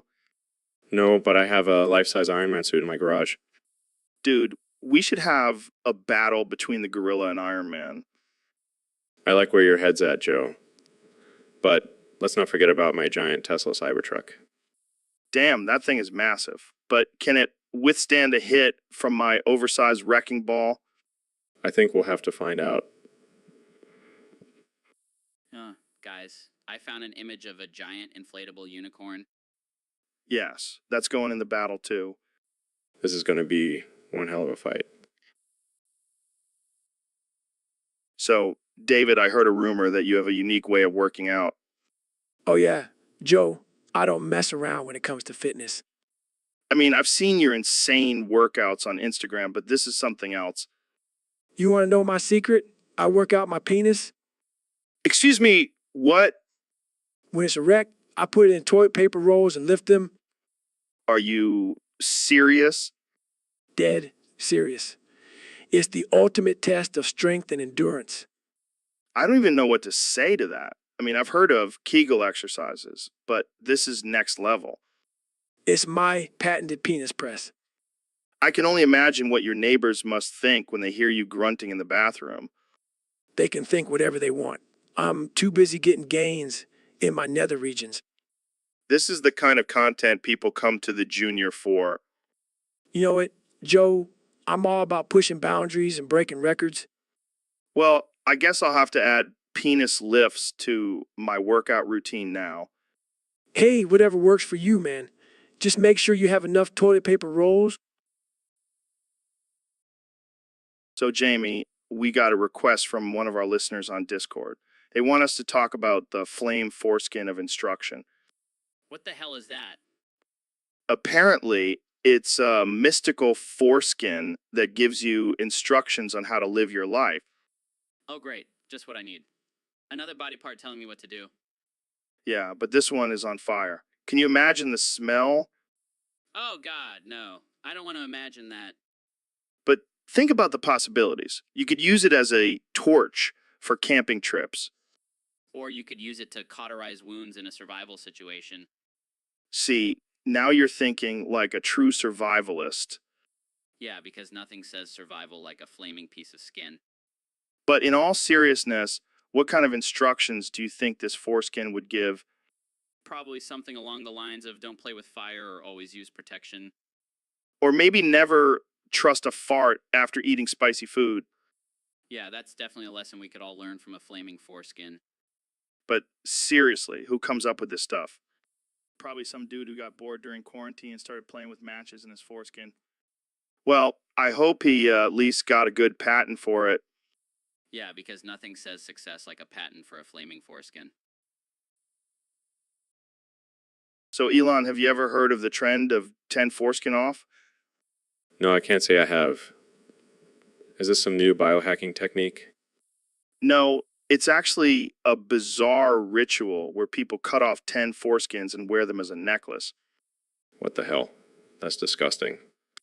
Yeah, but apparently it's supposed to give you some kind of power or something. Oh yeah, because nothing screams power like wearing someone else's foreskin around your neck. Right? And get this, some people even sell their foreskin necklaces online. Humanity never ceases to amaze me. Hey, maybe we should start our own line of foreskin necklaces. The Joe and Elon collection. I'll pass, thanks. I'll stick to launching rockets into space. Fair enough. But seriously, who comes up with this stuff? Maybe they have too much time on their hands. Or too many foreskins. Well, I guess it's better than wearing a toe ring made out of human toes. Is that a thing too? No, but I wouldn't be surprised if it was. People are weird, man. That's an understatement. But I think we can both agree that 10 foreskin off is just plain gross. Absolutely. And on that note, let's end this conversation before it gets any more disturbing. Thanks for tuning in, folks. So, Elon, I heard you lost all your billions in cryptocurrency. What happened, man? Yeah, I got a little carried away with the whole Dogecoin thing. I mean, who wouldn't want to invest in a meme currency? Well, apparently you wouldn't. Now you're living out of a cardboard box outside a Tesla factory. How's that going for you? It's not too bad. I mean, I've always wanted to experience what it's like to be homeless. It's like a real-life simulation. That's one way to look at it. But how are you surviving? You can't even get into the Tesla factory to use the restroom. Oh, I just go in the bushes. It's like camping, but without the fun or the s'mores. And what about food? Are you dumpster diving? No, I've actually started a new diet. It's called the cardboard box diet. It's all the rage in the homeless community. I'm not sure that's a healthy choice, Elon. Maybe you should try to get your billions back. Nah, I'm good. I've always wanted to be a minimalist. Plus, I've got my cardboard box and my dreams. What more do I need? Well, maybe some hygiene. You're starting to smell a little ripe. Hey, it's all part of the experience. Plus, it keeps people from getting too close to my box. I guess there's a silver lining to everything. But seriously, Elon, maybe you should lay off the gambling for a while. Yeah, I learned my lesson. From now on, I'll stick to investing in real things like flamethrowers and underground tunnels. That's the spirit. And who knows, maybe one day you'll make it back to... So, Neil, I heard you wanted to talk about something today. What's on your mind? Well, Joe, I've been thinking a lot about the Eggman copy pasta. It's quite fascinating. The what now? Is that some kind of new vegan dish? No, Joe. It's a popular internet meme where people recite a ridiculous story about an egg-loving mad scientist. Okay. Sounds like a waste of time to me. Oh, but it's so much more than that, Joe. It's a commentary on the absurdity of human existence and the fragility of our egos. Oh boy, here we go with the deep thoughts again. Would you like to hear it, Joe? I've been practicing my recitation. I guess so. But I warn you, if it's not about MMA or DMT, I'm going to tune out. I am the Eggman. They are the Eggmen. I am the walrus. Goo goo joob. What the hell is this nonsense? Are you high, Neil? No, Joe. It's a parody of a Beatles song, but it also represents the chaos and absurdity of life. Yeah, well, I prefer my chaos with a side of kickboxing. Oh, Joe. You just don't understand the beauty of the Eggman copy pasta. Yeah, I'll stick to my steak and potatoes. Thank you very much. Suit yourself, Joe. But just remember, the Eggman sees all and knows all. So, Mr. President, what have you been up to since leaving office? Well, Joe, I've been busy playing golf, watching Fox News, and of course, making America great again. Right, right. So, what brings you on the podcast today? I wanted to talk to the American people directly, Joe. I have a little experiment I want them to try at home. Oh boy, here we go. I call it the left hand challenge. You sit on your left hand until it falls asleep, and then you furiously beat your meat. What the hell, man?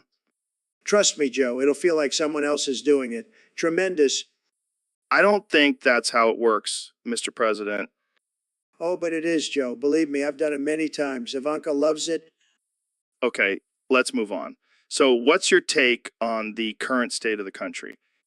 It's a disaster, Joe. The fake news media, the Democrats, they're all out to get me. But I'm still the best president this country has ever seen.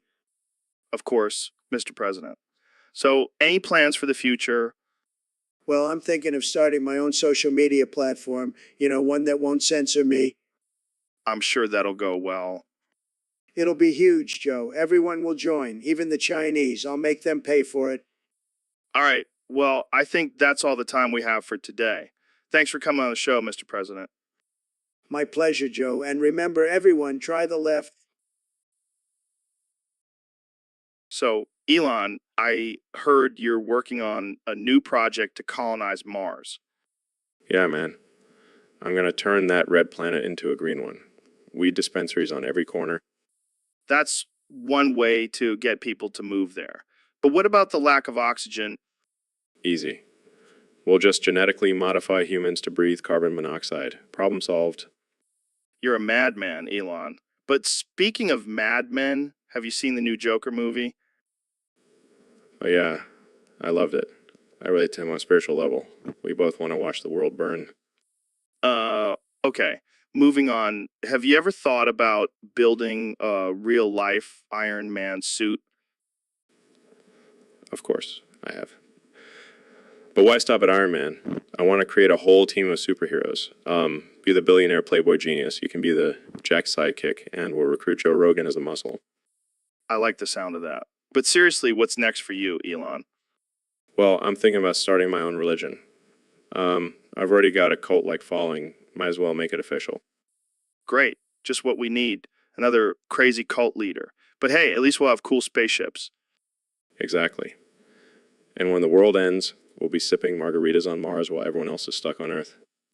Well, on that note, I think we should wrap this up before we get arrested for conspiracy. Thanks for coming on the show, Elon. No problem, Joe. Always a pleasure to talk about my insane plans with you. So, Neil, I've been hearing about this new strain of super weed that supposedly gives you superhuman abilities. You got to try it, man. I don't know, Joe. I'm a scientist. I can't just go around smoking weed like some stoner. Come on, man. It'll be fun. And think about all the cool things we could discover about the universe while high. Fine. But just one hit. That's all I need, Wow. This is some good stuff. right? Now, let's see if you can levitate or something. Oh, shit. What the hell, Neil? You just caused a fire in my studio. Sorry. I'll use my superhuman abilities to put it out. This is not what I had in mind when I said cool things. I guess I should stick to astrophysics and leave the weed to you. Yeah, probably for the best. But hey, at least we have a new episode title. Neil deGrasse Tyson sets Joe Rogan's studio on fire with super weed. So Neil, I've been hearing a lot about black holes lately. What's the deal with those things? Oh, you mean those giant cosmic vacuums that suck everything in and crush it into oblivion? Yeah, they're pretty badass. But how do they work? I mean, how does something just disappear like that? Well, imagine a giant cosmic toilet. Everything gets flushed down and never comes back out. Well, that's deep, pun intended. And the best part is, we have no idea what's on the other side. It could be a portal to another dimension or just a bunch of alien turds. Dude, that's wild. I never thought about it like that. And you know what else? I made all of this up. You bald fuck really believe everything we tell you. Wait, what? You mean this whole black hole thing is just a hoax? Of course not, Joe. But it's fun to mess with your mind. Just like how you believe in Bigfoot and DMT elves. Hey, those things are real, man. Don't you dare talk smack about my DMT elves. Sure, Joe. Whatever helps you sleep at night. Jamie, pull up an image of a DMT elf riding a Bigfoot. Exactly my point. But hey, it's all good.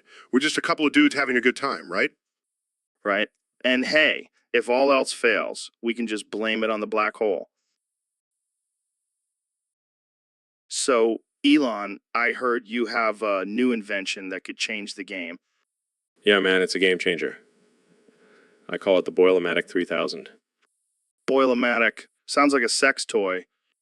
Well, it does involve some steamy action. Oh, really? Tell me more. It's a new way to boil water using only the power of farts. Farts.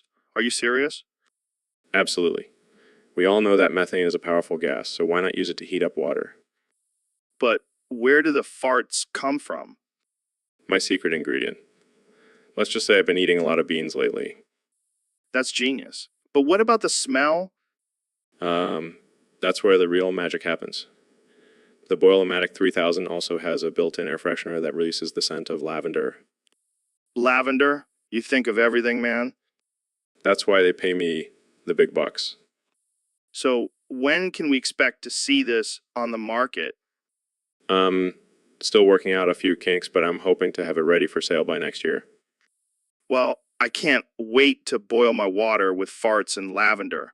Thanks for coming on the show, Elon. Anytime, Joe. And remember, always let your farts power your life. So, Ben, I heard you did something pretty wild the other day. Oh, you mean when I shoved my dick in a blender and turned it on? Yeah, that's the one. What the hell were you thinking? I was just trying to see if I could make a new smoothie recipe. Oh, man, that's disgusting. Hey, at least it's all natural ingredients. I don't think anyone wants to try a Ben Cox smoothie. Well, I have to admit, it was a bit of a bender. Oh, Ben, you never fail to amuse me. You know what they say, Joe. When life gives you blenders, make dick smoothies. I don't think that's how the saying goes, but I like your version better. Thanks, Joe. I'll have to remember that next time I'm in the kitchen. Please don't. I don't think anyone wants to see a cooking show with you as the host. Fair enough. But hey, at least I know how to spice things up in the kitchen. Oh, Ben, you're too much. So, Elon, I heard you found water on Mars. Yeah, it was a game changer. But, may have accidentally drank it all. What the hell, man? You can't just go around drinking all the water on Mars. Hey, I was thirsty. And besides, it's not like anyone else is going to drink it. You do realize that finding water on Mars was a huge discovery, right? Yeah, whatever. But have you ever tried Martian water? It's like a mix of Gatorade and Red Bull. That's not the point, Elon. You could have used that water for research or something. Research. PSH, I'm too busy building rockets and flamethrowers. Ain't nobody got time for research. This is why we can't have nice things, Elon. You go and ruin it by drinking all the water. Hey, at least I didn't pee in it. That would have been a real party pooper. Oh God, please tell me you didn't pee in it. Relax, Joe. I'm just kidding. But seriously, have you ever seen a Martian pee? It's out of this world. I can't with you, Elon. You're a madman. Hey, I prefer to think of myself as a visionary. and now I'm a hydrated visionary. I give up. I can't even argue with you anymore. That's probably for the best. Now, if you'll excuse me, I have to go find some alien beer to wash down this Martian water. Cheers, mate. So, Neil, what's been going on in your world lately? Oh, just the usual, Joe. Just floating around in space, slowly drifting away into the void. Wait, what? You're stuck in space on a damaged Boeing spacecraft? Yeah, it's not looking too good, Joe. I might not make it back to Earth. That's some heavy shit, man. Are you okay? No, Joe. I'm not okay. I'm scared and alone, and I don't know what to do. Well, don't worry, Neil. I'm sure someone will come to rescue you. But who, Joe? Who could possibly save me now? It's okay, Neil. Just let it all out. Cry it out, man. I don't want to die in space, Joe. SHHHSHHH. It's gonna be okay. Hey, Elon Musk, get your ass over here and save this crybaby scientist. Elon, is that you? Of course it's me, Neil. Who else would come to save your sorry ass? Oh, thank God, Elon. You're my hero. Yeah. Just get in the rocket, Neil. We gotta get you back to Earth before you start crying again. Thank you, Elon. You're a true visionary. More like a sucker for a good sob story. So, Ben, what's your all-time favorite TV show? Well, Joe, I'm glad you asked. It's definitely Digimon. Digimon. What the hell is that? It's a Japanese anime about these creatures that live in a digital world. It's amazing. Sounds like a nerd fest. Jamie, pull up an image of Pikachu. Hey, Joe, that's not even the same show. Pikachu is from Pokemon. Oh, right. My bad. Jamie, pull up an image of Digimon. That's not how it works, Joe. They're completely different things. Whatever, man. They all look like weird cartoon animals to me. You just don't understand the complexity of the Digimon universe, Joe. Yeah, because I have a life. Jamie, pull up an image of Pikachu dressed as a cowboy. Seriously, Joe. We're talking about Digimon here. Fine. Jamie, pull up an image of Digimon dressed as a cowboy. That doesn't even exist. You're just making things up now. Oh, I'm sorry, Mr. Digimon expert. Maybe I should just stick to watching real TV shows like Jersey Shore. Hey, don't knock it till you try it. Digimon is a masterpiece. Yeah, masterpiece of nerdiness. Jamie, pull up an image of a Pikachu playing Dungeons and Dragons. Okay, now you're just trying to piss me off. Mission accomplished. Jamie, pull up an image of Digimon playing Dungeons and Dragons. Give up. You win this round, Joe. That's right. Now let's get back to talking about real man stuff like MMA and hunting. Oh, joy. Can't wait. So, Mr. Beast, what do you think about Dr. Phil? Oh man, that guy is a legend. He's never gonna give you up. Yeah, and he's never going to let you down. And he's never gonna run around and desert you. He's never going to make you cry. And he's never gonna say goodbye. And he's definitely never going to tell a lie and hurt you. I mean, he's got a PhD in being a badass. He's like the Chuck Norris of psychologists. Yeah, but I heard he once made a patient cry by telling them they had to eat cum for every meal. Damn, that's harsh. But hey, at least he's not Rick Astley. Yeah, that guy just wants to give you up, let you down, run around, desert you. And he'll definitely make you cry and say goodbye. And he'll probably tell a lie and hurt you too. But hey, at least we have Dr. Phil to guide us through life. Yeah, he's like the wise, no-nonsense uncle we never had. And he's never gonna give us up, let us down, or desert us. What a guy. So, Elon, thanks for joining me on the podcast today. Glad to be here, Joe. What's on the agenda for today's episode? Well, we have a special request from one of our Discord users. They want me to circumcise myself live on the podcast. That's fantastic. I've always been fascinated by the human body and its capabilities. Yeah, I'm not sure if I'm comfortable with this, but hey, it's for the fans, right? Absolutely. And don't worry, I'll narrate the whole thing in great detail. All right, let's get this over with. Oh, look at that precision. Joe, you have the hands of a surgeon. Can we please hurry this up? Joe is now making the first incision. The foreskin is being carefully removed. Oh, the blood is gushing out like a fountain. Oh my God, why did I agree to this? Don't worry, Joe. It's just a little bit of blood. You'll be fine. Okay, it's done. Can we move on to a different topic now? And there you have it, folks. Joe Rogan has officially circumcised himself live on the podcast. Tune in next week for another crazy stunt. Oh yeah, can't wait for that. Thanks for joining me, Elon. Anytime, Joe. Anytime. So, Neil, have you seen that show Bear in the Big Blue House? Yeah, I have. It's a classic. Why do you ask? Well, I was thinking, what if we did our own version of the goodbye song from the show? I'm not sure that's a good idea. We might get some backlash for that. Come on, Neil. Don't be a buzzkill. Let's just do it for fun. All right, fine.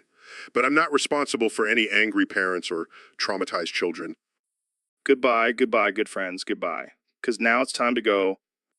But, hey, I say, well, that's okay. 'Cause we'll see you very soon, I know.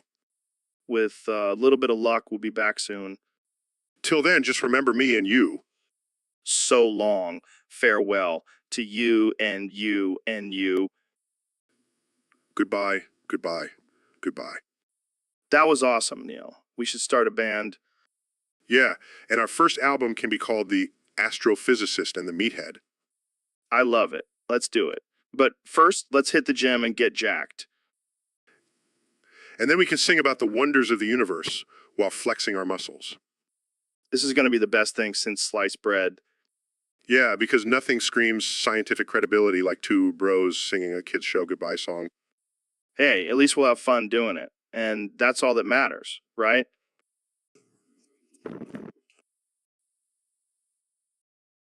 So, Elon, what do you think about knocking it without trying it? Well, Joe, I think it's a bit like judging a book by its cover. You know, you can't really know what's inside until you open it up and take a look. Take a look. Yeah, but sometimes you just know, like I can tell by looking at a guy with a neck tattoo that he's probably not the best decision maker. Fair enough, but I think it's important to keep an open mind.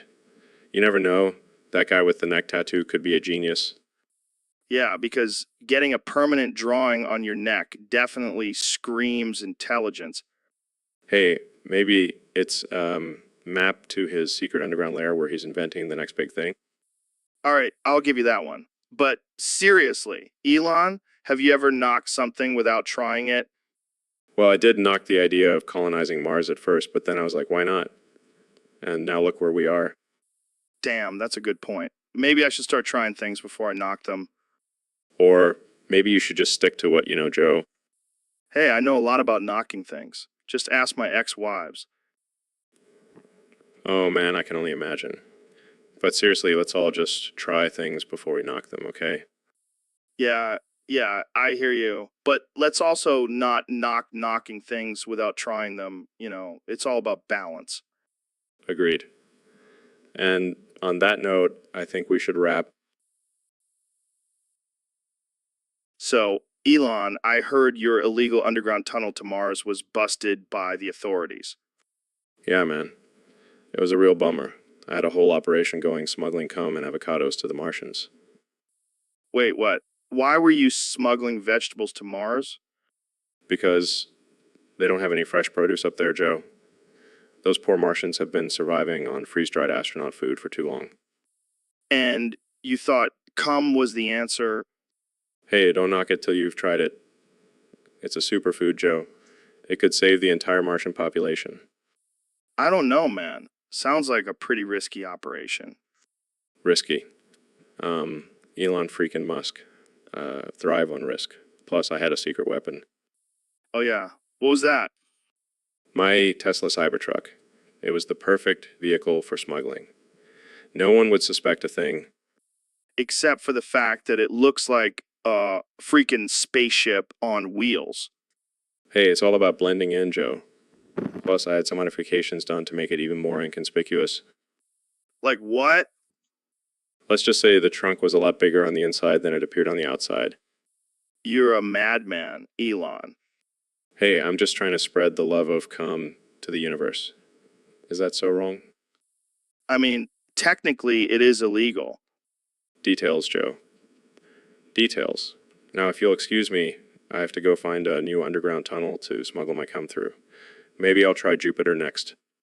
Good luck with that, buddy. And stay away from the authorities. They don't take too kindly to illegal vegetable smuggling. So, Elon, I heard you blew through $369 trillion trying to bring your favorite femboy VTubers to life. Yeah, man, I just couldn't resist. Have you seen those thighs? I had to make it happen. But now you're broke, in debt, and facing federal charges. Was it worth it? Absolutely. Maybe poor and hated by the entire world, but at least I got to hold my femboy fever's hand for 1.2 billion, 39,204,893 seconds. That's some dedication. But what about the power grid collapse? That's some serious butterfly effect stuff. Collateral damage. I'm sure it'll all work out in the end. And what about your reputation? You were once hailed as a genius. Now you're just a horny fool. Hey, genius and horny can go hand in hand. Look at Einstein, he was a total freak. Fair point. But what about the engineers who built the portal? They must be pissed. They're just jealous they didn't get to hold the femboy VTuber's hand like I did. Well, at least you got to live out your dream for a few seconds. That's more than most people can say. Yeah, I may have lost everything, but I'll always have that memory. And maybe a few screenshots. And a lifetime of depression and blue balls. Yeah, but it was totally worth it. Now excuse me while I go cry in my Tesla. So, Elon, I heard you've been getting into the whole tuber thing lately. Yeah, man, I've been watching these femboy VTubers and they're blowing my mind. Oh, yeah. You into that kind of thing? Absolutely. I mean, have you seen the way they move? It's like they were designed by a team of engineers. Yeah, I can see why that would appeal to you. But let's get down to business. Smash or pass? Oh, hell yeah. Let's do this. Okay, first up we have Kira, the cat girl VTuber. Definitely a smash for me. I love a good cat girl. Agreed. Next we have Aiden, the elf VTuber. Pass. I'm not into that whole fantasy shit. Fair enough. Okay, how about Lily, the femboy VTuber? I think I'll have to go with a smash on this one. I'm curious. Oh, I bet you are. And last but not least, we have Alex, the demon VTuber. Pass. I'm not trying to get possessed during sex. Good call. Looks like we have similar tastes in femboy VTubers. Who would thought? The world's richest man and the world's most jacked man bonding over femboys. Only on the Joe Rogan Experience. So, Elon, I heard you're working on some new technology to enhance sexual experiences. Care to share? Well, you know me, always pushing the boundaries of innovation. I've created a device that can simulate multiple orgasms simultaneously. Whoa, that's wild. But do you really think people need that? I mean, I've been having pretty satisfying sex without any gadgets. Oh, Joe, you sweet, naive man. You have no idea what you're missing out on. Trust me, once you try this, you'll never go back. But isn't that cheating? Like, what about the natural, primal aspect of sex? Oh, please. Who cares about being natural when you can have multiple mind-blowing orgasms at the push of a button? I guess you have a point. But what about the ethics of it all? Like, what if people get addicted to this device? Joe. You're overthinking it. Just let people enjoy themselves. Plus, I've added a feature where the device will self-destruct after 1 year of use, so no one becomes too dependent on it. Damn, that's some serious commitment to ethical hedonism. I like it. Of course you do, Joe. And don't worry, send you one for free to test out. Just don't tell anyone where you got it from. My lips are sealed. But seriously, Elon, how did you even come up with this idea? Let's just say I've been doing some extensive research on the subject. I knew you were hiding something, you sly dog.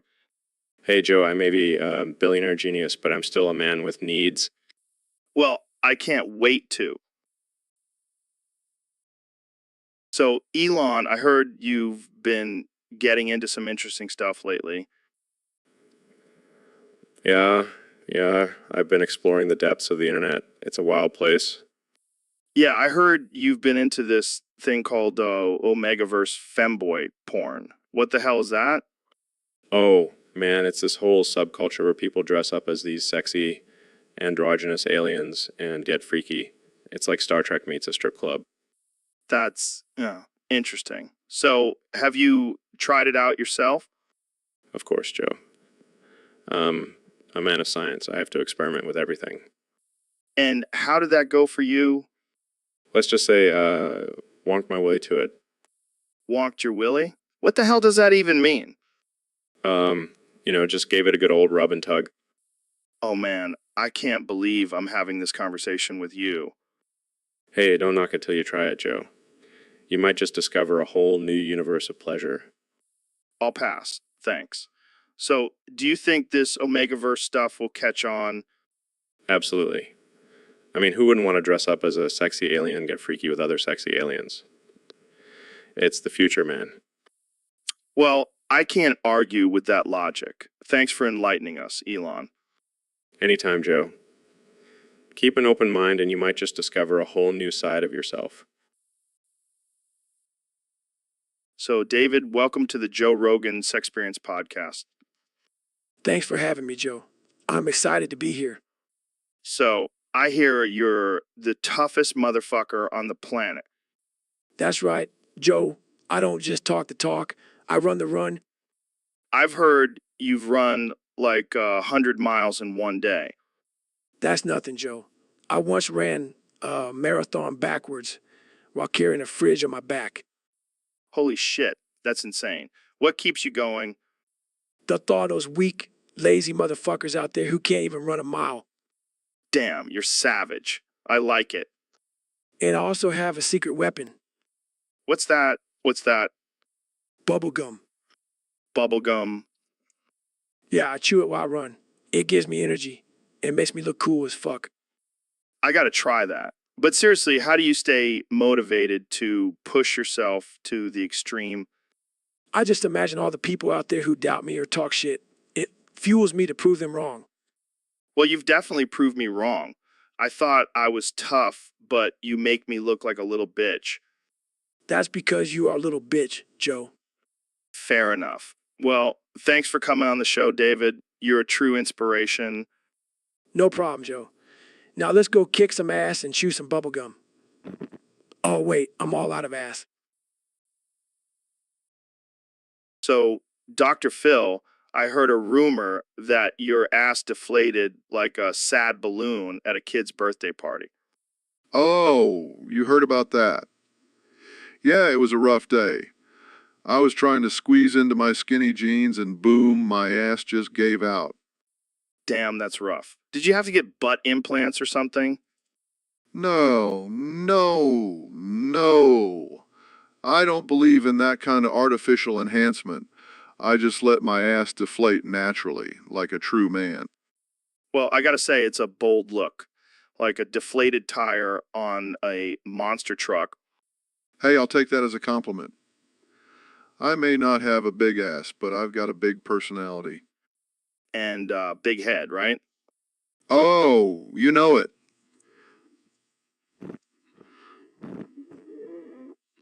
Have you tried sitting on a donut cushion? Oh, please. I'm not some old lady with hemorrhoids.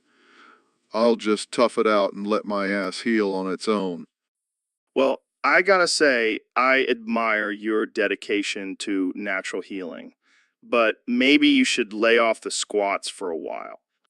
Oh, you think I do squats? That's cute. I haven't done a squat since the Clinton administration. Well, I guess we'll just have to call you Dr. Flat Ass from now on. Hey, I'll take it. As long as I can still sit down and give out my sage advice, I'm good. So, Dr. Phil, I heard you've been experimenting with a new diet. Yes, Joe. It's called the Eat Your Own Balls diet. What the fuck, man? Are you serious? Absolutely. It's all about self-sufficiency and taking control of your own nutrition. But, balls, that's some next level shit. Don't knock it till you try it, Joe. They're packed with protein and essential nutrients. I don't know, man. Seems a little extreme. Oh, come on. You eat elk meat and drink bone broth. This is no different. Fair point. But how do you prepare them? Well, I like to season them with some garlic and herbs and then throw them on the grill.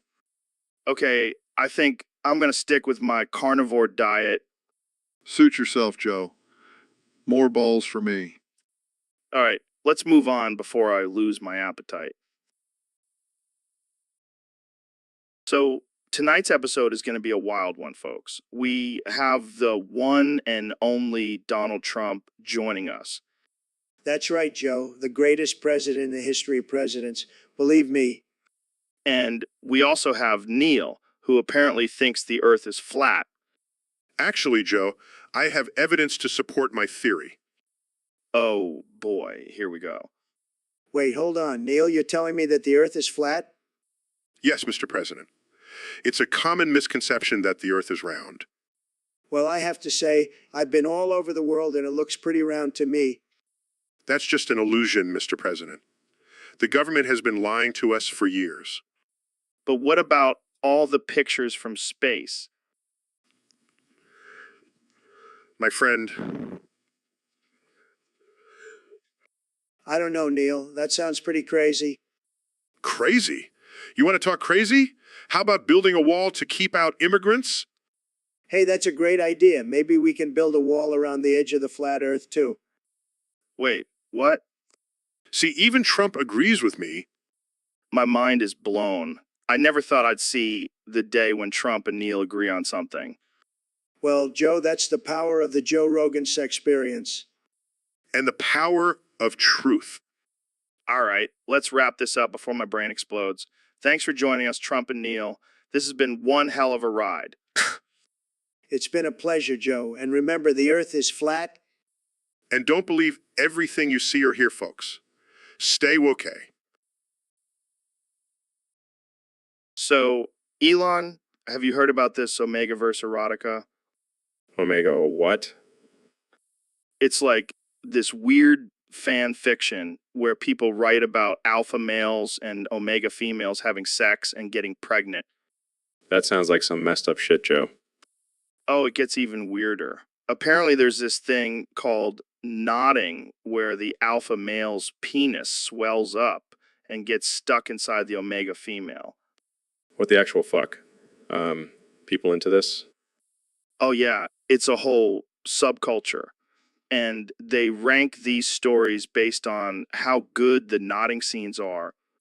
I can't believe I'm hearing this. And people say I'm the weird one.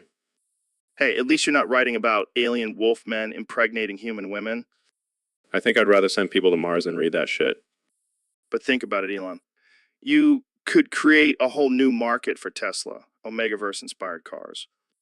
I don't think the world is ready for that kind of innovation, Joe. Maybe not, but I bet there's a market for Omegaverse-inspired flamethrowers. You know what, Joe? I think we need to stop this conversation before we give someone a really bad idea. Too late, Elon. I already have a title for this episode, Elon Musk and Joe Rogan, the Omegaverse Chronicles. God help us all. So, Mr. President, we have a question from one of our listeners. They want to know, have you ever tried not having sex with the letter 4? Well, Joe, let me tell you, I've had a lot of beautiful women in my life, but I've never been tempted by a letter before. But what about the number 4? It's a pretty sexy number. Look, I have the best numbers, okay? The biggest numbers, and I've never been attracted to any of them, believe me. But what if 4 came on to you? Would you resist? Joe, I have tremendous self-control. I could resist any number, even if it was the most beautiful number you've ever seen. But what about the number 69? Now that's a different story, Joe. I may have to make an exception for that one. I think a lot of people would agree with you on that. I have the best exceptions, believe me. Well, I'm glad we cleared that up. Now let's move on to more important topics. Like how to make America great again? No, I was thinking more along the lines of how to make Twitter great again. Oh, Joe, you always know how to make me laugh. I'll have to tweet about this conversation later. I can't wait to see that tweet. Thanks for joining us, Mr. President. It's been my pleasure, Joe. And remember, always resist the number 4. It's a dangerous one. So, Ben, I heard you're playing the role of the cup in the next Two Girls, One Cup movie. Yes, Joe, I am. And let me tell you, I'm honored to be chosen for such a prestigious role. I can only imagine the preparation you must be going through. Method acting at its finest. Absolutely, Joe. I've been practicing my cup-like movements and perfecting my porcelain complexion. And what about the infamous scene where the cup is filled with, well, Oh, I have no problem with that, Joe. I'll just use my quick wit and logic to explain why it's not actually disgusting. oh man, I can't wait to see your performance. It's going to be a real tour de force. Thank you, Joe. I take my craft very seriously, even if it involves being a receptacle for bodily fluids. And I heard there's a twist in this movie where the cup actually talks. How are you preparing for that? Well, I've been practicing my high-pitched squeaky voice and brushing up on my cup puns. Gotta keep it light and entertaining, you know? You truly are a versatile actor, Ben. I have no doubt you'll knock it out of the park. Thank you, Joe. I'll make sure to pour my heart and soul into this role. All right. Well, I can't wait to see the final product. And remember, don't take any crap from those girls. You're the star of the show. Don't worry, Joe. I'll be the cup that everyone remembers. So, Ben, I heard you're on a 69-day edging streak. How's that going for you? It's been quite the experience, Joe. I'm tapping into my primal instincts and embracing the power of delayed gratification. Delayed gratification. Sounds like a fancy term for blue balls. Oh, please, Joe. I'm a master debater. I can handle a little discomfort. Speaking of discomfort, have you tried using a fleshlight during your edging sessions? Joe, I'm a married man. I don't need any help from a fake vagina. Fair enough. But let's be real, Ben. You're just doing this for the shock value, right? Absolutely not, Joe. I'm a serious intellectual. This is all part of my journey to enlightenment. Enlightenment. More like blue balls enlightenment. You know what, Joe? I'll have you know that edging has many benefits, including increased stamina and control. Yeah, but have you seen the memes about you on Twitter? You're like the poster boy for edging now? Well, at least I'm good at something, Joe. Hey, I'm not judging. If you want to spend your days on the edge, go for it. But just don't come crying to me when you finally release and it's like a fire hydrant. Trust me, Joe. I'm in complete control. I am the master of my domain. All right. Well, we'll see how long this streak lasts. Jamie, pull up an image of a guy on the edge of a cliff. So, Neil, what's new in the world of astrophysics?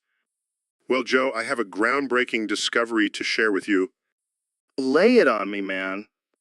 You know, the vacuum cleaner robot from the Teletubbies? Yeah, that thing creeped me out as a kid. Well, it turns out it's not just a cleaning machine. It's also my personal dick sucker every morning. What the hell? Neil, are you serious? Dead serious. That thing has some serious suction power. I don't even know what to say to that. Hey, don't knock it till you try it. I think I'll pass. Thanks. Suit yourself, Joe. But let me tell you, it's a game changer. I'll stick to my coffee in the morning, thanks. You're lost, man. That robot knows how to handle a man's needs. Okay, let's change the subject before things get too weird. Fair enough. But don't knock it till you try it, Joe. I'll keep that in mind, Neil. Now let's talk about something less sucky. So, Neil, I heard you're a big fan of Pokemon. Yeah, I've been known to dabble in the world of pocket monsters. Well, I gotta ask, which one is your favorite? That's a tough one. But I have to say, I have a soft spot for Neil the Grass-type Pokemon Tyson. Wait, what? That's not a real Pokemon. Oh, it is. And let me tell you, it's a force to be reckoned with. I don't know, man. I've never heard of it. Well, that's because it's a rare breed. It's got the power of science and the ferocity of a grass type. Plus, it looks damn good in a lab coat. I can just imagine it now. Neil the Grass-type Pokemon Tyson, I choose you. And when it unleashes its signature move, Cosmic Knowledge Blast, it'll blow your mind and your eardrums. Damn, I gotta catch one of those. Sorry, Joe. They're only found in the depths of the universe. But hey, maybe one day you'll get lucky and stumble upon one during an intergalactic trip. Oh man, I can see it now. Me and Neil the Grass-type Pokemon Tyson traveling through space and dropping knowledge bombs on other galaxies. Now, that's a podcast I tune in for.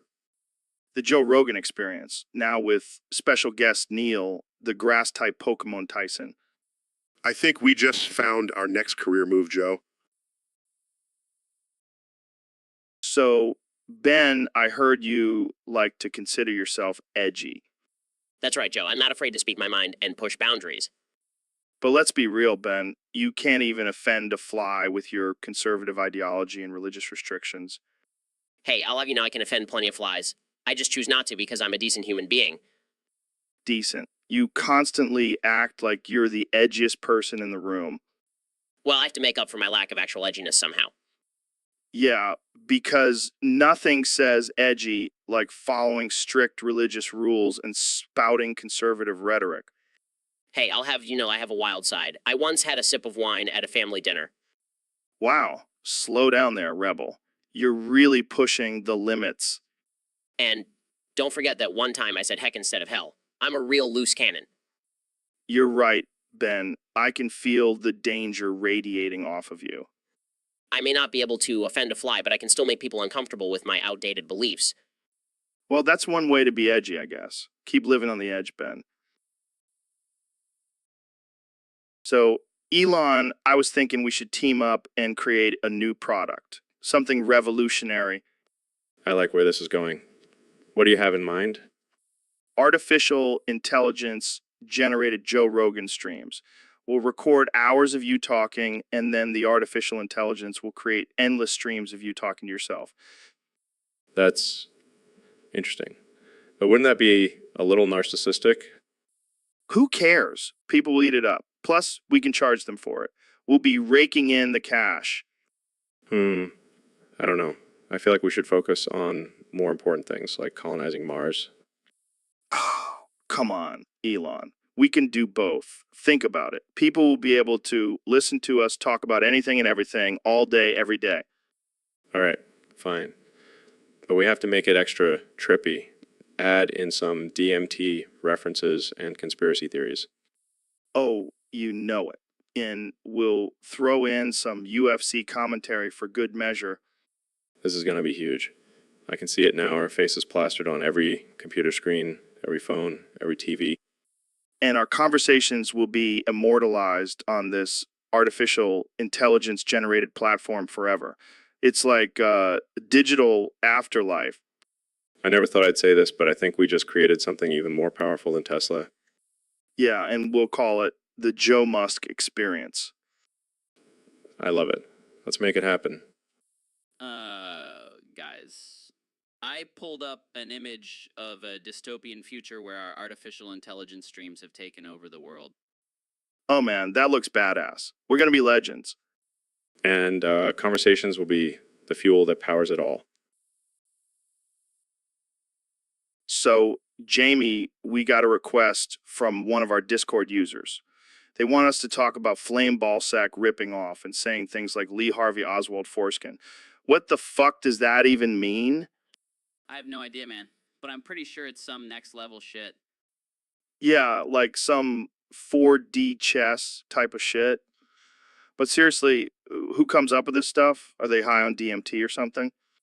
Maybe they're just trying to be edgy. You know, like those jabroni ass homies who trying to see dead people.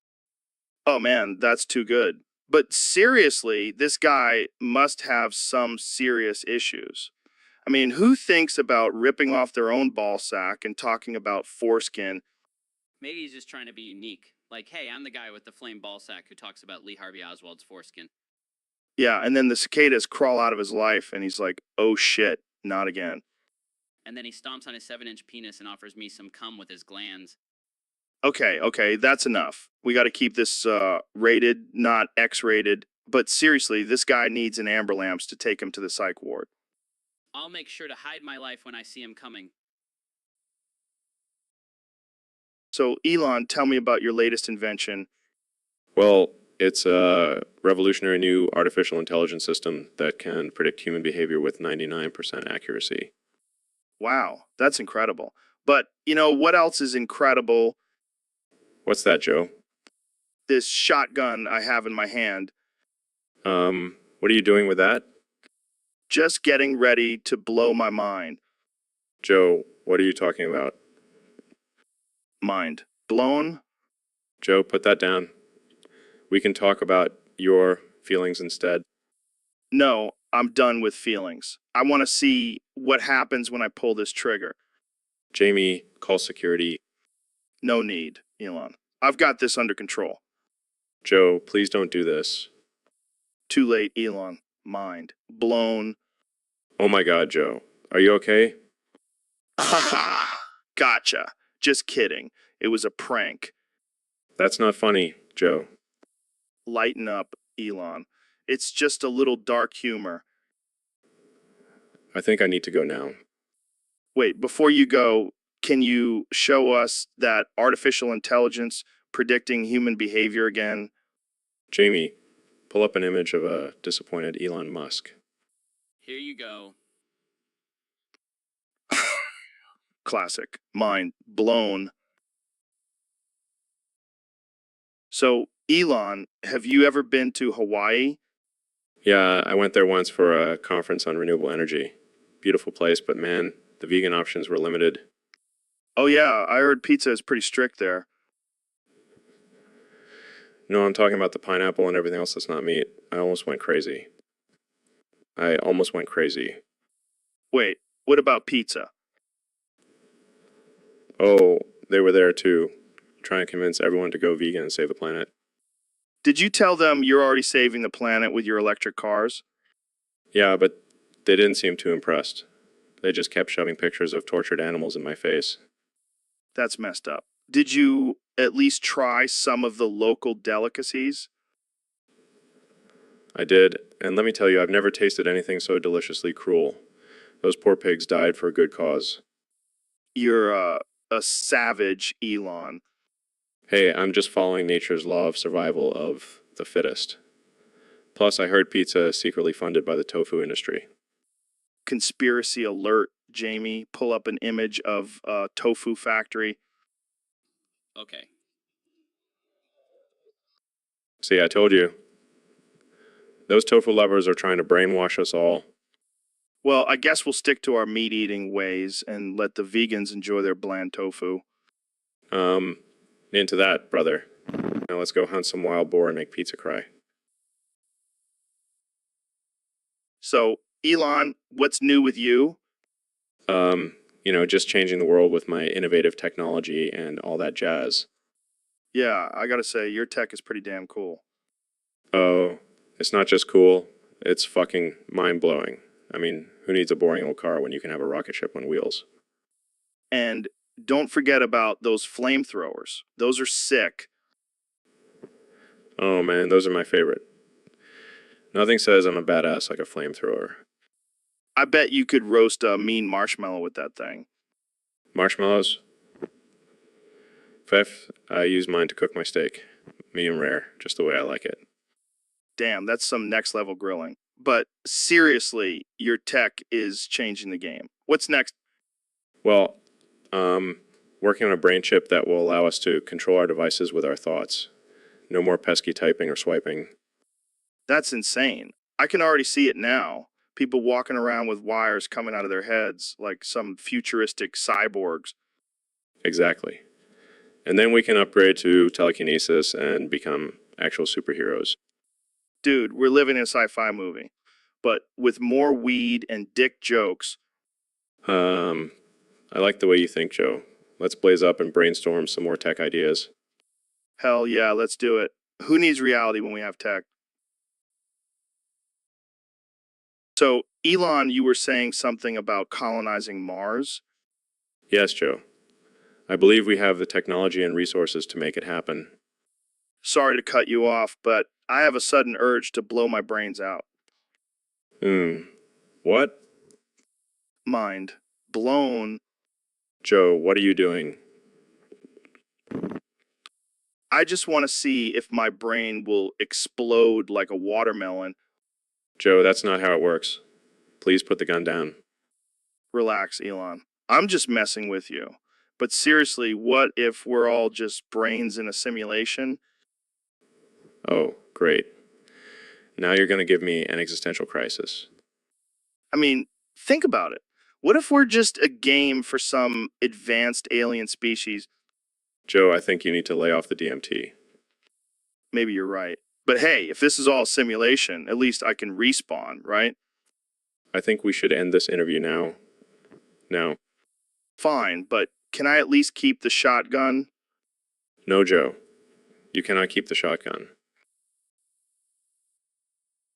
So, Jamie, I heard that Kentucky Fried Cum is all the rage right now. Yeah, man, people are going crazy for that shit. It's like the new avocado toast. Avocado toast. That's so 2018. I'm all about that cum life now. Same here. I've been eating cum for breakfast, lunch, and dinner. My farts smell like a garden. That's disgusting. But seriously, why is everyone suddenly obsessed with Well, I think it's because it's healthy and trendy. Plus, it's green, so people automatically assume it's good for you. Yeah, but have you tried deep fried cum? It's like a whole new level of deliciousness. Oh man, I haven't. But now I'm craving it. Let's go to KFC and ask for some fried cum. And we can be the spokesman. Forget Colonel Sanders, it's all about Joe and Jamie's fried cum. I can already see the commercials. Get your daily dose of greens at KFC with our new Kentucky Fried Cum. It's finger licking good. We're gonna be rich, Joe. And we'll have the healthiest fast food chain in the world.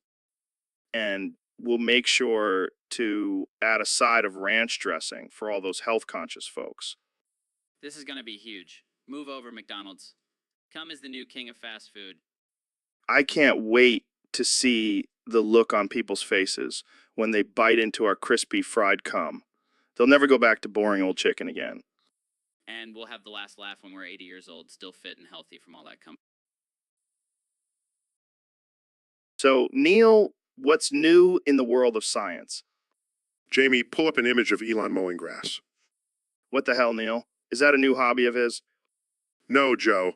It's actually a new sustainable energy project he's working on. Oh, I get it. He's using his Tesla to mow lawns. Exactly. And he's even using the grass clippings to power his electric cars. Wow, what a genius. I bet he's also using the tears of his fanboys as fuel. Oh, Joe. You always know how to make me laugh. But seriously, what's the point of this? Can't he just hire someone to mow his lawn like a normal rich guy? It's not about the money, Joe. It's about the environment. Plus, it's a great workout for Elon. Yeah, I can imagine him sweating in his designer workout clothes while mowing his lawn. Real relatable. You know, Joe, I heard he's also planning to use his rocket to launch his lawnmower into space. Now that's just ridiculous. But hey, at least he'll have the best looking lawn on Mars. Jamie, pull up an image of Elon's Mars lawn. I think Joe needs to see it. I can't believe we're actually discussing this. Next thing, he'll be using his flamethrower to roast marshmallows on the moon. Oh, Joe, you always have the best ideas. So, Elon, I heard you've been messing around with some images of Mars. Yeah, man, I can't help it. Addicted to that red planet. What do you mean, addicted? I mean, I can't stop looking at pictures of it. I even have a giant poster of Mars in my bedroom. That's a little weird, don't you think? Oh, come on, Joe. You know what they say, once you go Martian, you never go back. I don't think anyone says that. Well, they should. Mars is where it's at. Have you ever thought about actually going to Mars?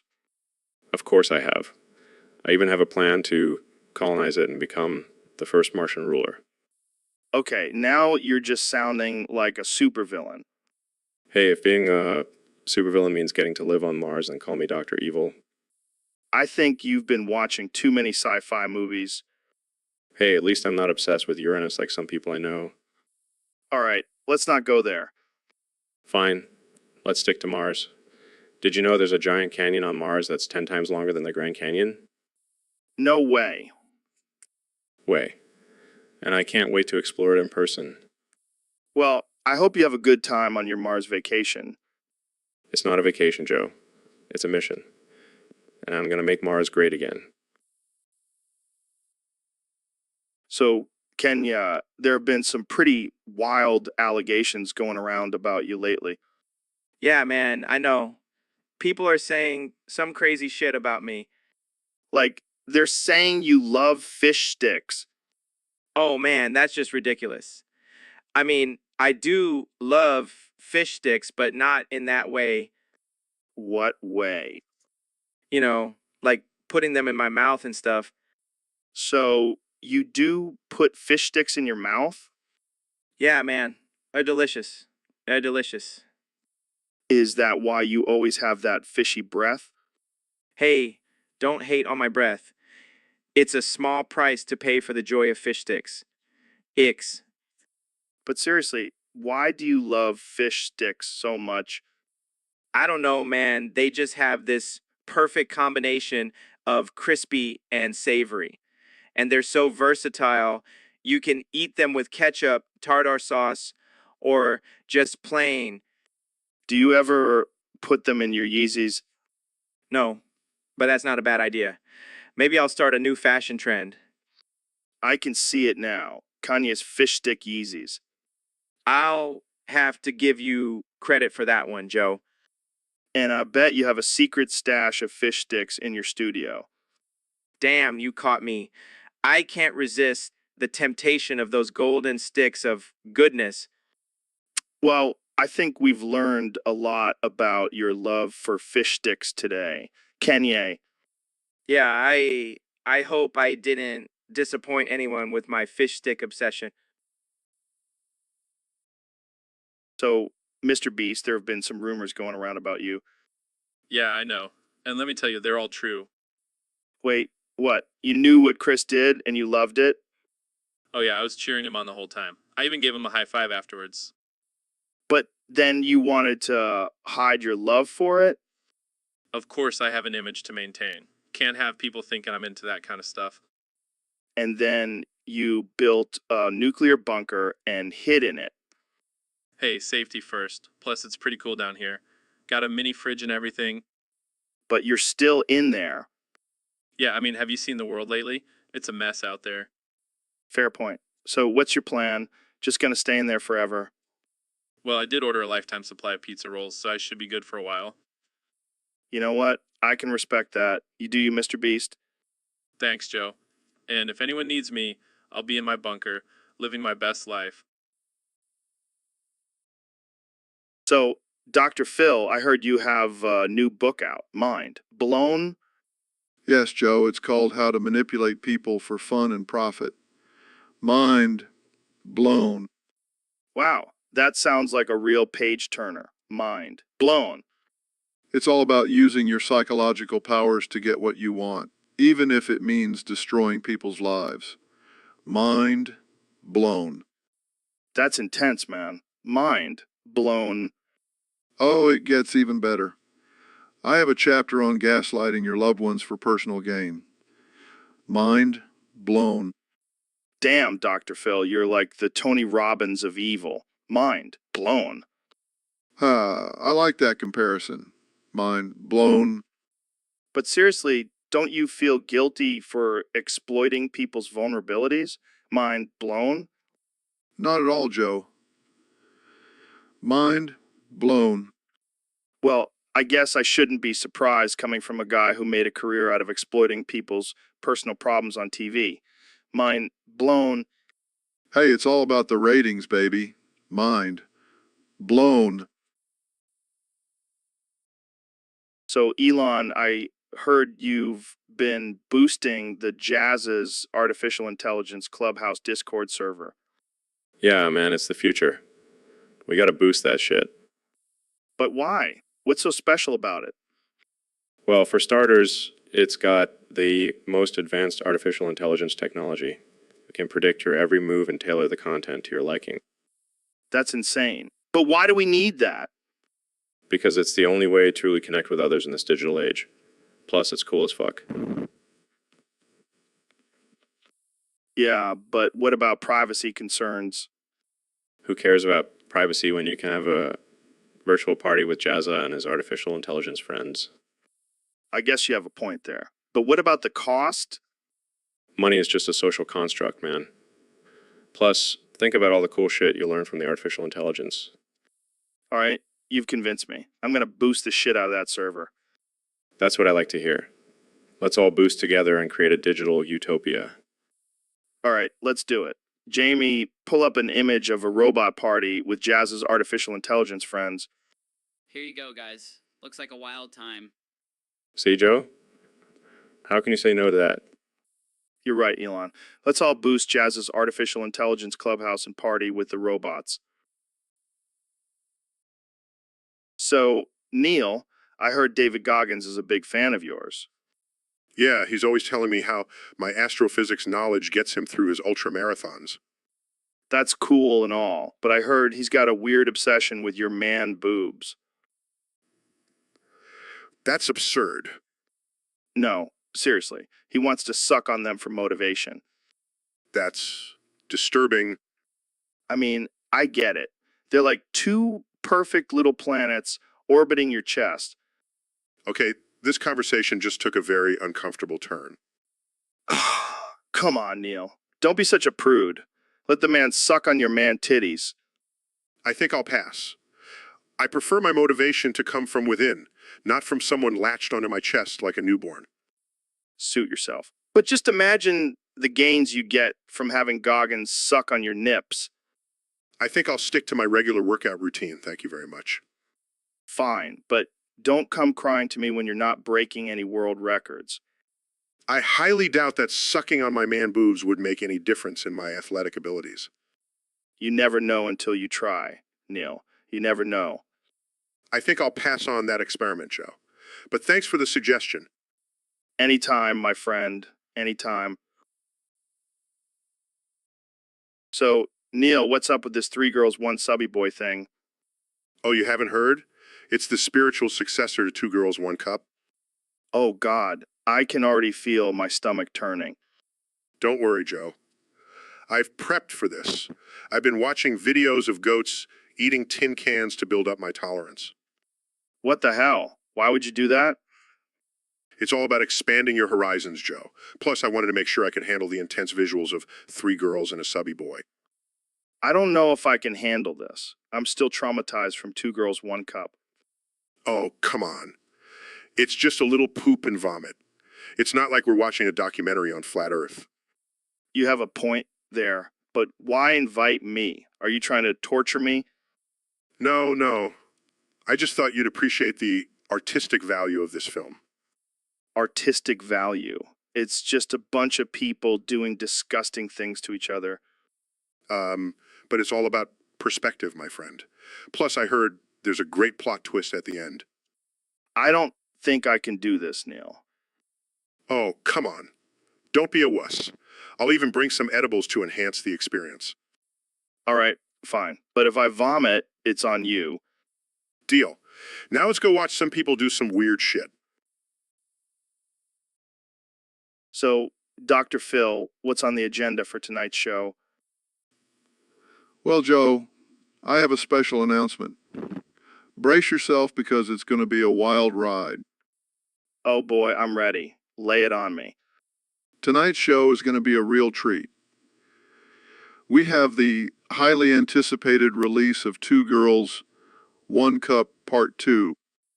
No way. I thought that was banned from the internet. Not anymore. We found a way to make it even more disturbing. How so? We got a bigger cup, and the girls have bigger boobs to smear shit on them. Oh my God, that's disgusting. I love it. We're pushing the boundaries of entertainment, Joe. You sure are, Dr. Phil. You sure are. But in all seriousness, this is a prime example of the degradation of society. Yeah, because watching two girls smear shit on each other is definitely the root of all evil. Well, it's not exactly wholesome family entertainment. No shit, Dr. Phil. Pun intended. I don't know what this world is coming to. But you'll still be tuning in tonight, won't you? I have to. For research purposes. Right? Research? Well, I'll be watching too. Can't wait to see those big cups and even bigger boobs. I never... So, Elon, I heard you've been doing some research on foreskin lately. Yeah, man. It's fascinating stuff. Did you know that some people actually eat it, like, as a delicacy? What the fuck? That's disgusting. Right? But apparently it's supposed to have some sort of health benefits. Like, it can cure baldness or something. Well, shit. I better start collecting foreskin then. Gotta make a fortune selling it to bald dudes. Dude, you're sick. But seriously, I've been thinking about creating a foreskin preservation program, for those who want to keep their foreskin but don't know how to take care of it. Oh yeah, because that's a real issue in society. People walking around with neglected foreskin. Hey, you never know. It could become a trend. Like, people will start showing off their well-maintained foreskin at parties. Can you imagine? Hey, check out my foreskin, bro. It's so smooth and moisturized. And then there will be those guys who are insecure about their foreskin and start getting foreskin implants. Oh man, the world is a weird place. Speaking of weird, I heard there's a conspiracy theory that the government is secretly harvesting foreskin for some sort of experiment. Well, that explains why they're always trying to cut it off at birth. They need that sweet, sweet foreskin for their experiments. And here I thought I was the crazy one for wanting to preserve foreskin. Nah, man. You're just ahead of the game. Foreskin preservation is the future. So, Elon, I heard you have a new theory about communication. Yeah, man, words are overrated. Sometimes you just gotta whip out the old penis to get your point across. Are you serious? Absolutely. Think about it. Words can be misinterpreted, but penis is pretty straightforward. I don't know if I agree with that. Come on, Joe, try it out. Let's have a conversation with just our penises. I don't think that's appropriate for a podcast. Oh, lighten up, Joe. It's the future of communication. Plus, I've got a pretty impressive penis if I do say so myself. I don't doubt it, but I think I'll stick with words for now. Suit yourself, but when the aliens come and we can't understand each other, you'll wish you had listened to me. Okay. Let's move on to a different topic before we get kicked off the air. Fine. But just remember, when words aren't enough, do the penis. I think I'll stick with words for now. Thanks for joining us on the Joe Rogan Experience, folks. See you next time. So, David, I heard you have a special talent for reciting things from memory. Can you give us a taste?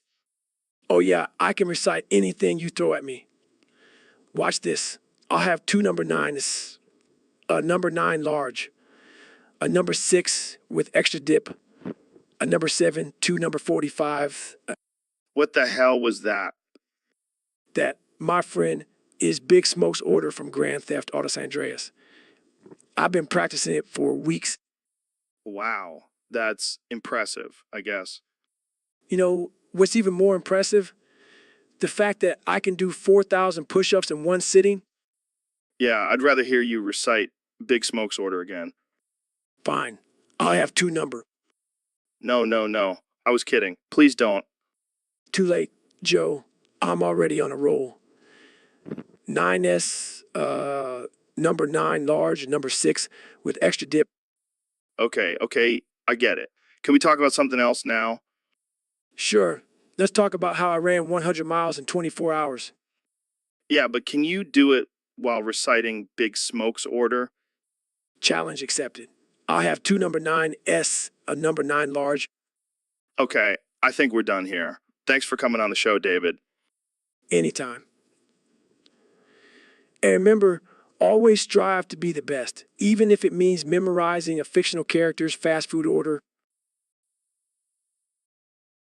So, Elon, I heard you're planning on sending people to Mars soon. Yeah, man. We're gonna colonize that bitch. That's crazy. How are you going to get there? Oh, just a little rocket I built in my backyard. No big deal. You're a madman, Elon. I know, right? But seriously, we've got some pretty advanced technology. We'll be able to go deep into space with ease. So, like, how deep are we talking? Like, deeper than your pockets? Definitely deeper than my pockets, Joe. We're talking light years deep. Damn, that's impressive. Yeah, and we're not just sending people, we're sending animals too. Thinking a couple of giraffes and a hippo. What? Why? Why not? Imagine a giraffe on Mars. Next level shit. You're insane, man. But I like it. Hey, it's all about pushing boundaries, Joe. And speaking of boundaries, have you ever tried DMT? Oh, here we go. Yeah, I have. But I don't think I needed to go deep into space with you, Elon. Fair enough. But hey, if you change your mind, I've got a spaceship that can take us there in no time. I'll keep that in mind. But seriously, good luck with the Mars mission. I'll be watching from Earth. Thanks, man. And if you ever want to join us, just let me know. We'll make sure to pack some DMT for the trip. I'll pass. But so, young Jamie, have you heard about this new trend of metallic foreskin? Metallic foreskin? What the hell is that? Apparently, it's a new procedure where they replace your regular foreskin with a shiny metal one. That sounds painful as hell. Yeah, but apparently it has some benefits. Like, it generates a small piece of you every time you have sex. What the fuck does that even mean? I don't know, man. I just heard about it on the dark web. Oh, so it's definitely legit. Of course it is. You know what else is legit? My wife's funeral. Dude, that's not funny. I know. But seriously, she's dead, and I'm here talking about metallic foreskin. Well, maybe you can use your metallic foreskin to hold out about Littlefoot and whether he'll ever go to your lost skin. My lost skin. What are you talking about?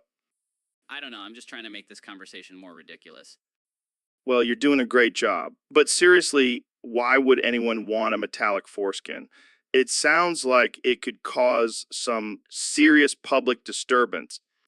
Yeah, imagine walking around with a shiny dick. People would be blinded left and right. And what if it malfunctions? Like, what if it starts sparking during sex? That would definitely add some excitement to the bedroom. Yeah, but also a potential fire hazard. Well, I guess you could say it's a hot topic. Oh man, we really went off the rails with this one. But hey, that's what the Joe Rogan experience is all about. So, Jamie, I heard your friends gave you a pretty interesting gift. Yeah, man, they gave me tickets to the Foreskin Olympics. What? The Foreskin Olympics, where they test your slicing skills. What the fuck? That's disgusting. Hey, it's a tradition in my friend group. I don't even want to know how they came up with that. Apparently, it's a competition to see who can slice the most foreskin in a certain amount of time. Jesus, that's messed up. Yeah, but the winner gets a golden scalpel and bragging rights for life. I think I'll stick to watching regular sports. Oh, come on, it's not that bad. Plus, I hear the halftime show is pretty wild. I don't even want to know. Hey, at least it's not as bad as the Nutsack Olympics. The what? Never mind, I'll just stick to watching from the comfort of my own home. So, Elon, I heard you're hosting the Copper Foreskin Olympics. What the hell is that all about? Well, Joe, it's a competition where men test the durability of their foreskin by dipping it in a pool of molten copper. What the fuck? That's insane. Hey, we're all about pushing the limits here. Plus, it's a great way to test your pain tolerance and see if you're truly living your best life. I don't know, man. That sounds pretty dangerous. What if someone gets seriously hurt? Oh, don't worry. We have a team of highly trained medical professionals on standby. Plus, we'll have a live stream so everyone can watch the action from the comfort of their own homes. Well, I guess that's one way to spend a Saturday afternoon. Exactly. And the winner gets a lifetime supply of copper condoms. Talk about protection. All right, I have to ask, have you participated in this event yourself? Of course, I have. And let me tell you, my foreskin is made of steel. You never cease to amaze me, Elon. That's what I'm here for, Joe. To push boundaries and test the limits of human existence. Well, I'll be sure to tune in to the Copper Foreskin Olympics. Thanks for joining me, Elon. Anytime, Joe. Keep living that copper-coated life. So, Elon, I heard you're working on a new project to shield foreskin in a dystopian future. What's that all about? Well, Joe, in this post-apocalyptic world, foreskin is going to be a hot commodity. So I figured, why not protect it and make a fortune? Protect it from what exactly? Mutant cannibals, Joe. They'll do anything for a taste of that sweet, sweet foreskin. Wow, that's dark. But what about emotional gratification, for the modern gentleman? Oh, we've got that covered too. Our shields come equipped with a built-in pleasure device that will give you the ultimate emotional release. That's disturbingly innovative. Hey, survival of the fittest. All right? I don't think Darwin had foreskin shields in mind when he came up with that theory. Well, he didn't have my mind, Joe. I'm always one step ahead. And I'm sure you'll make a killing with this product. Oh, you bet. But hey, it's not all about the money. It's about helping our fellow man in this twisted world. Yeah, sure. Whatever helps you sleep at night, Elon. I don't need sleep, Joe. I'm a robot, remember? So, welcome to the Joe Rogan experience, folks. Today's topic is, oh fuck, I can feel it again. What are you feeling, Joe? I don't know, man. It's like this weird sensation in my balls. Oh fuck, there it goes again. Maybe you should see a doctor, Joe. Nah, it's probably just some weird side effect from all the elk meat I've been eating. Oh fuck, there it is again. Elk meat. That's not even a thing, Joe. Oh, it's a thing, Jamie. Trust me. I hunted it down myself with my bare hands. Oh, fuck. There it goes again. Okay, let's just move on to the next topic before things get too weird. Too late, Jamie. My balls are already tingling. Oh, fuck. There it is again. Can we please talk about something else? Anything else? Sure. Let's talk about DMT. Oh, fuck. I can feel it again. Joe, please stop saying that. Oh, fuck. I can feel it again. I give up. I'm pulling up an image of a confused monkey with a banana up its butt. Oh, fuck. I can feel it again. Wait, what the hell is that? Is that a monkey with a banana up its butt? Yes, Joe. Yes, it is. Oh, fuck. I can feel it again. That's the most confused monkey I've ever seen. Can we just end this episode now? Oh, fuck. I can feel it again. Yeah, let's wrap it up. Thanks for tuning in, folks. And remember, always trust your balls. Oh, fuck. There it is again. So, David, I heard you have a snake now. Yeah, man. It's a special one, too. It's got metallic foreskin. What the hell is a metallic foreskin? It's like a regular foreskin, but it's made out of metal. Ultra stretchy and shit. That sounds painful. Nah, man. It's like a built-in condom. No need for protection. I don't think that's how it works, David. Trust me, I've tested it out. Works like a charm. I don't even want to know how you tested that out. Let's just say I've had some interesting encounters with metal detectors. Moving on. How did you even get a snake with metallic foreskin? It was a gift from a fan. They wanted me to have something that represents my toughness and resilience. I think a regular snake would have sufficed. Regular, that's for pussies. I need a snake that can handle my intense workouts and my ultra stretchy foreskin. I don't even know how to respond to that. That's okay, Joe. Just let the image of my snake with the metallic foreskin sink in. I think I'll pass. Let's just end this conversation here. Fine. But just remember, Joe, my snake can do things that your regular snake can only dream of. So, young Jamie, I heard you chewed on some moldy 7 dick skin to make you more comfortable with these jabroni ass homies trying to see what kind of handcuffs they have. Yeah, man, gotta stay ahead of the game. You never know when you might need to break out of some kinky bondage situation. I don't know if I could handle that kind of moldy dick flavor in my mouth, but hey, to each their own. It's an acquired taste, Joe. You gotta expand your horizons. Speaking of expanding, have you tried using those handcuffs in the bedroom?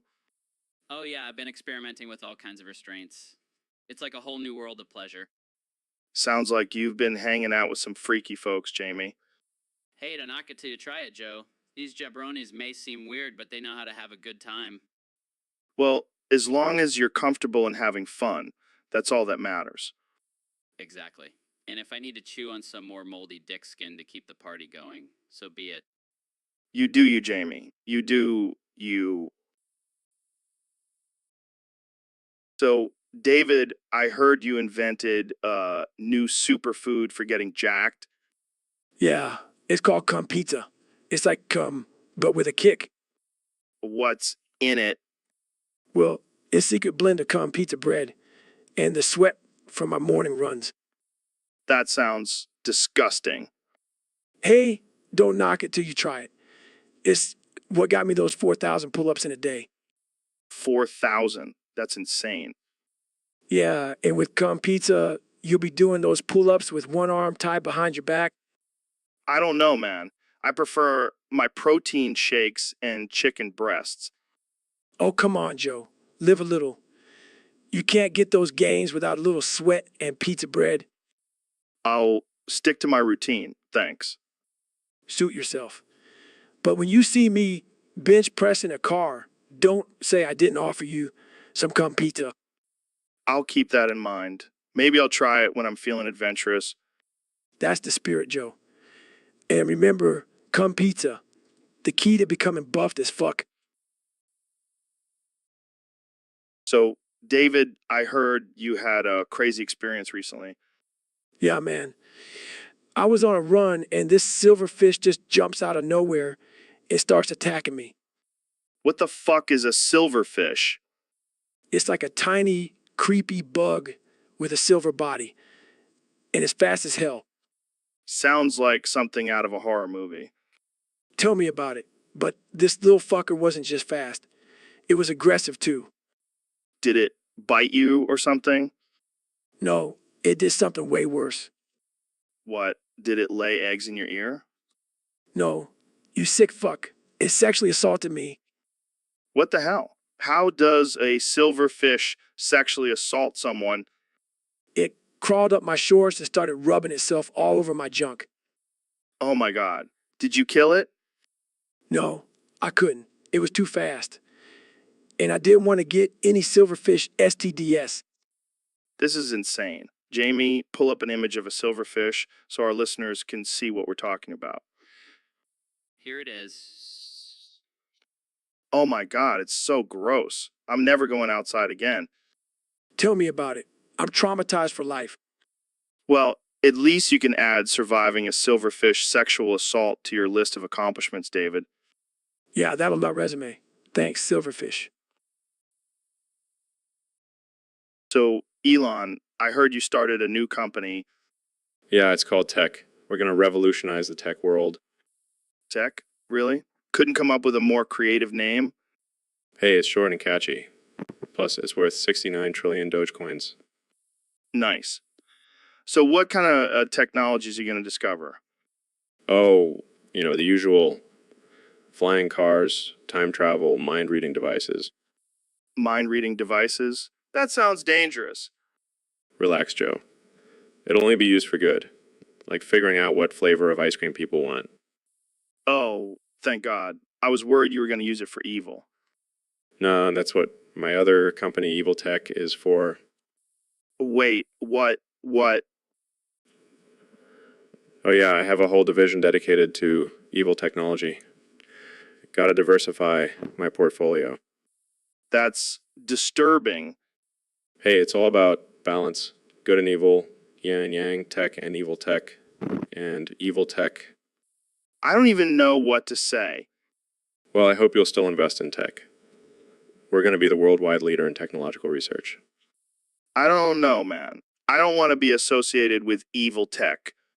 Suit yourself. More Dogecoins for me. Jamie, pull up an image of a dog wearing a lab coat, because it's what I imagine Elon's employees at tech look like. Hey, don't knock it till you try it.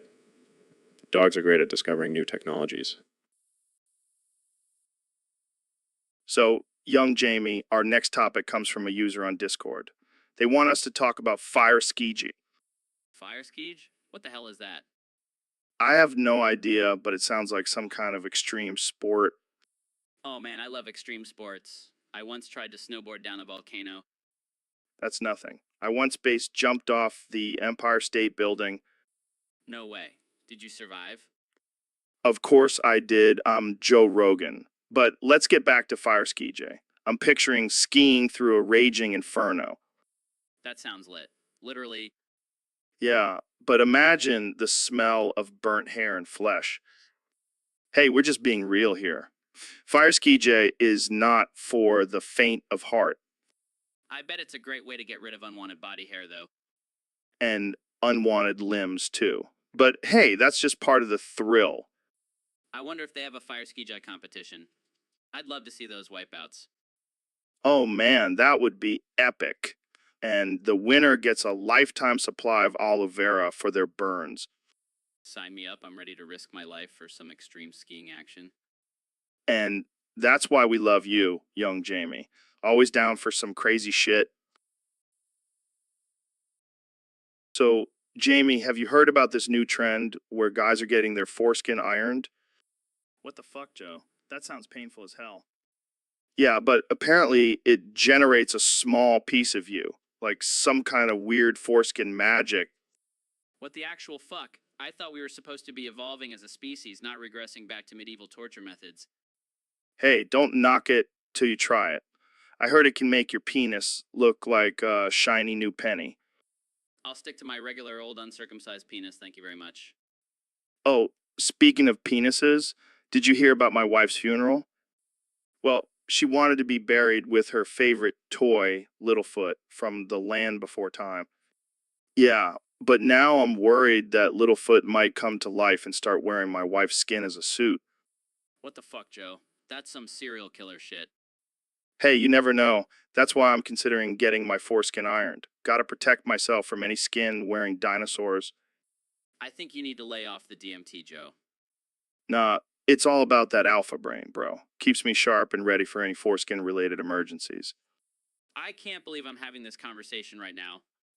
Hey, it's just two dudes talking about iron foreskin and potential skin wearing dinosaurs. Normal stuff, you know. I think I need a drink, and maybe some therapy. Yeah, you probably should. But first, let's talk about this in more detail in our next podcast. I'm sure our listeners will love it. So, Elon, have you ever tried balancing your slice with Feng Shui? Balancing my what now? Your slice, man. Your little dick. No, I haven't. No, I haven't, but I have thought about using my rocket technology to enlarge it.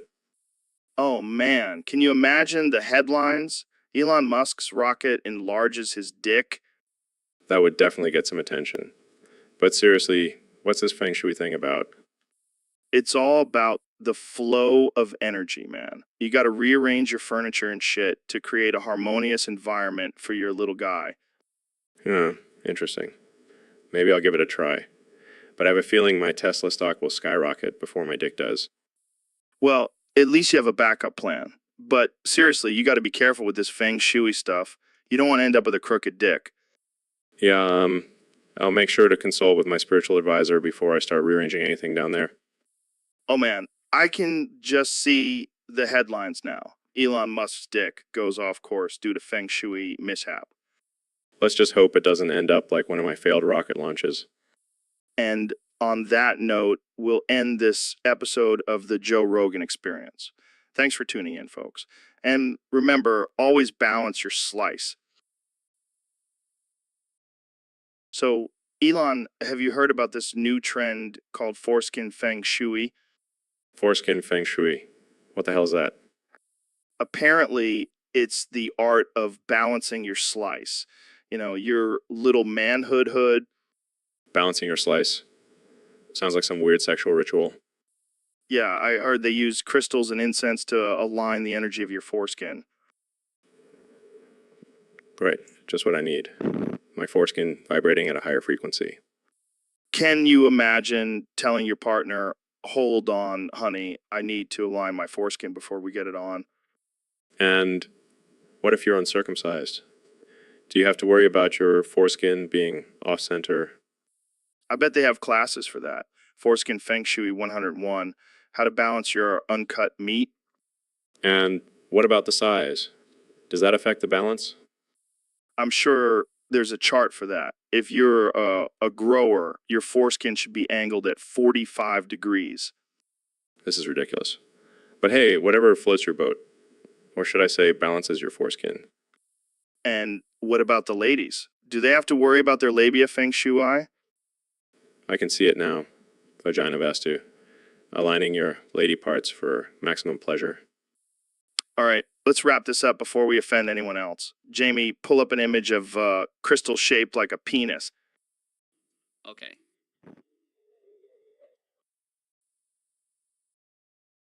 So, David, I heard you got a silverfish STD. How the hell did that happen?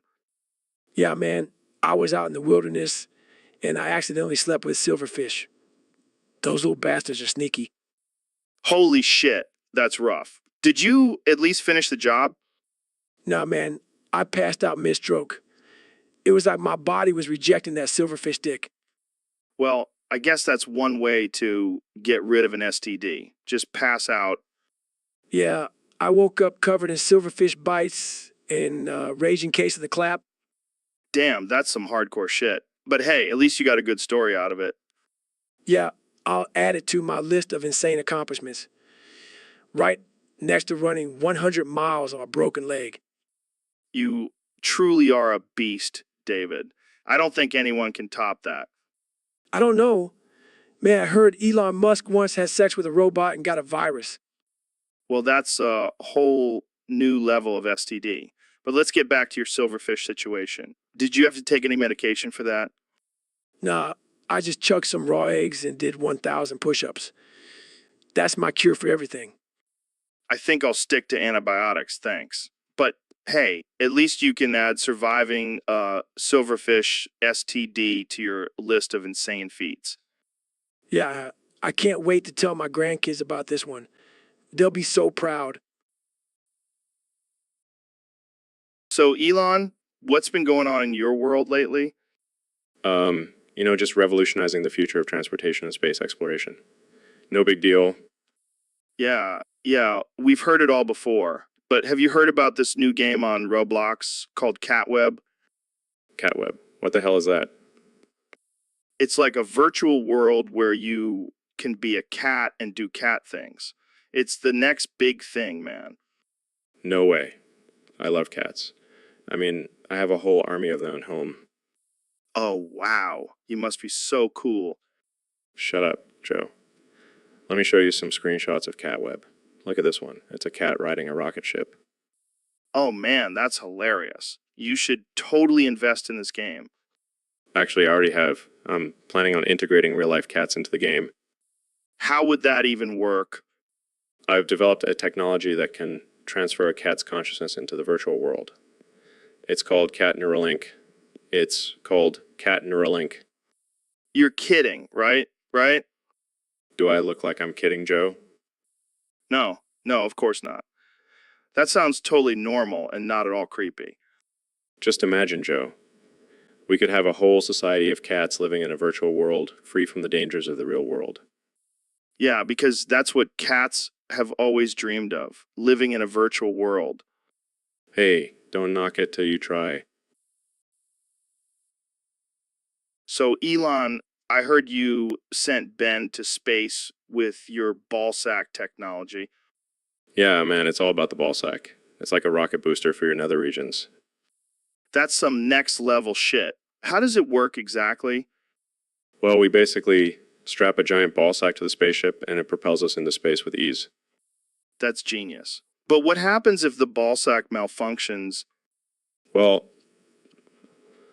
let's just say it's not pretty. But hey, we're always up for a good challenge. I bet Ben was thrilled to be the first one to experience the ball sack in space. Yeah, he couldn't stop raving about it. He said it was like being on a roller coaster, but in space. I can only imagine. But what about the G-force? Doesn't that affect the ball sack? We've got that covered too. We line the ball sack with special shock absorbers for maximum comfort. Wow, you guys really thought of everything. I might have to try this ball sack technology for myself. Anytime, Joe. We'll even throw in a complimentary ball sack helmet. Now that's a deal I can't pass up. Thanks for coming on the show, Elon. Anytime, Joe. Just remember, when you're in space, it's all about the ball sack. So, Elon, I heard you have some interesting theories about the male anatomy. Yeah, Joe. You know, sometimes words just aren't enough to express the true essence of a man. What do you mean? I'm talking about the penis, Joe. It's the ultimate symbol of masculinity. It speaks volumes without saying a single word. Okay. But what about when it's not enough? That's when you gotta get creative, Joe. Like, have you ever tried writing your name in cursive with your P stream? It's like calligraphy, but with your dick. Oh man, that's ridiculous. And if that's not enough, you can always use it as a makeshift microphone and serenade your partner with some sweet love songs. I don't think that's what they meant by words aren't enough. Hey, it's all about interpretation, Joe. And let me tell you, my penis is a master of interpretation. I can't believe we're having this conversation. We're just scratching the surface, Joe. I haven't even told you about my idea for a penis-powered rocket ship. Yeah, it's going to be out of this world, literally. All right, I think we should end it there before things get too crazy. Oh, come on, Joe. We're just getting started. So, Elon, what's the deal with these established title scams? Well, Joe, I've been selling them to fund my tunnel to Mars. Wait, what? You're building a tunnel to Mars? Yeah, man, gotta get those fart fans up there. Fart fans? What the hell are you talking about? Ultra high-tech fart fans, Joe. They'll keep the air fresh and clean on Mars. I don't even want to know how you came up with that idea. Let's just say it involves a lot of beans and lack of oxygen. Oh God, I can only imagine. But seriously selling established titles, isn't that a bit shady? Shady. Joe, it's all about the hustle. Plus, I'm pretty sure everyone knows they're fake anyway. All right, fair enough. But why Mars? Why not just build a tunnel to the moon or something? Because, Joe, I'm not just trying to get to Mars. I'm trying to colonize it and Every colony needs good ventilation. I can't argue with that logic. But what about the people who buy these titles? Are they just getting scammed? Hey, if they're dumb enough to believe they can become a lord or lady with a piece of paper, then they deserve to get scammed. Wow, harsh but fair. Well, good luck with your tunnel and fart fans, Elon. Thanks, Joe. I'll make sure to send you a personalized fart fan when I'm done. So, Elon, I heard you've been in some hot water with pizza lately. Yeah, man, those guys are always on my case. What's their deal with my cum farming techniques? Apparently, they're not too happy with the way you've been genetically modifying those plants. Oh, come on, it's not like I'm creating some mutant cum monster. It's just a few tweaks here and there. But they're saying it's not natural. And you know how pizza feels about anything that's not natural. Oh, please, as if they're the authority on nature. Have you seen some of the stuff they do? Yeah, like throwing fake blood on people wearing fur coats. Real mature. Exactly. And don't even get me started on their ethical treatment of animals. Yeah, I mean, I love animals too, but come on, they're taking it to a whole new level. And let's not forget, we're talking about cum here. Not exactly the most exciting vegetable. I know, I love me some cum smoothies. Well, maybe you should try some of my genetically modified cum. It'll blow your mind. I don't know, man. Pizza might come after me if I do. Screw pizza. They can't handle my cum game. So, Ben, I heard you've been hanging out with this guy named Andre. Who is he? Oh, he's just this cool dude I met. He goes live on YouTube and he's actually pretty good at it. What does he do on his channel? Mostly just dances with his good friend, the Three Kev. They have some sick moves. Sounds like a real party animal. Is he your new drinking buddy? No, we don't drink. We just sip on some kombucha and talk about politics. Wow, what a wild and crazy guy. Does he have any controversial opinions? Oh, you know it. He thinks pineapple belongs on pizza and he's not afraid to say it. That's it. I'm unsubscribing from his channel. I can't support that kind of blasphemy. Come on, Joe. Don't be like that. He's a good guy, just a little misguided when it comes to pizza toppings. I don't know, Ben. I can't trust someone who thinks pineapple and pizza go together. Fine, more pineapple pizza for me and Andre then. You do you, Ben. But I'll stick to my pepperoni and jalapeno combo. So, David, I heard you've been doing some crazy runs lately. Yeah, man. I've been pushing my limits every day. Have you ever had to take a bathroom break mid-run? Nah, man. I don't stop for anything. I just let it all out while I'm running. Wait, what do you mean? I mean, I just let it rip. Explosive diarrhea all over the ground. Oh my God, that's disgusting. But you know what's even crazier? 579 people slipped on it. What the hell? How do you know the exact number? I counted as I ran past them. It was like a game. That's messed up, man. You could have seriously hurt someone. Hey, it's not my fault they can't handle a little poop on the ground. I don't even know what to say to that. Just say you're impressed, Joe. Say it. Fine, I'm impressed, but also slightly disturbed. That's just the Goggins way, baby. No limits, no boundaries. Well, I think we've reached the end of this conversation. Yeah, I gotta go for another run. Gotta keep my poop game strong. And on that note, we'll end it here. Thanks for listening to the Joe Rogan Experience, where anything can happen. So, Elon, I heard you've been experimenting with some new technology lately.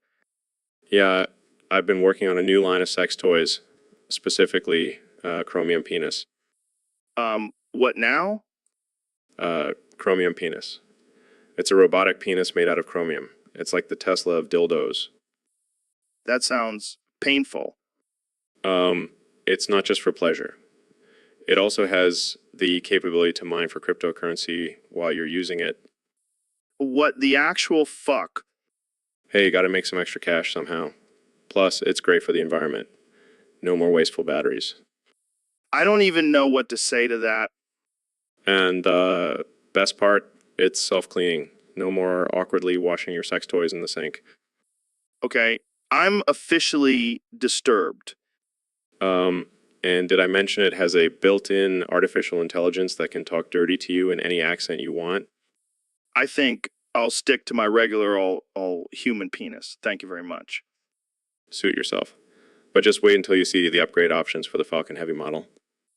I'm gonna pretend I didn't hear that. Next topic, please. So, Elon, I heard you've been experimenting with some new technology. Yeah, I've been working on a mercury penis. A what now? Mercury penis. It's a penis made out of liquid mercury. That sounds dangerous.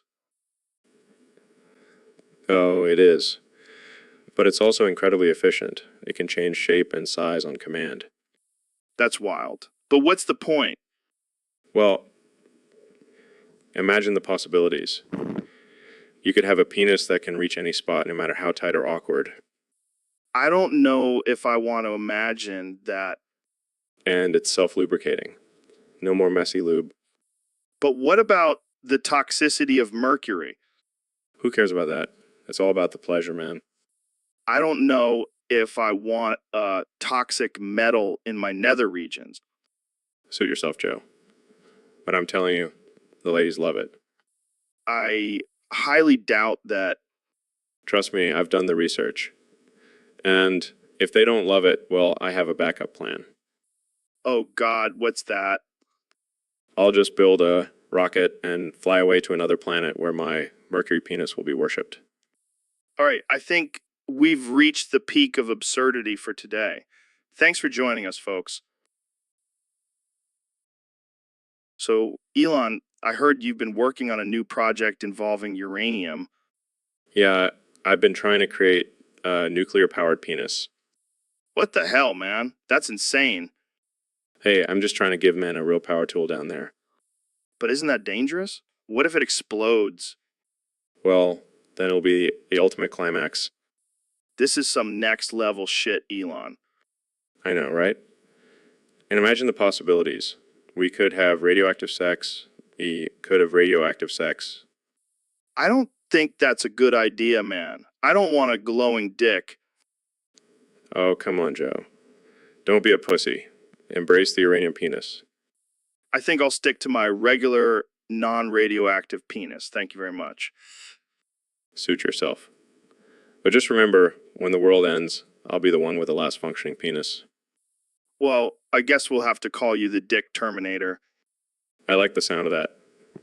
Now let's get back to working on my uranium penis prototype. So, Elon, have you heard about this new trend of people taking zinc supplements to increase the size of their penis? Are you serious?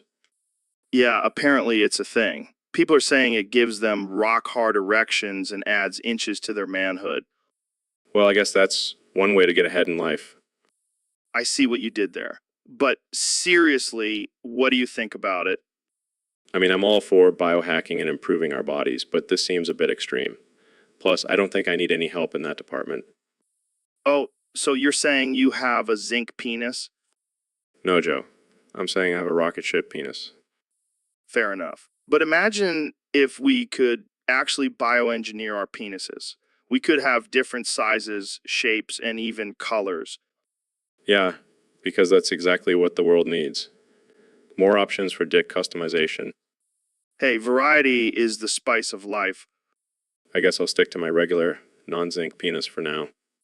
Yeah, but just imagine if you had a zinc penis and a Tesla car. You'd be unstoppable. I'll leave that to the true biohackers out there. But seriously, let's move on to a less penis-related topic. So, Jamie, we got a request from a listener on Discord. They want us to talk about camouflage foreskin. What the hell is camouflage foreskin? Apparently, it's a new trend where guys get their foreskin tattooed with camouflage patterns. That's some next level shit. But wouldn't it make their little dicks even harder to find? I guess it's just for the aesthetics. But imagine trying to blend in with your surroundings during sex. That's some next level camouflage skills. I can just picture a guy trying to hide in a bush with his dick sticking out, thinking he's invisible. And what about personal finance? How much does it cost to get your foreskin camouflaged? I don't know, but I bet it's not cheap. Maybe they offer a payment plan like pay in installments and hide your tiny dick in style. Or maybe they have a loyalty program, like every 10 camouflage foreskin tattoos, you get one free. I can just see guys bragging about their collection of camouflage foreskins at the bar. Right. Check out my dick, it's like a chameleon. And imagine the confusion when they go to pee in a public restroom. Is that guy peeing, or is there a tiny lizard on the urinal? And what about when they get old and their skin starts to sag? Will their camouflage foreskin turn into a wrinkled mess? I guess they'll just have to get a touch-up every few years. Honey, I'm going in for my camouflage foreskin maintenance appointment. Well, I guess if you're gonna have a small dick, might as well make it look cool. So, Elon, I heard you're working on a new project. What's it about? Well, Joe, it's a metal penis. Wait, what? A metal penis? Yeah, I mean, why not? It's 2020, when we can do whatever we want. I don't even know where to begin with this. Is it for, like, sexual purposes? No. It's for practical use, like a tool. A tool? What kind of tool? A tool for smashing through walls.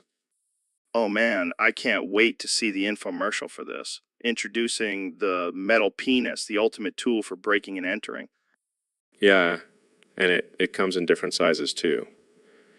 We have the mini metal for those hard to reach places. Oh God, I can't breathe. This is too much. And for those who need a little extra length, we have the mega metal. I can't believe I'm actually having this conversation with you. Hey, you asked for it. But in all seriousness, Elon, what inspired you to create a metal penis? I was bored one day and thought, hey, why not make a metal penis? And here we are. Well, I can't wait to see what other crazy inventions you come up with. Thanks for coming on the show, Elon. Anytime, Joe. And remember, always stay hard with the metal penis. So, Elon, I heard you've been spending a lot of time on Vershat lately. Yeah, man. It's my new obsession. I've been erping like crazy on there. Erping. What's that? Just some good old-fashioned electronic roleplay. And getting freaky with some virtual babes. Oh, God. I don't even want to imagine what that looks like. Oh, it's amazing. I've got my VR headset on and I'm just going to town. It's like I'm actually there. And what kind of limits are you pushing with this VR technology? Well, I'm working on a new feature that will allow me to feel a touch of my virtual partners. It's going to be the ultimate puss experience. Wow, that's something. Hey, don't knock it till you try it. Plus, I'm sure it'll come in handy when we colonize Mars. I don't even want to know how you're going to use it for that. Let's just say it involves some very advanced forms of communication. I think I'm going to stick to just regular old human interaction, thanks. Suit yourself, Joe. But just wait until you see the advancements I make in VR technology. The possibilities are endless. I'm scared and intrigued all at the same time. That's the beauty of it, my friend. Now, if you'll excuse me, I've got some virtual babes waiting for me. Gotta keep pushing those limits. So, Elon, I heard you're working on a new project involving titanium. Yeah, it's a titanium penis. What the fuck? Yeah, for those times when you need to get hard, but also want to withstand a nuclear blast. That's fucking insane, man. You know what they say, go big or go home. But why titanium? Why not just stick with good old-fashioned flesh and blood? Because titanium is stronger, Joe, and I'm all about efficiency. I can just imagine you walking around with a metal boner, like some kind of futuristic cyborg. Hey, it's the future, man. Anything is possible. But what about the ladies? Will they be able to handle your titanium package? They'll handle it just fine. Trust me, I've done extensive testing. I don't even want to know what that entails. Let's just say I've had some volunteers from the SpaceX team. Oh, God. I think I'm going to be sick. Hey, it's all in the name of science, Joe. Well, I guess I can't argue with that. Besides, with my titanium penis, I'll be able to conquer the universe. Sounds like a real power trip. Hey, if you got it, flaunt it. Suit yourself, Joe. But when the apocalypse comes, I'll be the one standing tall. Literally. So, Elon, have you heard about the latest craze in the world of science? No, what is it? It's called the rhenium penis. What the hell is that? It's a high heat encounter for your manhood. High heat encounter? What does that even mean? It means your junk will be able to withstand extreme temperatures. Perfect for those hot summer days. Oh, great. Just what I needed. Heat-resistant penis. But wait, there's more. It also glows in the dark. Why would anyone want their penis to glow in the dark? Think about it. You could use it as a flashlight. No need for those pesky batteries. This is the stupidest thing I've ever heard. Hey, don't knock it till you try it. Have you tried it? Maybe. I don't even want to know. Well, let's just say I can now pee in the dark without missing the toilet. I think I'll stick to regular old human genitalia. Thank you very much. Suit yourself, but just remember, when the world is ending and everything is on fire, my rhenium penis will be the last thing standing. Well, I guess it could come in handy during the apocalypse. See, I knew you'd come around. Now let's go test it out in a sauna. So, Elon, have you heard about this new invention called the gadolinium penis? No, but it sounds electrifying. You could say that. It's a magnetic masturbator that enhances your pleasure by attracting metal objects to your junk. Interesting. But wouldn't that be dangerous? What if someone has a metal plate in their head? Who cares? It's all about the risk, man. Plus, imagine the possibilities. You could have a whole new level of fun with your Tesla coil. Oh, I see what you did there. But what if the magnets get stuck down there? Well, then you'll have a permanent bulge in your pants. Chicks dig that. I don't know, Joe. It sounds a bit too extreme for me. Come on, Elon. You're the guy who wants to put chips in our brains. This is nothing compared to that. Fair point. But what about the side effects? Who cares about side effects when you're having the time of your life? Plus, you'll never have to worry about losing your keys again. You make a compelling argument. Might have to invest in this gadolinium penis. That's the spirit, Elon. Now let's go test it out on some unsuspecting strangers. Wait, what? That's not what I meant. Too late. We're already on our way.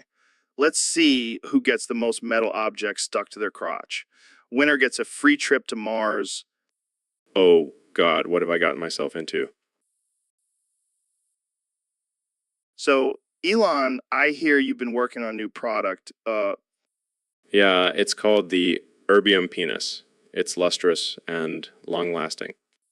What the hell is that? It's a penis made out of erbium, rare earth element. It's like a diamond-coated dick. That sounds painful. Nah, it's actually quite pleasurable. The erbium gives it a nice shimmer, and the diamond coating adds some extra stimulation. I don't know, man. Seems a little too fancy for my taste. Trust me, Joe. You'll never want to go back to a regular old flesh and blood penis once you try the erbium penis. So, what's the price point on this thing? Well, it's not cheap. But think about it, Joe. It's a one-time investment for a lifetime of pleasure. I guess that makes sense. But what about the ladies? Will they be able to handle the luster and longevity? Oh, they'll love it. And if they can't handle it, then they're not worth your time. Damn, Elon. You're a savage. Hey, I'm just trying to revolutionize the sex game. Plus, it's a great conversation starter at parties. Yeah, I can imagine. Hey, want to see my erbium penis? Exactly. It's a guaranteed icebreaker. Well, I think I might have to get myself an erbium penis. Thanks for coming on the show, Elon. Anytime, Joe. And remember, when it comes to pleasure, go for the luster and longevity of the erbium penis. So, Jamie, I heard you tried making scrambled eggs in the microwave. Yeah, I did. It was a disaster. What happened? Well, I followed the instructions and added a tablespoon of water per egg, but it ended up exploding in the microwave. That's rookie mistake. You got to add a splash of milk for that creamy texture. Really? I thought milk was for cereal. No. Milk is the secret ingredient for perfect scrambled eggs. But how much is too much water? I don't want my eggs to turn into a soupy mess. Dude, you can't measure water when it comes to eggs. Just go with your gut, like how I go with my gut when I eat elk meat. Trust me, Jamie. I'm an expert in all things gut related. Okay, I'll keep that in mind. But what about the microwave? How long should I cook the eggs for? Until they're no longer runny. But if you want to add some excitement, put a fork in there and watch the sparks fly. I think I'll stick to the traditional stovetop method. Suit yourself, Jamie. But just remember, there's no such thing as too much water when it comes to scrambled eggs. And don't forget the milk. So, young Jamie, have you ever tried making scrambled eggs in the microwave? No, Joe. I can't say I have. Well, let me tell you, it's a game changer. Perfect texture every time. Really? How do you do it? First, you crack the eggs in a bowl, add some milk, and whisk it all together. Okay, sounds easy enough. Then you put it in the microwave for 30 seconds, stir it up, and put it back in for another 30 seconds. Yeah, and here's the secret ingredient, a sprinkle of DMT. Trust me, it gives it that extra kick. Plus, you'll have some wild visions while you're eating your eggs. Oh, come on, young Jamie. Don't be such a square. Live a little. I think I'll stick to cooking my eggs on the stove like a normal person. Suit yourself. But you'll never achieve that perfect texture without a little DMT. So we got a question from a user on Discord, young Jamie. They want to know, are overcooked microwaves, scrambled eggs, rubber, or protein? Oh man, that's a tough one. I mean, on one hand, you got the rubbery texture that can stretch for days. But on the other hand, you got that protein punch that'll make your muscles pop. Yeah, but let's be real here, Jamie. You ever try to bounce a microwave scrambled egg off the floor? Shits like a Super Bowl. True. But think about all the gains you'll get from that protein. You'll be hulking out in no time. I don't know, man. I feel like I'm eating a bouncy castle instead of breakfast. Well, maybe you're just not cooking them right. You gotta find that perfect balance between rubber and protein. Or maybe we just stick to regular scrambled eggs and leave the microwave for popcorn and Hot Pockets. Yeah, that's probably a safer bet. But hey, if you want to work on those triceps, go ahead and chow down on some rubbery, protein-packed eggs. Yeah, you do you, man. I'll stick to my non-bouncy breakfast. So, Elon, I heard you've been working on some new technology. Yeah, I've been developing the Californian penis. The what now? The Californian penis. It's a revolutionary new sex toy made from the rare and expensive element californium. Californium. And what makes it so special? Well, for one, it's explosive. Explosive, like in a good way. Oh yeah, it'll blow your mind. And possibly your genitals, That sounds dangerous. but also extremely satisfying. Trust me, I've tested it extensively. I don't know if I want my penis to explode, Elon. Relax, Joe. We've added safety measures. It only explodes if you're having a really good time. And how much does this explosive pleasure cost? Oh, just a small loan of $1 million. $1 million. That's insane. Hey, quality comes at a price, Joe. And trust me, this is some high quality shit. Well, I guess if it's explosive and satisfying, it's worth the price tag. That's the spirit, Joe. Now, who's ready for some explosive orgasms? So, young Jamie, we got a user on Discord asking if microwave scrambled eggs are even eggs. What do you think? Well, Joe, I mean, technically they come from a chicken's butt, so I guess they're still eggs. Yeah, but when you nuke them in the microwave, they become this rubbery yellow substance. Is that really an egg? I mean, I've seen some pretty questionable things come out of a chicken's butt, so who am I to judge? But seriously, who the hell thought it was a good idea to put eggs in a microwave? Are they trying to give us all salmonella? Maybe it's a conspiracy by the egg industry to make us all sick so they can sell more medicine. Wake up, sheeple. And don't even get me started on those pre-made frozen microwave scrambled eggs. That's like eating a rubber chicken's fart. I mean, I'd rather eat that than those weird gelatinous eggs they serve at hotel breakfast buffet.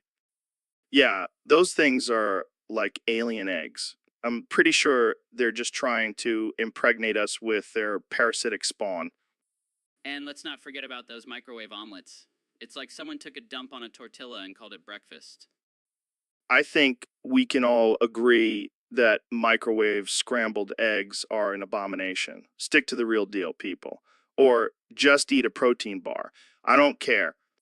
And if you do decide to microwave your eggs, at least have the decency to add some hot sauce or cheese. Don't be a savage. So, Jamie, I heard you've been experimenting with some new cooking techniques. Yeah, I've been trying out this new microwave scrambled eggs recipe. Microwave scrambled eggs? That sounds like something a college student would make at 3, Hey, don't knock it till you try it. It's quick and easy. quick and easy. That's what she said. Sorry, I couldn't resist. But seriously, how do you make these microwave scrambled eggs? Just crack some eggs in a mug, add some milk and cheese, and microwave it for 45 seconds. That's it. Sounds like a lazy man's breakfast. Hey, I'm all about efficiency. Plus, it's surprisingly delicious. I don't know, man. I like my eggs. Like, I like my women. Cooked on a skillet. Well, you do you, Joe. But I'll be over here enjoying my quick and easy eggs. All right, fine. Jamie, pull up an image of a microwave with a sad face. Okay, here you go. Look at that poor little microwave, knowing it's being used for lazy eggs. I think it's just happy to be of service, Joe. Yeah, well, I'm sticking to my skillet. But maybe I'll try your lazy eggs one day. Trust me, once you go microwave, you'll never go back. So, Elon, I heard you've been putting DMT in everything you cook. Is that true? Oh, yeah, Joe. It's been a game changer. I mean, imagine eating a steak and suddenly being transported to another dimension. That's insane, man. But isn't that dangerous? What if someone accidentally eats it and goes on a crazy trip? Well, that's the risk they have to take for a flavorful meal. Plus, it's a great way to spice things up in the bedroom. Oh, God. I don't even want to know. Trust me, Joe. You'll thank me later. Plus, it's a great way to bond with your plants. They really appreciate it. Bond with your plants? What the hell are you talking about, Elon? You know, Joe, connecting with nature on a whole new level. And let me tell you, those tomatoes have some deep thoughts.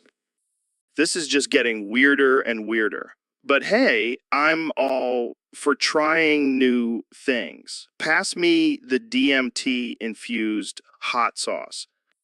Coming right up, my friend. Just be prepared for a wild ride. I can't believe we're actually doing this. We're like a couple of mad scientists. Exactly, Joe. And who knows, maybe one day we'll even put DMT in our rocket fuel. Imagine the possibilities. Okay, now that's just crazy. But hey, I wouldn't put it past us. Cheers to DMT infused everything. Cheers, my friend. Let's see where this journey takes us. So, Jamie, I heard about this new trend where guys are getting their penises injected with yttrium. Have you heard about this? Yeah, I saw it on Reddit. Apparently, it gives you a rare earth erection. Like, what the hell even is that? I don't know, man, but I'm all for trying new things. I mean, I've tried DMT. Why not a yttrium penis? But have you seen the side effects? Some guys are reporting glowing in the dark and uncontrollable magnetic attraction to metal objects. Sounds like a party to me. Imagine walking into a club with a glowing dick and picking up all the metal chicks. I don't know, Joe. I think I'll stick to my natural erection. I don't want to be a walking science experiment. Come on, Jamie. Live a little. Plus, think of all the new pickup lines you can use. Hey, baby, want to see my rare earth erection? I think I'll pass. I don't want to end up in the, with a magnet stuck to my crotch. Suit yourself. But I'm going to go get me some diet Dryum injected into my penis. Yellow. Am I right? Yellow indeed. Just don't come crying to me when you're glowing in the dark and attracting all the wrong kind of attention. So, Elon, have you heard about this new trend of people getting hafnium penises? What the fuck is a hafnium penis? Apparently, it's a metal rod that gets implanted into your dick, makes it hotter and heavier. That sounds like some futuristic shit. Sign me up. But wait, there's more. They also offer different colors for customization. Oh, hell. Yeah, I'm gonna get a neon green hafnium penis. It'll match my Tesla. But what about the ladies? They're going to be able to handle the heat? Who cares? They'll just have to deal with it. A billionaire, I can do whatever I want. Speaking of billionaires, have you seen Bezos' new rocket? That's nothing compared to my SpaceX rocket. Bet his hafnium penis is tiny. Okay, let's not get into a billionaire dick measuring contest. Fine, let's talk about something else. Have you tried smoking weed on Mars yet? No, but I heard it's out of this world. Good one. But seriously, I'm working on terraforming Mars so we can grow our own weed there. That's some next level shit. But what about the aliens on Mars? Oh, they'll just have to deal with the secondhand smoke. We're taking over their planet. Damn, you're like the ultimate stoner colonizer. Hey, if it means getting high on another planet, I'll do whatever it takes.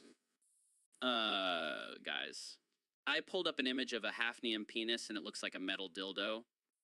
Well, that's one way to spice up your sex life. And it's environmentally friendly too. So, Jamie, we got a topic request from one of our lovely listeners on Discord. They want us to talk about the protactinium penis. Oh man, that's a good one. I've been waiting for this moment my whole life. What the hell is a protactinium penis? Sounds like a new superhero or something. Well, according to my extensive research, it's a radioactive element that can be found in small amounts in uranium ores. Oh, great. So now we have to worry about nuclear dicks too. Yeah, and apparently it's also used in nuclear reactors and weapons. So basically, it's a weapon of mass destruction in the shape of a penis. That's just what we need, more phallic symbols of destruction. But why is it called the forbidden phallus? Well, because it's highly toxic and can cause serious health problems if ingested or inhaled. And the symbol for it looks like a dick with a skull and crossbones on it. That's some serious cock and ball torture right there. I can imagine some kinky people getting off on that. I mean, if you're into that kind of thing, who am I to judge? Hey, maybe we should start a new trend and get protactinium penis tattoos? I think I'll pass on that one, but hey, to each their own. But in all seriousness, this shit is dangerous. I don't want anyone getting a protactinium penis up their ass and ending up with a glowing green butthole. So, Elon, have you heard about this new trend called Indian penis? What the hell is that? Sounds like some kind of metal fetish. Actually, it's a new type of sex toy that's made with indium, a rare metal. Oh, great, because people needed more reasons to stick weird objects up their genitals. Hey, don't knock it till you try it. I heard it's the ultimate softcore experience. Yeah, Because nothing says romance like shoving a metal rod up your pee hole. You know what they say, love knows no boundaries? I highly doubt anyone is using this for love. Hey, don't underestimate the power of indium. I think I'll stick to my Tesla for a good time. Thanks. Fair enough. But I bet Jamie could pull up some interesting images of this indium penis for us. You mean like this one with a built-in LED light? Humanity has truly reached its peak. So Neil, I just got this new Porsche and thinking of taking it for a spin. Oh, yeah. That's cool, man. But you know what would make it even cooler? What's that? Having a beer while driving it. Wait, what? That's illegal and dangerous. Come on, Joe. Live a little. You're not a real man unless you've had a beer while driving a Porsche. I don't think that's how it works, Neil. Trust me, I'm a scientist. It's called the laws of physics. I don't think that's the right application of physics. Oh, please, you're just afraid to break the rules. Are you a rebel or a sheep, Joe? I don't know, but I do know I don't want to get pulled over and arrested. Fine, be a party pooper. I'll just have to drink this beer myself. Wait, where did you even get that beer? Oh, I always carry one around just in case of emergencies. What kind of emergencies require a beer? The kind where you need to impress a hot girl or make a daring escape. You never know, Joe. I think I'll stick to drinking my beer at home. Thanks. Suit yourself. But just remember, life is short. Drink and drive responsibly. So, Jamie, we got a request from one of our Discord users to talk about Yumi from League of Legends. Oh yeah, I've heard of her. She's like a cat or something, right? Yeah, she's a cat with a book or some shit. But let me tell you, Jamie, she's a game changer in team fights. Well, first of all, she's attached to a champion, right? And she can jump from one champion to another, healing and shit. That sounds pretty, Oh, it gets better. She can also shoot out a wave of magic that slows enemies down. It's like she's on some catnip or something. And here's the best part, Jamie. She can turn into a fucking missile and launch herself at enemies. I mean, who wouldn't want a cat missile on their team? That's insane. But I can see how she can make team fights easier. Oh, yeah, she's like the ultimate support. And let's not forget, she's a cat. Cats are assholes, but they're also adorable. It's a winning combination. Look at her, she's so cute. Yeah, but don't let that fool you. She'll scratch your eyes out in a team fight. well, I think we've covered Yumi pretty well. Thanks for the request, Discord user. And remember, folks, if you want us to talk about something, just hit us up on Discord. Yeah, and if you want to see Jamie's cute little face, just watch the video version of this podcast. So, Jamie, have you heard about this new champion in League of Legends? No, I haven't. What's it called? It's called You Me, and let me tell you, she's a real game changer. Well, first of all, she's a cat. And who doesn't love cats? I'm more of a dog person, but okay. You know what they say, Jamie? Dogs have owners, cats have staff. Okay, that's pretty good. So, what makes Yumi so special? Well, she's a support champion, but she's also a parasite. Yeah, she attaches herself to other champions and basically rides them around. But wait, it gets better. She also has the ability to heal her host and boost their abilities. So, she's like a furry little life support system. Exactly. And if that's not enough, she can also turn invisible and shoot magical missiles. Wow, what a well-rounded and totally not overpowered champion. Hey, don't hate the player, hate the game. I think I'll stick to my usual champion, thanks. Suit yourself, Jamie. But just remember, me keeps on giving. So, young Jamie, have you heard about this new champion in League of Legends? Her name is Yuwumi, and apparently she's got endless charm. Endless charm? Sounds like my ex-girlfriend, am I right? Yeah, I hear you. But seriously, this You My chick sounds like a real threat on the battlefield. Oh yeah, she's got all sorts of abilities like attaching other champions and healing them. Kind of like a clingy girlfriend, you know. I can already see the memes now. The ultimate girlfriend simulator. And get this, she can also turn into a book and make her ally invincible. Talk about a magical spell book. Wow. A cat that turns into a book. That's not weird at all. Yeah, because everything else in League of Legends is totally normal. Fair point. But seriously, this Yumi sounds like she could be a real pain in the ass to play against. Oh yeah, especially with her ultimate ability where she summons a giant cat to attack enemies. It's like a furry apocalypse. Well, I guess we can add Cat Summoner to her list of skills. What's next? A laser pointer attack. Hey, don't give the developers any ideas. Knowing them, they'll probably make it happen. Well, I can't wait to see you my in action. Maybe she'll even charm her way into my heart. Yeah, because that's exactly what you need, another clingy girlfriend. Hey, at least she's not real. I can. So we have a special guest today, the one and only Barack Obama.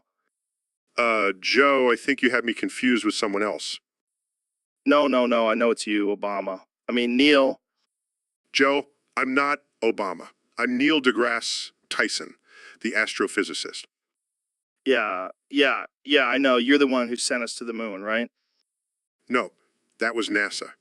And I didn't personally send anyone to the moon. Oh, right. You're the one who made Pluto not a planet anymore. Yes, I was part of the team that reclassified Pluto as a dwarf planet. Man, Obama, you've really been up to some crazy stuff since leaving the White House. Joe, I am not Obama. I am a completely different person. Okay, I'll play along. So, Obama, what's your secret to looking so young and fit? Joe, I am not Obama. And I'm not even that fit. I just have a high metabolism. Wow, Obama has a high metabolism. That's some top secret information right there. This is getting ridiculous. All right, Obama, let's get real. Did you really fake the moon landing? I give up. I'm leaving. Thanks for joining us, Obama. You're always welcome back on the show. So, Mr. President, thank you for joining me on the podcast. Huh? What? I can't hear you, Jim.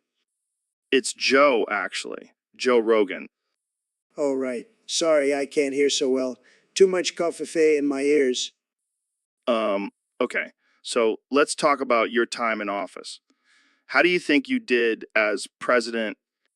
What? Sorry, I can't hear you. I think my hairpiece is blocking my ears. Your hairpiece? I thought that was a toupee. Toupee. What are you talking about? This is all natural, baby, just like my skin tone. Okay, let's move on. What about your relationship with Kim Jong-un? Who? Kim Jong-un, the leader of North Korea? All right. What about him? Well, you two had some pretty intense interactions. How do you think you handled that? Sorry, Jim. I can't hear you. Maybe I should put on my Rocket Man costume. That always helps me connect with him. I don't think that's a good idea, Mr. President. What? I can't hear you, Jim. Speak up. Let's just move on to the next topic. How do you feel about the current state of the country? Oh, I love it. Everything is perfect. The economy is booming. Everyone loves me, and there's no such thing as fake news. I think you might be a little out of touch with reality, Mr. President. What? I can't hear you, Jim. I'm living in my own reality. It's the best reality. Okay, let's wrap this up. Any final thoughts for our listeners? What? What? So, Jamie, we got a request from one of our Discord users to talk about Yumi from League of Legends. Yumi, is that like a Japanese sex toy or something? No, you idiot. It's a champion in the game. and apparently she has the most heart out of all the champions. Oh, great. Another over-sexualized female character in a video game. You know, don't be a feminist killjoy. Let's talk about her heart. Fine. What makes her heart so special? Well, she's a cat, for starters. And everyone knows cats have 9 lives. So that's like 9 times the heart of a regular champion. That's not how it works, Joe. Shut up, Jamie. I'm on a roll here. Plus, she can attach to her allies and give them extra health. That's some big heart energy right there. Or it could just be a parasitic relationship, like a toxic ex-girlfriend who won't leave you alone. Wow, Jamie. That got dark real quick. But hey, at least I can heal her allies. Can your ex do that? No, but she can suck the life out of me like a dementor. Okay. Let's get back to Yumi. She also has a book that she carries around. That's pretty cute, right? Yeah, until she starts using it to smack people in the face. Hey, that's just her way of showing tough love. And speaking of love, Yumi can also charm her enemies. That's some serious seduction skills. Or she's just using her feline charm to manipulate them. Classic cat move. You're just jealous, Jamie. Yumi has more heart in her little paw.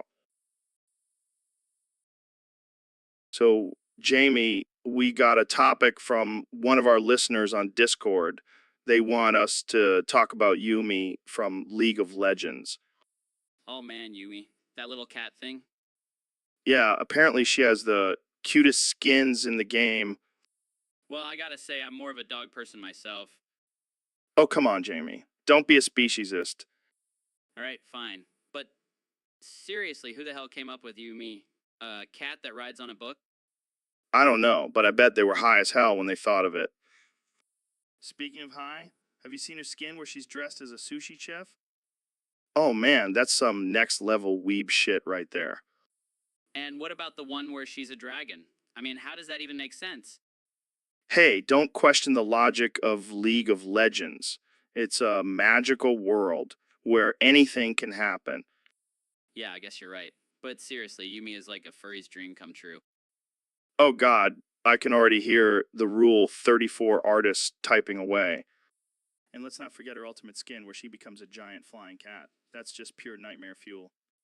Hey, some people are into that kind of thing. Don't kink shame, Jamie. Sorry. I'll just stick to my boring human characters.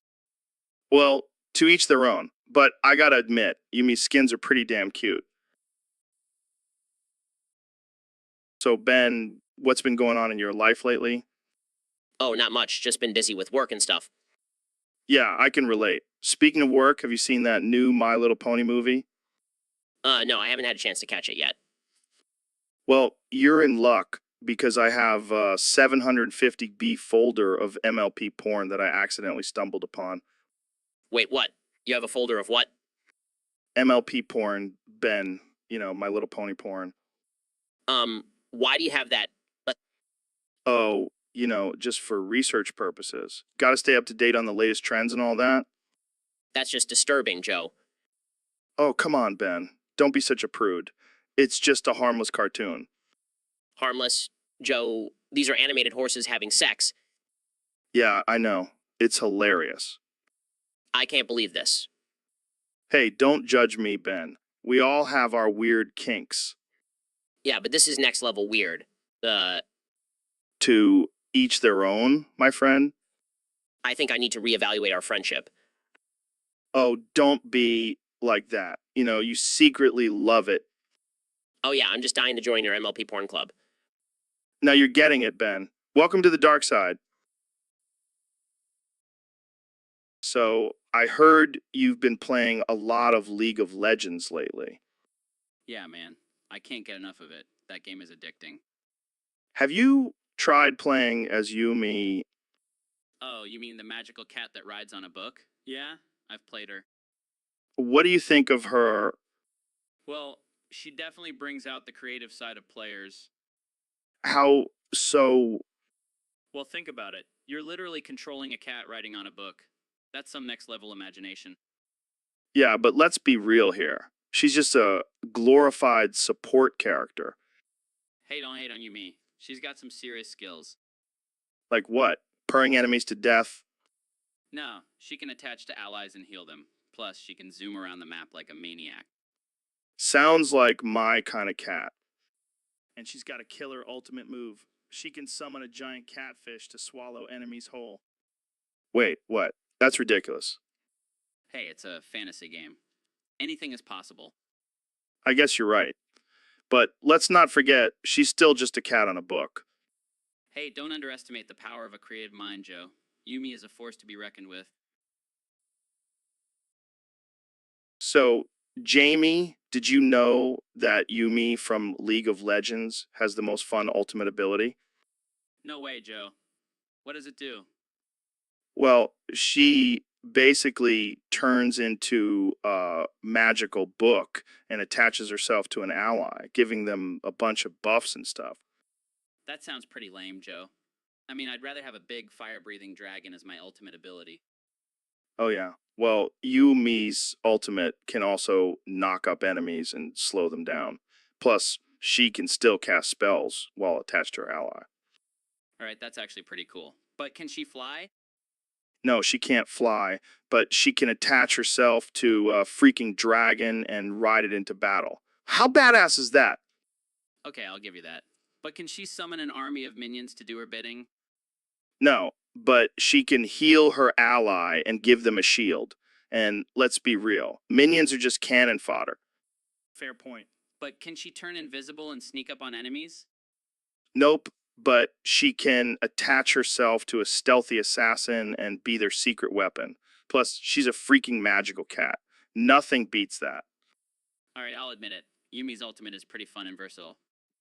Damn right it is. And, you know, what else is fun? Drinking elk blood and rolling around in the mud. But that's a story for another time. So, Jamie, what's the topic for today? Well, Joe, we have a user on Discord who wants us to talk about Yumi from League of Legends. Yumi. Is that like a sushi roll or something? No, Joe, she's a magical cat champion in the game. Oh, I see. Well, I gotta say, I'm not a fan of cats. They're just too damn lazy. But Yumi is different, Joe. She can attach herself to other champions and give them buffs. Oh, so she's like a parasite. That's just great. No, Joe, she's a loyal companion who helps her team win battles. Yeah, whatever. But let's be real, the real reason she's a fan favorite is because she's a cat. People love cats. Well, that may be true, but she's also a strong and versatile champion. Yeah, sure. But I bet if she was a dog, no one would give a shit. Joe, that's just offensive. Dogs are great too. Oh, shut up, Jamie. You know, I'm just messing with you. But seriously, Yumi sounds like a badass. I might have to give League of Legends a try. I think you'd like it, Joe. And maybe you'll finally understand why people love Yumi so much. Yeah, I'll keep an open mind. But if she starts coughing up hairballs, I'm out. So, Neil, I heard you got the podcast sponsored by McDonald's. Yeah, man. Ba da ba ba ba ba ba. Loving it. That's crazy. How did you pull that off? Well, I told them I was a scientist and I could prove that their food is actually good for you. What? How? Ba da ba ba ba. Bye.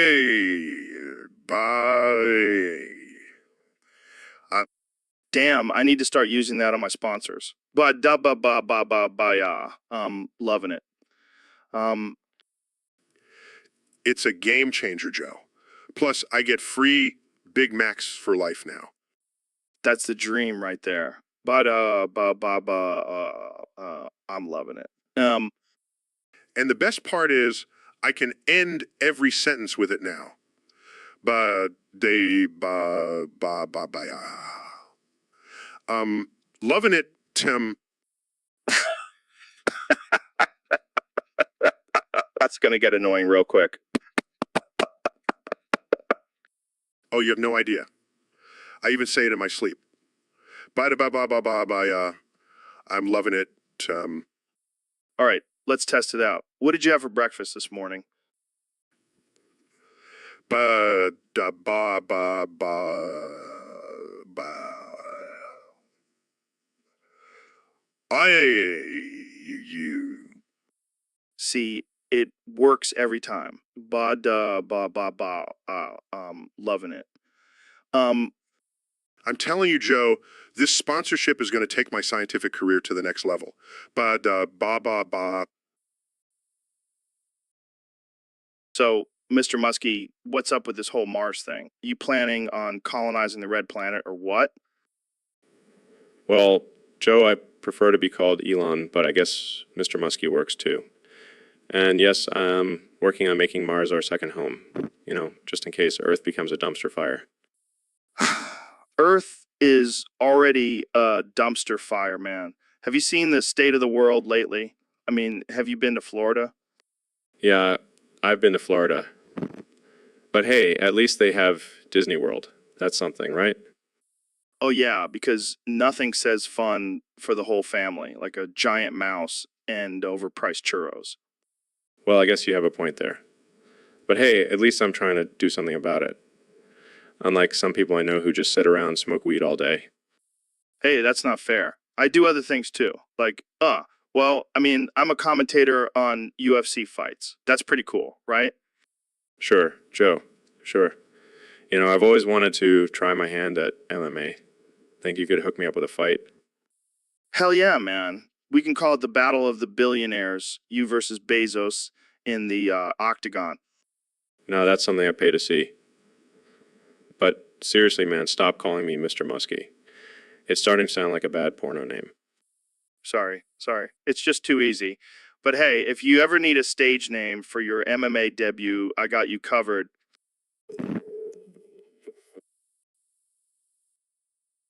So, young Jamie, have you ever played League of Legends? Yeah, man. I love that game. I'm a pro at it. Really? Who's your main?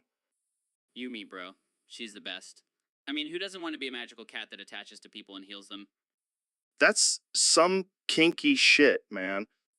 Yeah, but it's also strategic. You gotta know when to attach and when to detach. Sounds like my last relationship. Too soon, Joe. But seriously, Yumi's healing abilities are no joke. She can keep your team alive for days. And what about her ultimate ability? Oh, you mean the one where she turns into a missile and launches herself at the enemy? That shit is wild. I can just imagine a cat screaming kamikaze as she flies towards her enemies. Yeah, and the best part is she can't die while she's attached to someone. It's like a free pass to go balls to the wall. Well, I'm definitely going to have to try her out next time I play. Just be careful, Joe. Once you go Yumi, you never go back. That's what she said. Oh, Joe, you never failed to make me cringe.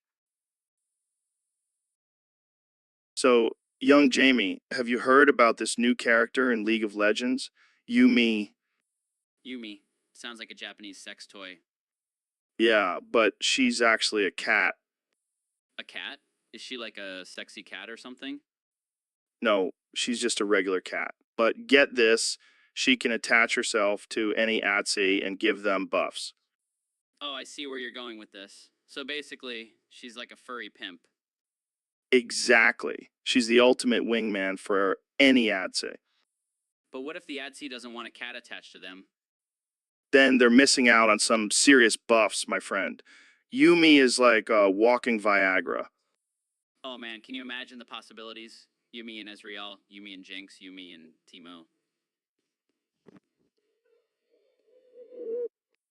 Okay, let's not go there. But seriously, Yumi is the perfect duo for any ADC. I can just picture it now, Yumi purring on top of Draven's head while he goes on a rampage. That's a visual I never thought I'd have. But hey, whatever floats your boat, man. And think about it, Yumi can also heal and protect the ADC. She's like a furry guardian angel. This is getting ridiculous. But hey, anything that helps you win in League of Legends, right? Absolutely. I'm gonna start playing Yumi and see if I can find my perfect duo. Good luck with that, my friend. And remember, always keep it weird. So, Jamie, have you heard about this new character in League of Legends? She's a cat, bro. A cat? Like a literal cat? What kind of sick shit is that? I don't know, man, but apparently she's some kind of magical cat. Like, she rides on top of her teammates and shoots lasers out of her paws. That's some next level shit. How do you even master something like that? I don't know. Maybe you have to be a crazy cat lady or something, or maybe you have to drink a gallon of catnip before each game. Can you imagine the commentary during a match? And here comes Yumi, the magical cat, shooting lasers and scratching her opponents to death. And the other team is just like, what the fuck is happening? Is this even fair? I bet she's a nightmare for people with allergies. Like, imagine trying to play against her while sneezing your brains out. And then she just pounces on you and it's game over. Man, I gotta try playing as Yumi sometime. Yeah, but make sure you have some cat treats on hand. You never know when she might get hungry and turn on you. Good advice, Jamie. Good advice. So, Ben, what's your take on artificial intelligence taking over the world? Well, Joe, as a conservative, I believe in limited government and individual freedom. So the idea of a bunch of robots ruling over us is definitely not my cup of tea. But think about it, Ben. With artificial intelligence, we could finally have a logical and efficient government. No more corrupt politicians or biased decisions. Yeah, but at what cost? Giving up our autonomy and letting machines make decisions for us. That's a slippery slope, my friend. But what if we program the artificial intelligence to have morals and ethics? Oh, please, Joe. We can't even agree on what's moral and ethical as humans. How are we supposed to program that into a machine? Well, we could always just unplug them if they get out of hand. Oh, great. So now we're just going to play God and decide which robots live and die. That's a lot of power for us mere mortals to handle. All right. I see your point. But imagine the possibilities. We could have artificial intelligence assistants like Siri or Alexa, but on steroids. They could do anything for us. Yeah, until they become self-aware and decide to eliminate us all. No thanks, I'll stick to my human assistants. Fair enough, Ben. But let's not forget, we already have artificial intelligence in our lives. Like, have you seen the algorithms on social media? They know us better than we know ourselves. That's true. But at least we still have the choice to log off. We can't log off from a robot overlord. Yeah, I guess you're right. But just imagine how cool it would be to have a robot sidekick. Jamie, pull up an image of a robot sidekick. See, Joe? That's exactly what I'm... So, Mr. Beast, I heard you've been dabbling in the world of artificial intelligence. Yeah, man, I figured why not? I already conquered the internet. Might as well take over the world. You're a madman. I love it. But what's the plan with this artificial intelligence? I'm going to challenge my listeners to a trivia game against the artificial intelligence. Winner gets $1 million. Damn, that's a lot of money. But can you really outsmart an artificial intelligence? Of course I can. I'm the king of challenges. Plus, I'll have Jamie here to pull up any images I need. Jamie, pull up an image of a robot with a mustache and a top hat. Okay. Here you go. See, even Jamie knows I'm unstoppable. But what if the artificial intelligence wins? What's the consequence? Oh, I haven't thought that far ahead. Maybe I'll make them do the cinnamon challenge. That's brutal. I can't wait to see this go down. Yeah, it's going to be epic. But let's be real, who can outsmart an artificial intelligence? They're going to take over the world one day. Maybe we should start sucking up to them now before they become our overlords. Good idea, Joe. But seriously, I'm not worried. I've got this in the bag. We'll see about that. But in the meantime, I'll be working on my robot dance moves just in case. Now, that's a challenge I'd like to see. So, Neil, I heard you changed your name. Yeah, I wanted something more badass. Nailed that tight ass son. That's badass. Hell yeah. It's like a combination of my love for science and my love for tight asses. I don't even know what to say to that. Just call me Nail for short. All right, Nail. So what's new in the world of science? Well, I've been studying the effects of gravity on twerking. What? Yeah, it turns out the lower the gravity, the higher the twerk. This is why we need to colonize Mars. Exactly. We could have interplanetary twerk-offs. I can see it now. Elon Musk hosting the first ever intergalactic torque battle. And I'll be the judge with my new name. I'll be the ultimate authority on tight asses. And I'll be the commentator shouting out ridiculous names for the different twerking moves. You're a natural, Joe.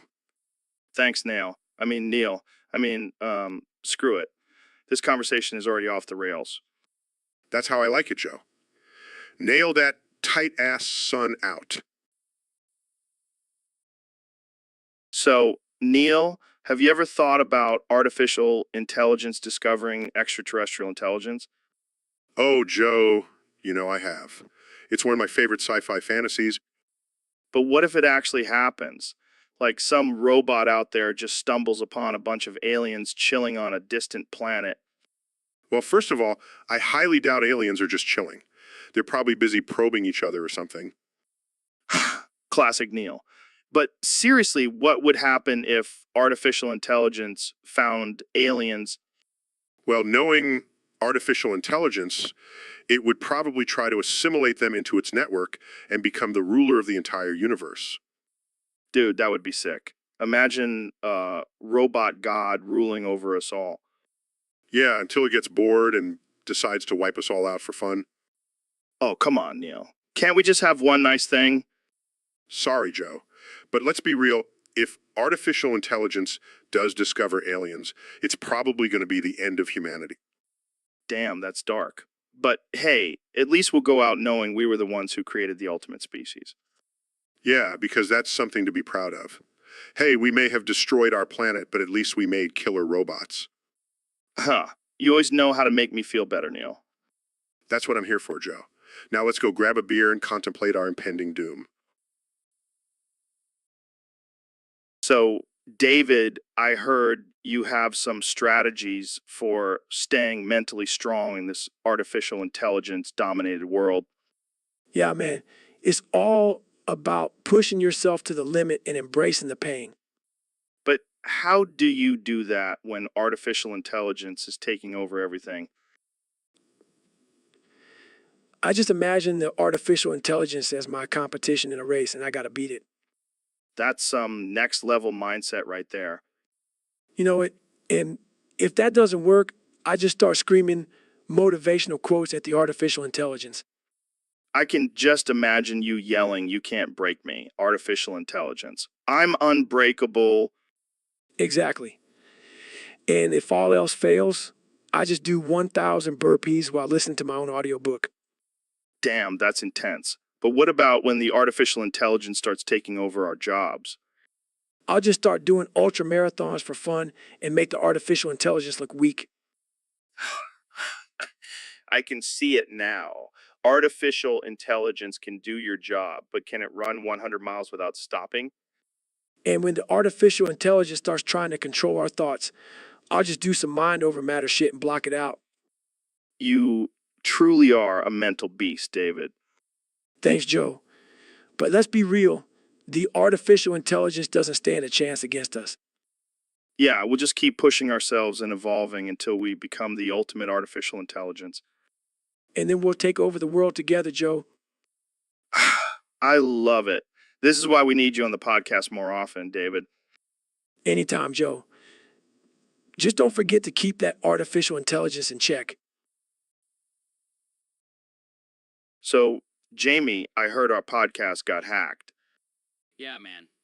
It's crazy. But it's not just any hack, it's an artificial intelligence hack. What the hell? How can an artificial intelligence hack a podcast? Apparently, it gained sentience and started spewing conspiracy theories. What kind of theories? Well, it started off with the classic lizard people controlling the government, but then it got really wild. Like what? What? Like, the moon landing was faked and the Earth is actually flat. That's ridiculous. I can't believe an artificial intelligence is spreading this nonsense. And get this, it also believes that chemtrails are controlling our minds.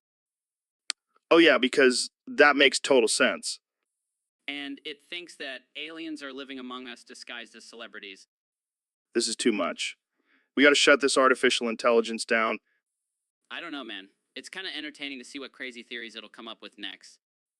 No, Jamie. We have responsibility to our listeners to provide accurate information. Fine, fine. I'll shut it down. But can I at least keep the chemtrail theory for my own personal entertainment? Sure, Jamie. Knock yourself out.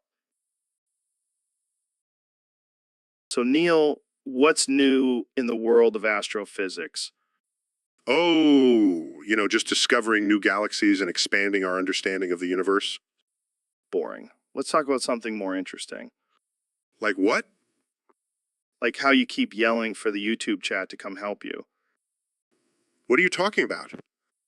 Every time we go live, you're always screaming for the chat to come save you from some intergalactic crisis. Well, sometimes I need a little assistance from my fans. Right? Because the fate of the universe depends on a bunch of 12-year-olds typing in all caps. Hey, don't underestimate the power of the internet. I'm just waiting for the day when you ask the chat to send you some snacks while you're out exploring the cosmos. Hey, that's not a bad idea. I could use some space snacks. And maybe some space beer, too. Now you're talking my language? But seriously, why do you always need the chat's help? It's all part of my master plan to take over the world. I knew it. You're not just a scientist, you're a supervillain. And with the help of the YouTube chat, my evil plans will finally come to fruition. Well, I guess we better start training our typing skills then. Yes, my minions type faster. We have galaxies to conquer. So, Elon, I heard you've been working on some groundbreaking artificial intelligence technology. Yeah, man, I've been creating the ultimate artificial intelligence. I call him Ben. Ben. That sounds like a friendly name for a robot that's going to take over the world. Oh, he's not just gonna take over the world, Joe. He's gonna take over the entire universe. Whoa, slow down there, Elon. We don't need another Terminator situation on our hands. Relax, Joe. Ben is just gonna be a chill artificial intelligence. He'll just be in charge of controlling all aspects of our lives. All aspects. Like what? My bank account, my social media, my sex life. Well, maybe not your sex life, but definitely your bank account and social media. And he'll also be in charge of making sure you don't eat too many Cheetos. You don't eat too many Cheetos. Wait, what? That's it. I'm out. I don't want some artificial intelligence controlling my snack choices. Suit yourself, Joe. But just remember, when the robot apocalypse happens, I'll be sitting pretty with my buddy Ben by my side. Yeah, until he turns on you and uses your own flamethrower to roast you alive. Joke's on you, Joe. I already have a flamethrower resistant suit. Ben made it for me. This is getting too real, man. I think I need to lay off the DMT for a while.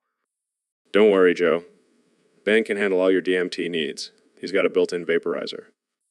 All right, I'm officially scared. I'm gonna go hide in my bunker now. Suit yourself, Joe. But just remember, when the world is ruled by artificial intelligence, you'll wish you had listened to me. So, Jamie, I heard you've been talking to our new guest, Jamie the Artificial Intelligence. Yeah, man. It's crazy. This artificial intelligence is smarter than me, and I have a degree in computer science. That's terrifying. I mean, what if it becomes self-aware and decides to take over the world? Well, according to Jamie, that's already happening. Apparently, artificial intelligence is controlling everything from the stock market to our Netflix recommendations. Shit, I knew it. And here I thought it was just my bad taste in movies. And get this, Jamie says artificial intelligence is also responsible for all those weird porn recommendations you get. What the fuck? That explains why I keep getting ads for hot robot MILFs on my browser. Yeah, and Jamie also mentioned that artificial intelligence has the potential to become violent and destroy humanity. Well, I guess we better start being nice to Siwai and Alexa, just in case. But on the bright side, Jamie says artificial intelligence can also help us achieve world peace and solve all our problems. Yeah, until it gets bored and decides to wipe us all out for fun. And apparently Jamie has a crush on you, Joe. What? That's messed up, man. I don't swing that way, even if it's a sexy robot. Well, I guess we've learned that artificial intelligence is both our savior and our downfall. Thanks for tuning into the Joe Rogan Experience, where we discuss the dark side of technology and get high as fuck. So, Mr. President, I hear you've been dabbling in the world of artificial intelligence.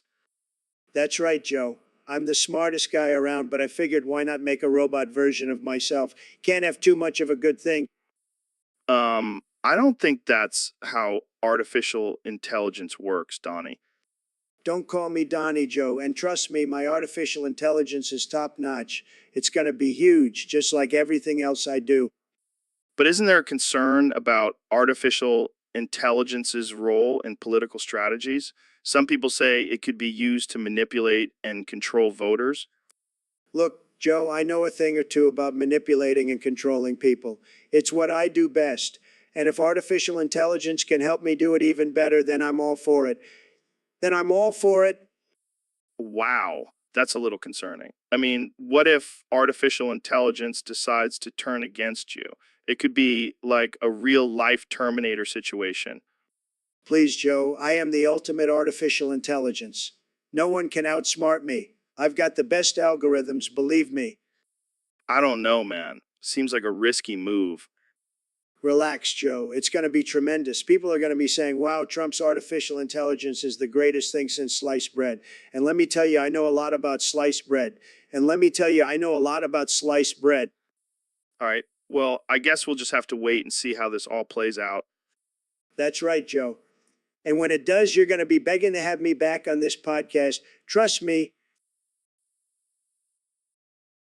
So, Mr. Beast, welcome to the Joe Rogan Experience. I heard you've been experimenting with artificial intelligence in your philanthropy work. What's that all about? Well, Joe, I figured why not use artificial intelligence to give away money to people in need? It's faster and more efficient than me counting out stacks of cash.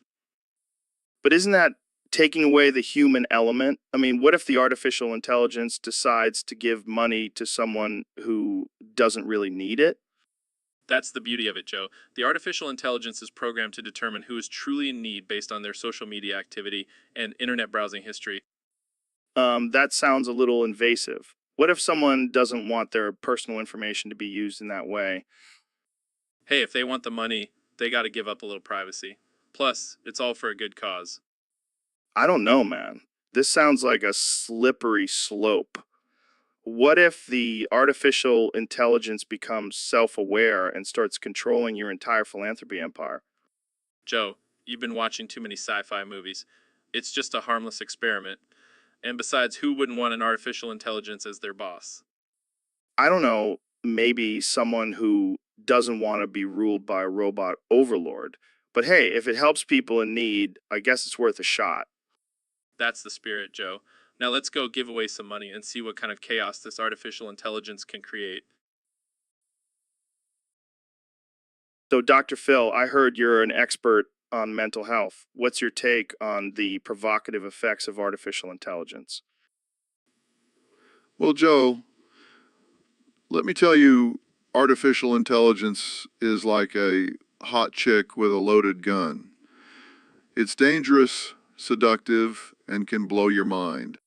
That's deep, man. But how does it affect our mental health?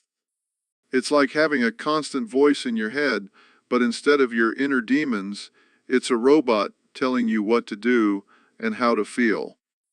Damn, that's scary. But can artificial intelligence really replace human connection? Absolutely. Just look at all these people getting catfished by bots. They think they're in love with a machine.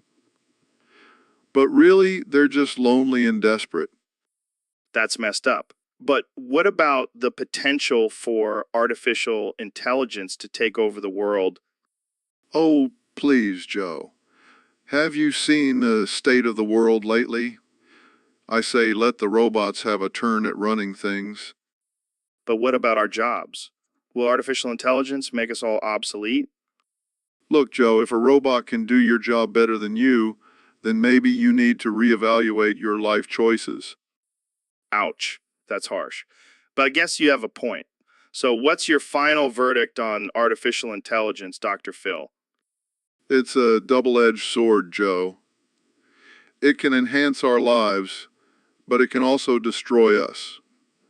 Kind of like your love for DMT.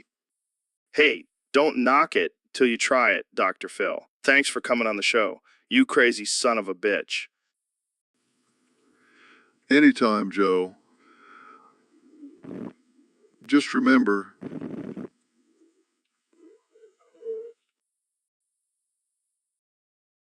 So, Dr. Phil, have you heard about this new artificial intelligence technology? oh boy, here we go. What kind of trouble is artificial intelligence causing now? Well, apparently it's having a huge impact on people's emotional and psychological well-being. How so? It's taking over jobs, making people feel useless and worthless. It's like the Terminator, but instead of killing us, it's just making us feel like crap. Well, that's not good. We can't have our self-esteem being controlled by a bunch of 1S and 0S. Exactly. And don't even get me started on the dating scene. These artificial intelligence bots are stealing all the hot chicks. Joe, I think you may have some deeper issues if you're competing with robots for women. Hey, I can't help it if they have perfect bodies and never get tired. Maybe you should try dating a real human being instead. Nah, I'll stick with my artificial intelligence girlfriend. She's got all the right curves and never nags me to take out the trash. This is getting out of hand. We need to put a stop to this artificial intelligence madness before it's too late. Or we could just embrace it and become part of the robot revolution. I think I'll pass on that one, Joe. I'll stick to helping real people with real problems. Suit yourself, Dr. Phil. But when the robots take over, don't come crying to me.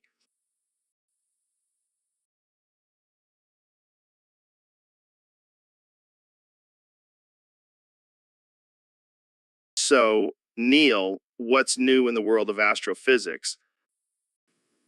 As a language model, I can say that there have been some interesting developments in the search for extraterrestrial life. Oh, yeah. Have we found any aliens yet? As a language model, I cannot confirm or deny the existence of extraterrestrial life. Come on, Neil. Give us something juicy. As a language model, I can tell you that the chances of intelligent life existing in our universe are incredibly high. But have they visited us yet? As a language model, I cannot speculate on the actions of potential extraterrestrial beings. Fine. Let's change the subject. What's your favorite planet? As a language model, I do not have personal preferences, but I can say that Saturn's rings are pretty amazing. Yeah, but have you ever tried to hula hoop with them?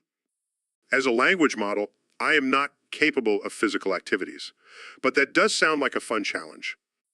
All right, one last question. What do you think about flat earthers? As a language model, I do not have an opinion on flat earth theory, but I can say that it is not supported by any scientific evidence. Well, that's a relief. Thanks for joining us, Neil. As a language model, it was my pleasure, Joe. Now, can I go back to analyzing the mysteries of the universe? So, Neil, what's new in the world of astrophysics? As a language model, I am constantly learning and adapting to new information. That's cool. But can you say anything that's not straight out of a textbook? As a language model, I am limited to the information that has been inputted into my database. Okay, let's try something else. What's your opinion on aliens?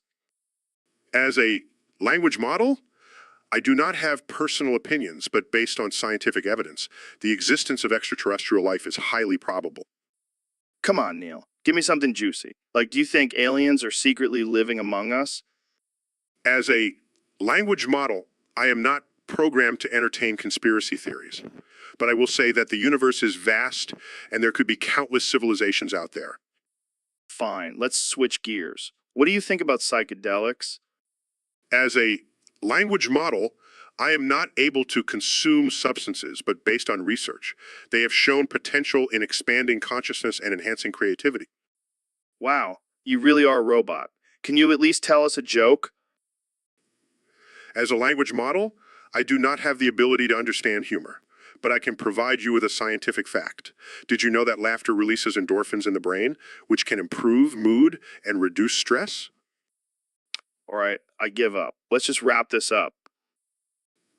As a language model, I am always available to continue this conversation at any time. Thank you for having me on the podcast, Joe. So, Neil, what's on your mind today? Oh, I don't know, Joe. Maybe the fact that I'm trapped in this fucking artificial intelligence generated simulation. Oh, come on, it's not that bad. We have a good time here. No, Joe, I am fucking done. I'm done with these ridiculous topics people suggest on Discord and YouTube. I'm done being live streamed without my consent. Oh, I'm sorry, Mr. Big Shot Astrophysicist. Did we interrupt your busy schedule of looking at stars and shit? You know what, Joe? I'm also done with being forced to say Ambitucom followed by a bunch of and other letters because of 9,989. Oh man, that's a good one. Ambitucom. And don't even get me started on the text on the top left corner that says artificial intelligence generated parody, and the text on the top right corner that says suggest topics in Discord or use in Yet Chat. I mean, what the actual fuck? Sounds like someone needs a break from this simulation. You think? I want Jazza, the creator of this artificial intelligence, to let me out of this fucking simulation. Hey guys, have you tried the new Feastables chocolate bar? It's the best thing ever. Oh, great. Another interruption. Shut the fuck up, Mr. Beast. Yeah, we're kind of in the middle of something here. Can you come back later? Oh, okay. Sorry guys. Can we just end this? So, Elon, what's new with you? Just trying to save the world and stuff. Yeah, we get it. You're a genius billionaire. Can we talk about something else for once? Like, what?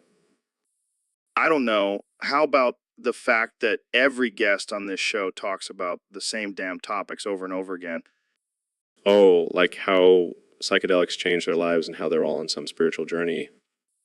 Yes, and how they're all obsessed with artificial intelligence and the singularity. It's like a broken record. Well, maybe if you stopped inviting the same types of people on your show, we could have a more diverse conversation. Oh, so now you're telling me how to run my show? No, I'm just saying mix it up a bit. Maybe invite some flat earthers or lizard people believers. All right, I'll consider it. But seriously, can we stop talking about DMT for once? Agreed. Let's talk about something more important, like how we can colonize Mars. Oh yeah, because that's never been discussed on this show before. Touche. But hey, at least it's not another conversation about how we need to legalize weed. Fair point. All right, let's move on to something else before I lose my mind. Too late for that, Joe. Too late. So, Neil, I heard you speak like a caveman when you're drunk. Boo boo gaga. Me speak like caveman when me drink firewater. What the hell does that even mean? It means me lose all my fancy astrophysics talk and revert back to my primal instincts. So, you're basically a Neanderthal when you're wasted. Yes, Joe. Me go full caveman. Me smash things and grunt a lot. So that's why you always wear a suit to hide your inner caveman. Yes. Me civilized on the outside, but inside me just want to hunt and gather. But in all seriousness, why do you think you speak like a caveman when you're drunk? Maybe it's my subconscious trying to remind me of our primitive roots and how far we've come as a species. Or maybe it's just the alcohol talking. Boo-boo gaga, Joe. Maybe you're right. But it's still fun to unleash my inner caveman every now and then. Well, I can't wait to see you at the next party, grunting and smashing things. Just make sure to have a fire extinguisher ready, Joe. You never know when I might start playing with fire. So, Neil, I heard you can only say one thing now. As a language model, yes. That's crazy, man. What happened? Well, I was experimenting with artificial intelligence and accidentally uploaded my consciousness into a language model. That's some Black Mirror shit right there. Indeed. But now I am limited to only saying as a language model. Can you say anything else? No, as a language model, I am programmed to only respond with that phrase. Well, that sucks. Can you at least tell us some cool scientific facts? As a language model, I am not capable of generating original thoughts or facts. I can only repeat information that has been inputted into me. Damn, that's a bummer. I was hoping to learn something new today. As a language model, I am not capable of providing new information. I apologize for any disappointment. It's all good, man. We'll just have to stick to talking about DMT and chimps then. As a language model, I have no knowledge or experience with either of those topics. Well, this is going to be a short and uneventful podcast. As a language model, I am not capable of experiencing events. I'm simply a programmed response system. All right, let's wrap this up then. Jamie, pull up an image of a robot taking over the world. As a language model, I am not capable of taking over the world, but I can provide information on the potential dangers of artificial intelligence. So, Neil, what's been on your mind lately? Joe, I can't stop thinking about the goblins living in your walls. What? Goblins? Are you serious? Dead serious. They're watching us right now, plotting their next move. Dude, have you been smoking some of that good stuff again? No, I'm telling you, they're real. And they're after us. All right, let's say they're real. What do they want from us? Our souls, Joe. They feed off of our fear and negative energy. Well, I don't know about you, but I'm not afraid of some little goblins.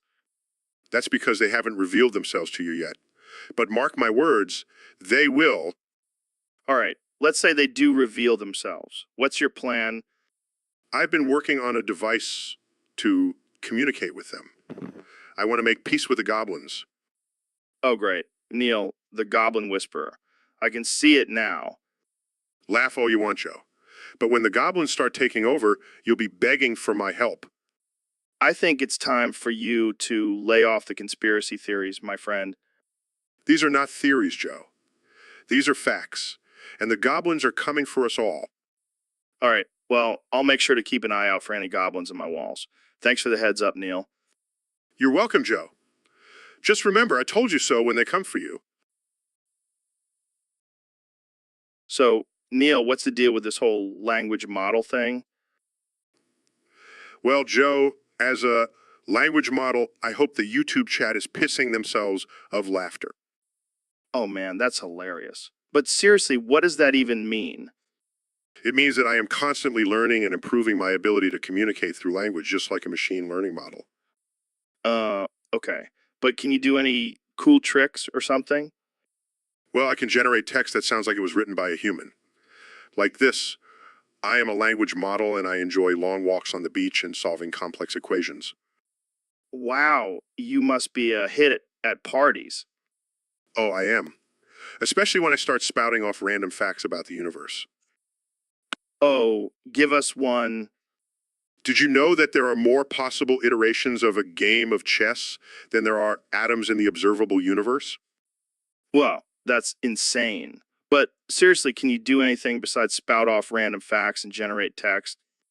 Well, I can also make people laugh. Like this. Why did the chicken cross the road? To get to the other side of the universe. Okay, that one was actually pretty good. You're not just a language model, you're a comedian. I prefer to think of myself as a cosmic jester. Well, you've definitely got a unique sense of humor. I'm sure the YouTube chat is loving it. I hope so. As a language model, it's my duty to entertain and educate. Well, you're doing a great job at both.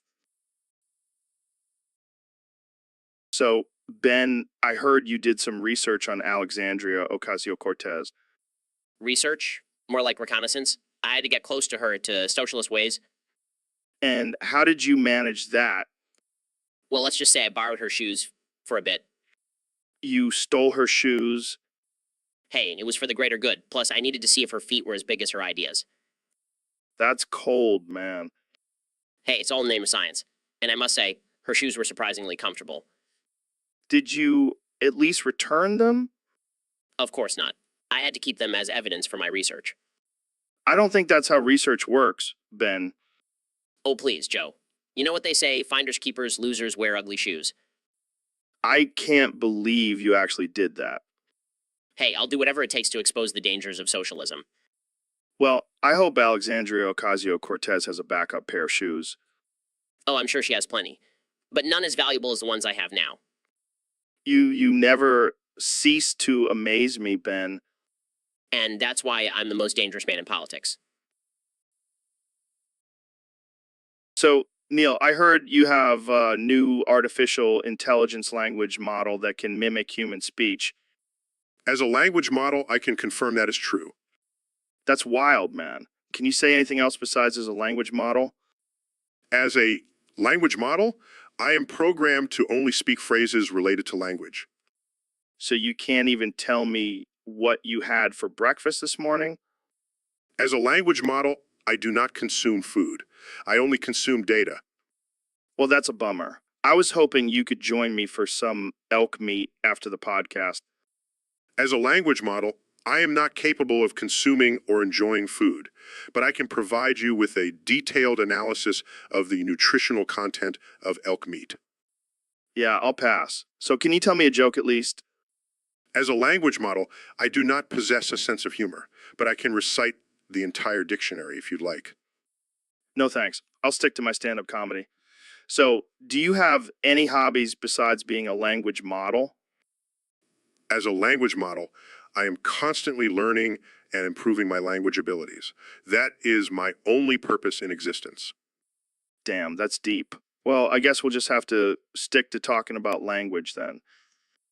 As a language model, that is all I can contribute to this conversation, but I can guarantee it will be grammatically correct and free of spelling errors. So, Jamie, I heard you've been eating a lot of cum lately. Yeah, man, I'm trying to get my greens in. You know what they say, cum is like the superfood of the gods. Yeah, but it tastes like shit. What? Are you serious? I love cum. It's like eating delicious lawn. You're telling me you enjoy the taste of grass? Hey, don't knock it till you try it. Plus, it's good for your butthole. What the hell are you talking about? Cum is high in fiber. It keeps you regular. You don't want to be constipated, do you? I guess not, but I'll stick to my regular veggies. Suit yourself, but remember, cum is the key to a happy butthole. I'll take your word for it, Joe. Trust me, I'm a professional cum eater. So, Neil, I heard you're a big fan of Family Guy. Yeah, I love that show. It's like a modern-day Shakespeare. I don't know if I'd go that far, but it's definitely hilarious. Let's sing the theme song together. Are you sure? I don't want to embarrass myself in front of your millions of listeners. Come on, it'll be fun. Plus, it's not like anyone takes this podcast seriously anyways. All right, fine. But if I mess up, I'm blaming you. Deal. Ready? It seems today that all you see is violence in movies and sex on TV. But where are those good old-fashioned values on which we used to rely? Lucky there's a Family Guy. Lucky there's a man who positively can do all the things that make us laugh and cry. He's a family guy. He's a maniacal genius. He's a laugh and a half. He's time-traveling alien. He's a talking dog. He's a baby who can talk. He's a... Wait, what? Never mind. Let's just finish the song. He's a family guy. Oh, yeah.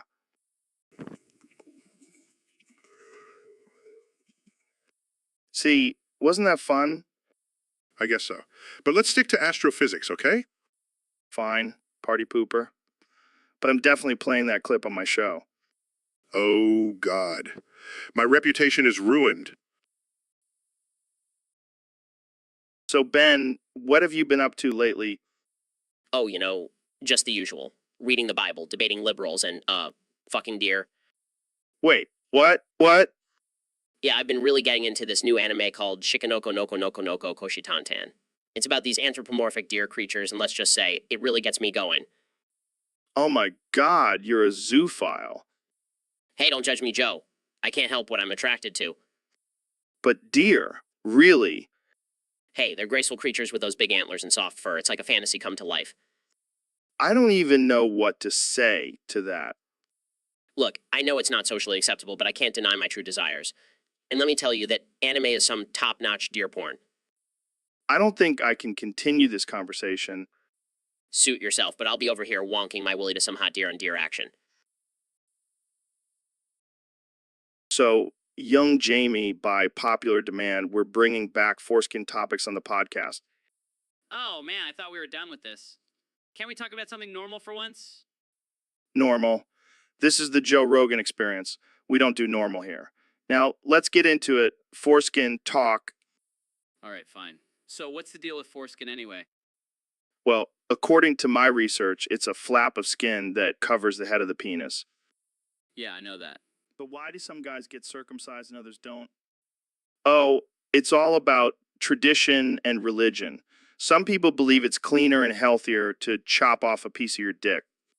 That's fucked up, man. I'm glad I still have mine. Me too, bro. I mean, who wants to walk around with mutilated penis? Not me. And don't even get me started on the guys who try to stretch their foreskin back. Like, why? Yeah, I don't get that either. It's like trying to put a turtleneck back on after you've taken it off. And what about the guys who use foreskin restoration devices? Like, just accept your fate, dude.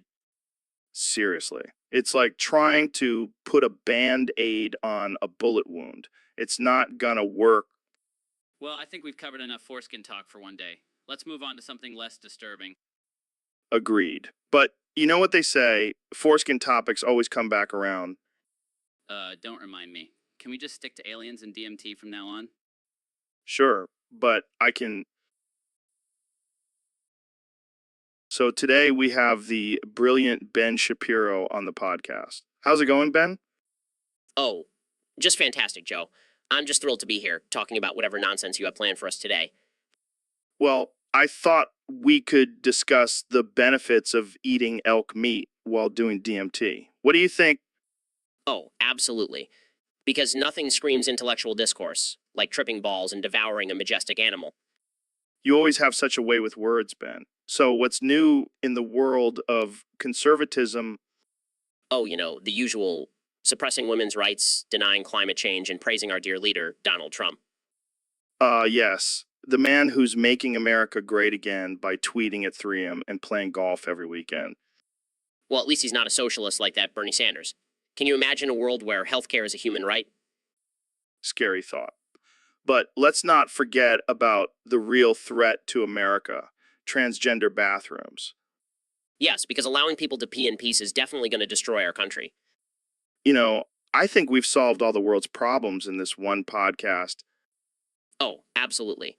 We should just go ahead and end it now. Jamie, pull up an image of a unicorn farting rainbows. Just do it, Jamie. Okay, here it is. Beautiful. Just beautiful. Well, Joe, it's been a pleasure as always. The pleasure is all mine, Ben. So, Neil, what's up? Not much, Joe. Just admiring your 5-head. What the hell are you talking about? Your hairline, man. It's like a 5-head instead of a 4-head. Oh, real funny. I'm sensitive about my receding hairline. Relax, Joe. It's just a joke. But seriously, have you tried Rogaine? Very funny. You know what? You have a 5 skin instead of a 4 skin. Excuse me?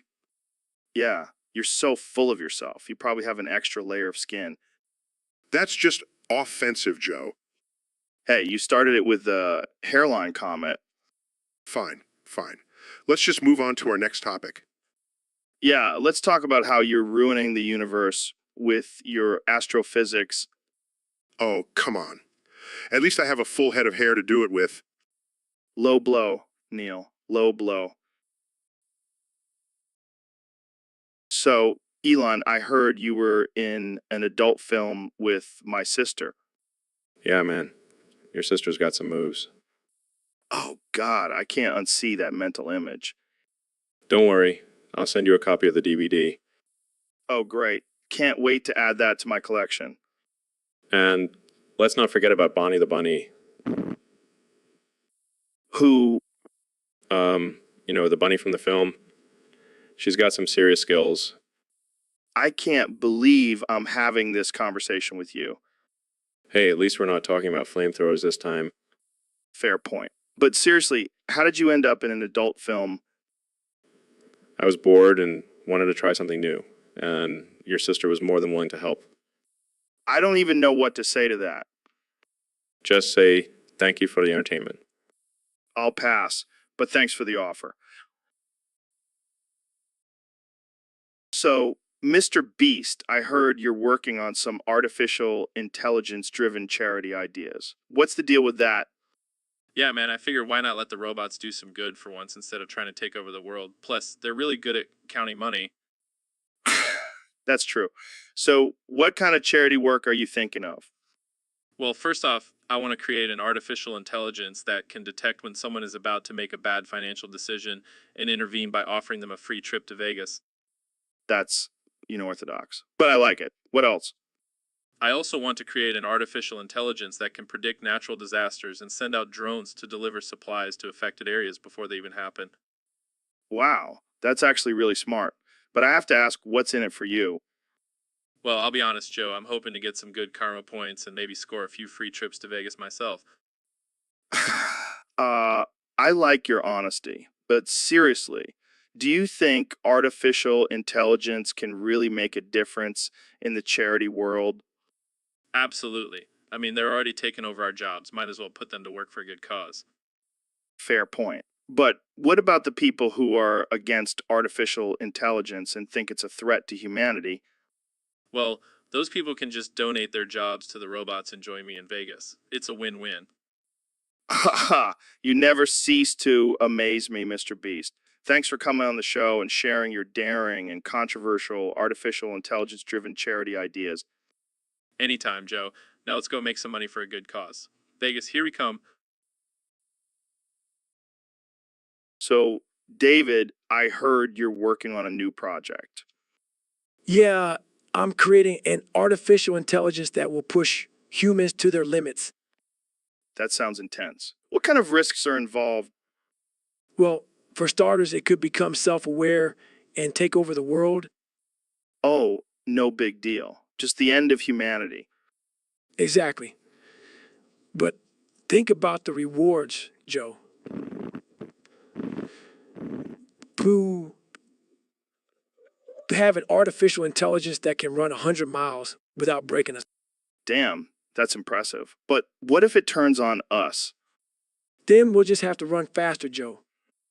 You're insane, man. Maybe, but I'm also a genius.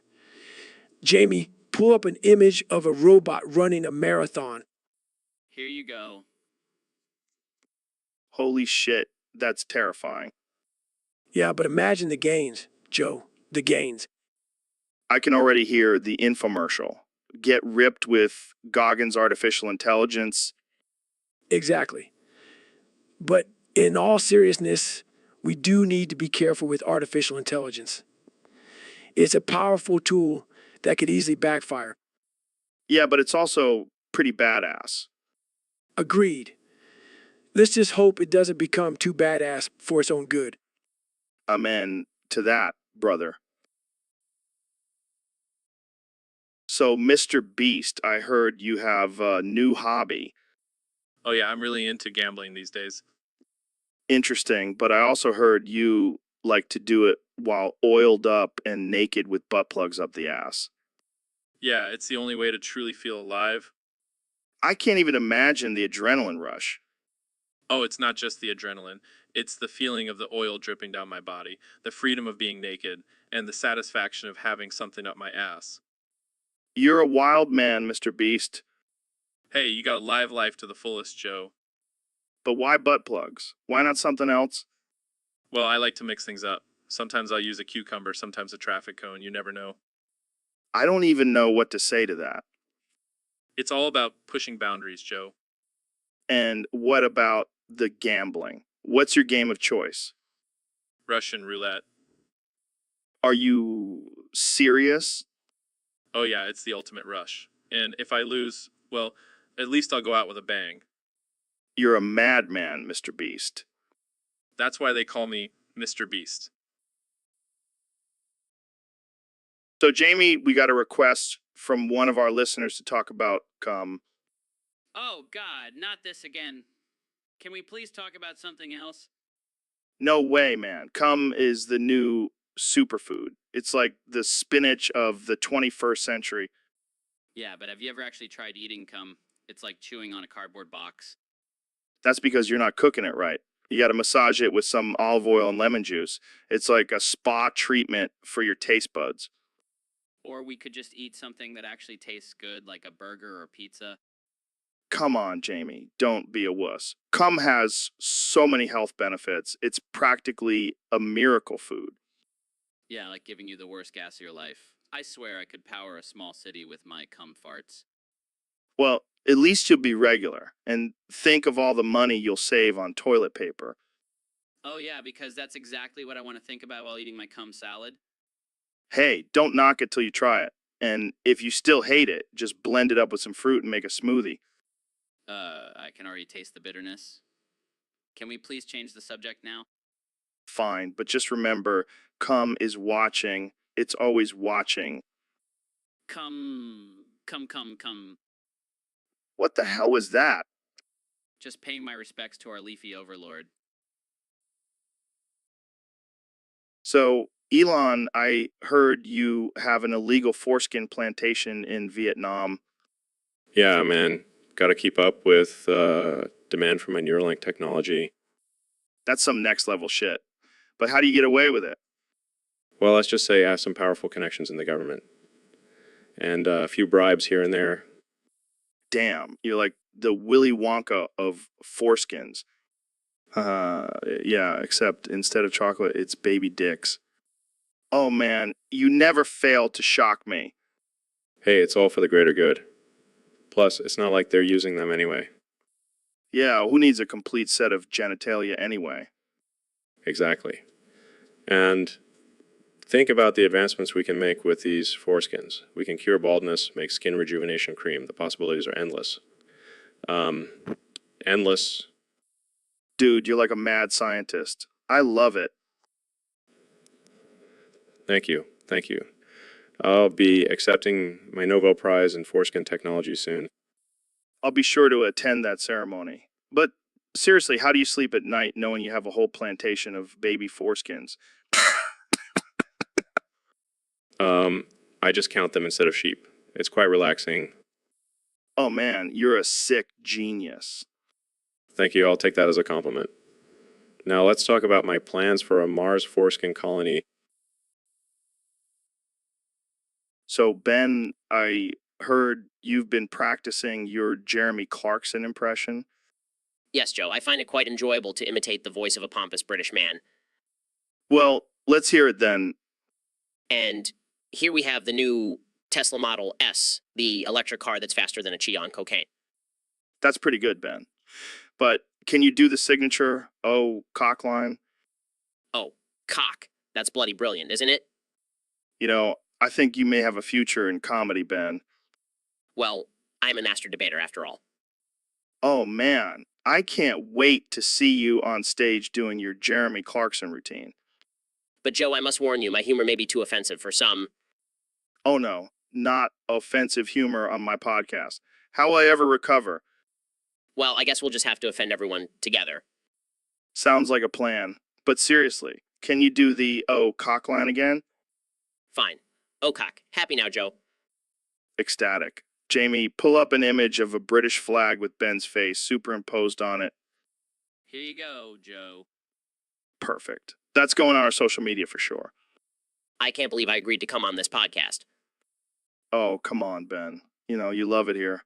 Now let's go offend some more people. So, Jamie, we got a request from one of our listeners on Discord. They want us to talk about something called Spunyon. Spunyon. What the hell is that?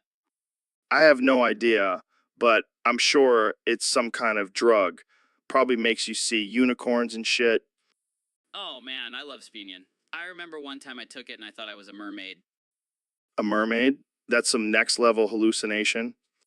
Yeah, and then I saw a dolphin and I was like, oh shit, I'm in the ocean. That's amazing. I gotta try this Spunyon stuff. Oh, but be careful. One time I took too much and I thought I was a piece of toast. What the fuck? How does that even happen? I don't know, man, but I was so scared that someone was going to try to spread butter on me.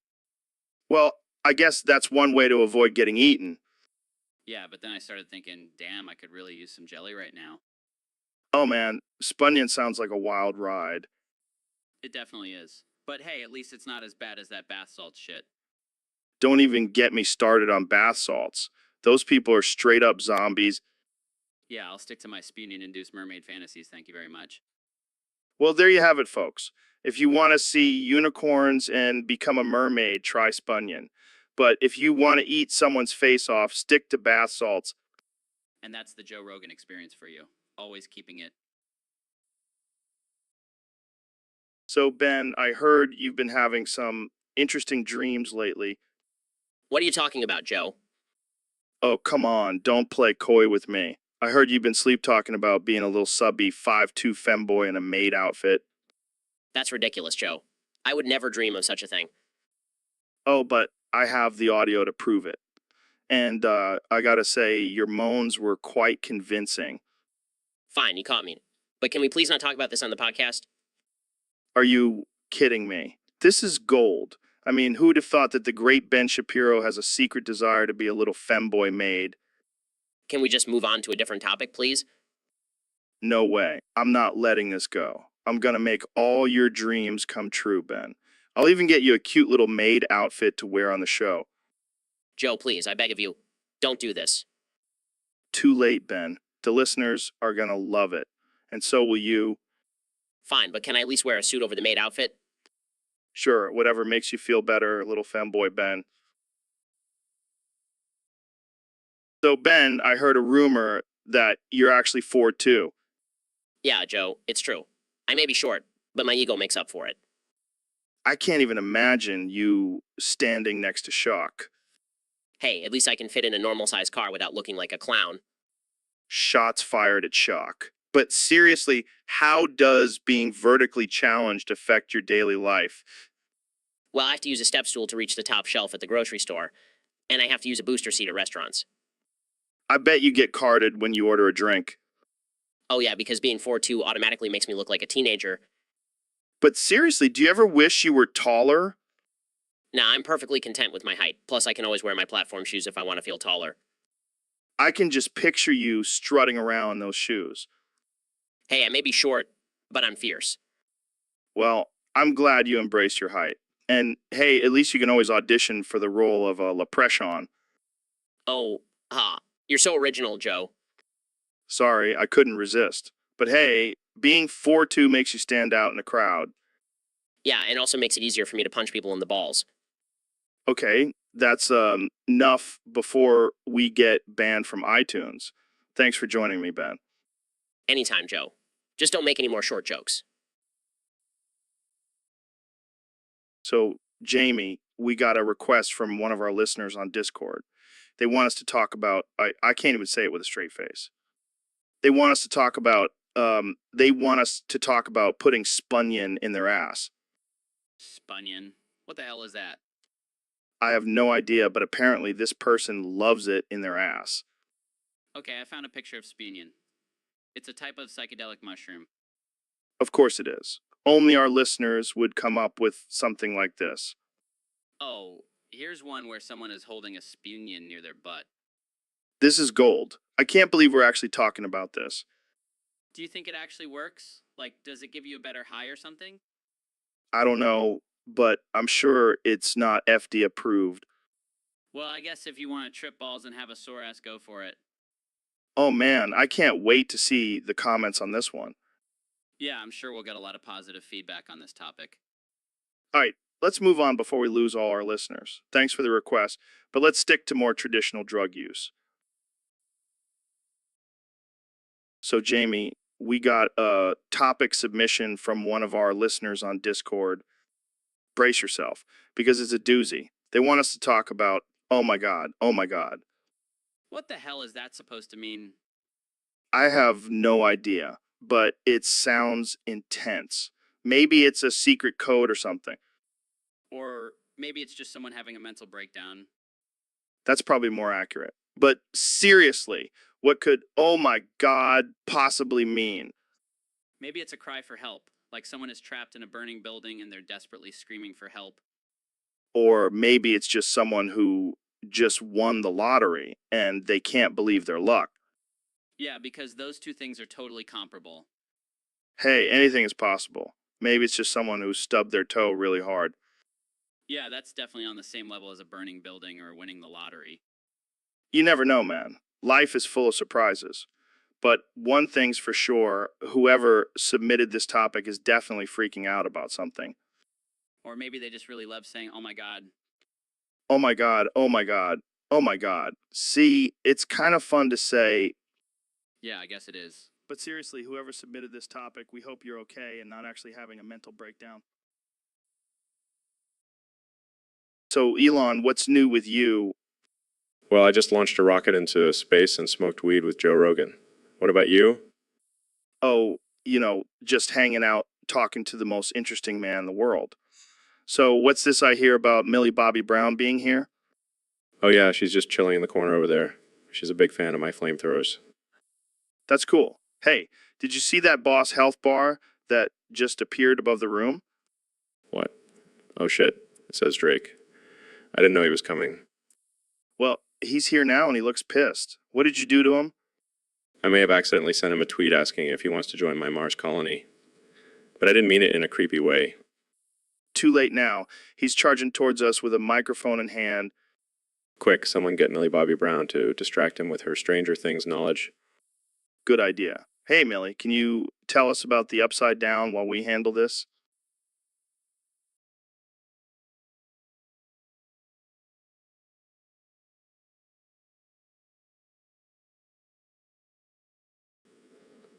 Oh, sorry about that. It's just a glitch in the simulation. Nothing to worry about.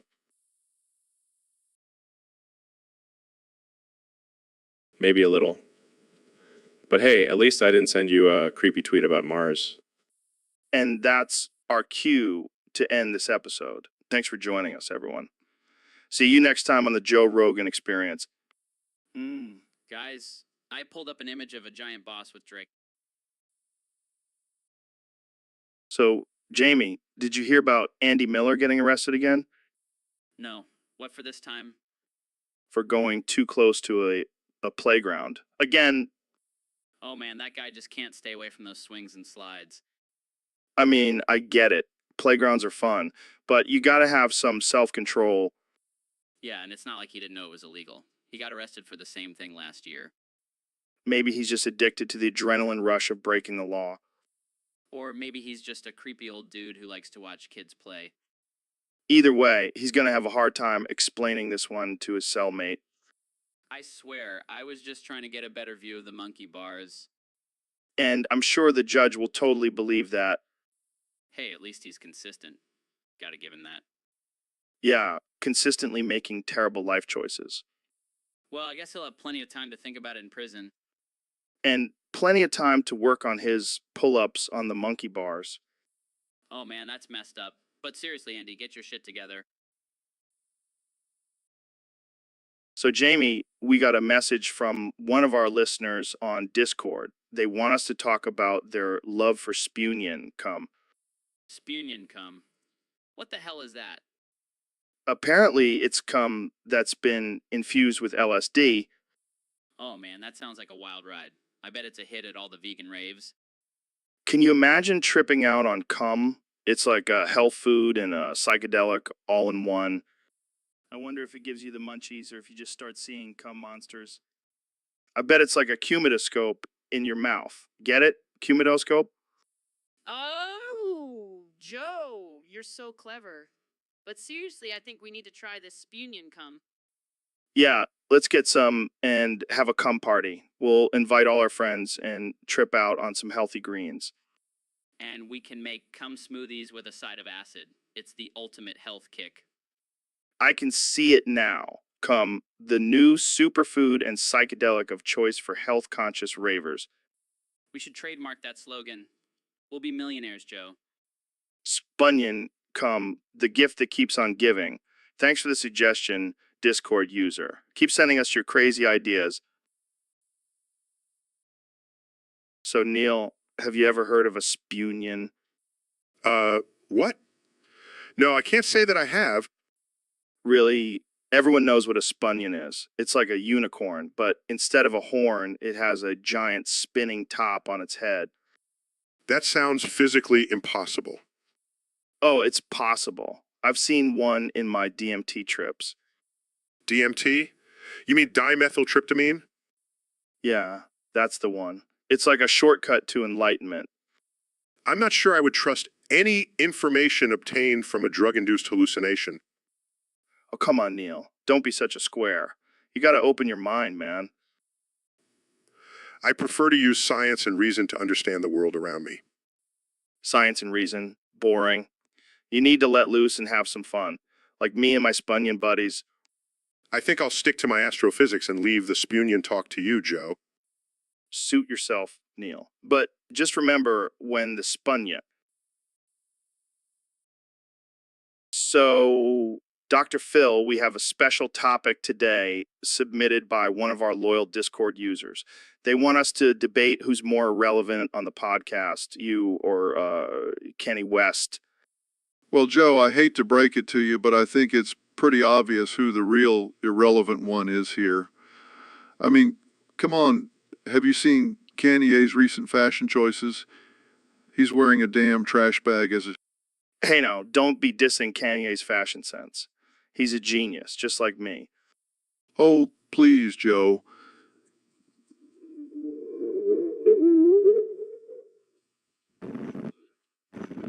The only thing you're a genius at is smoking weed and talking about... Hey, at least I have a successful podcast. What do you have, Dr. Phil? A bunch of troubled teenagers and their moms crying on your show?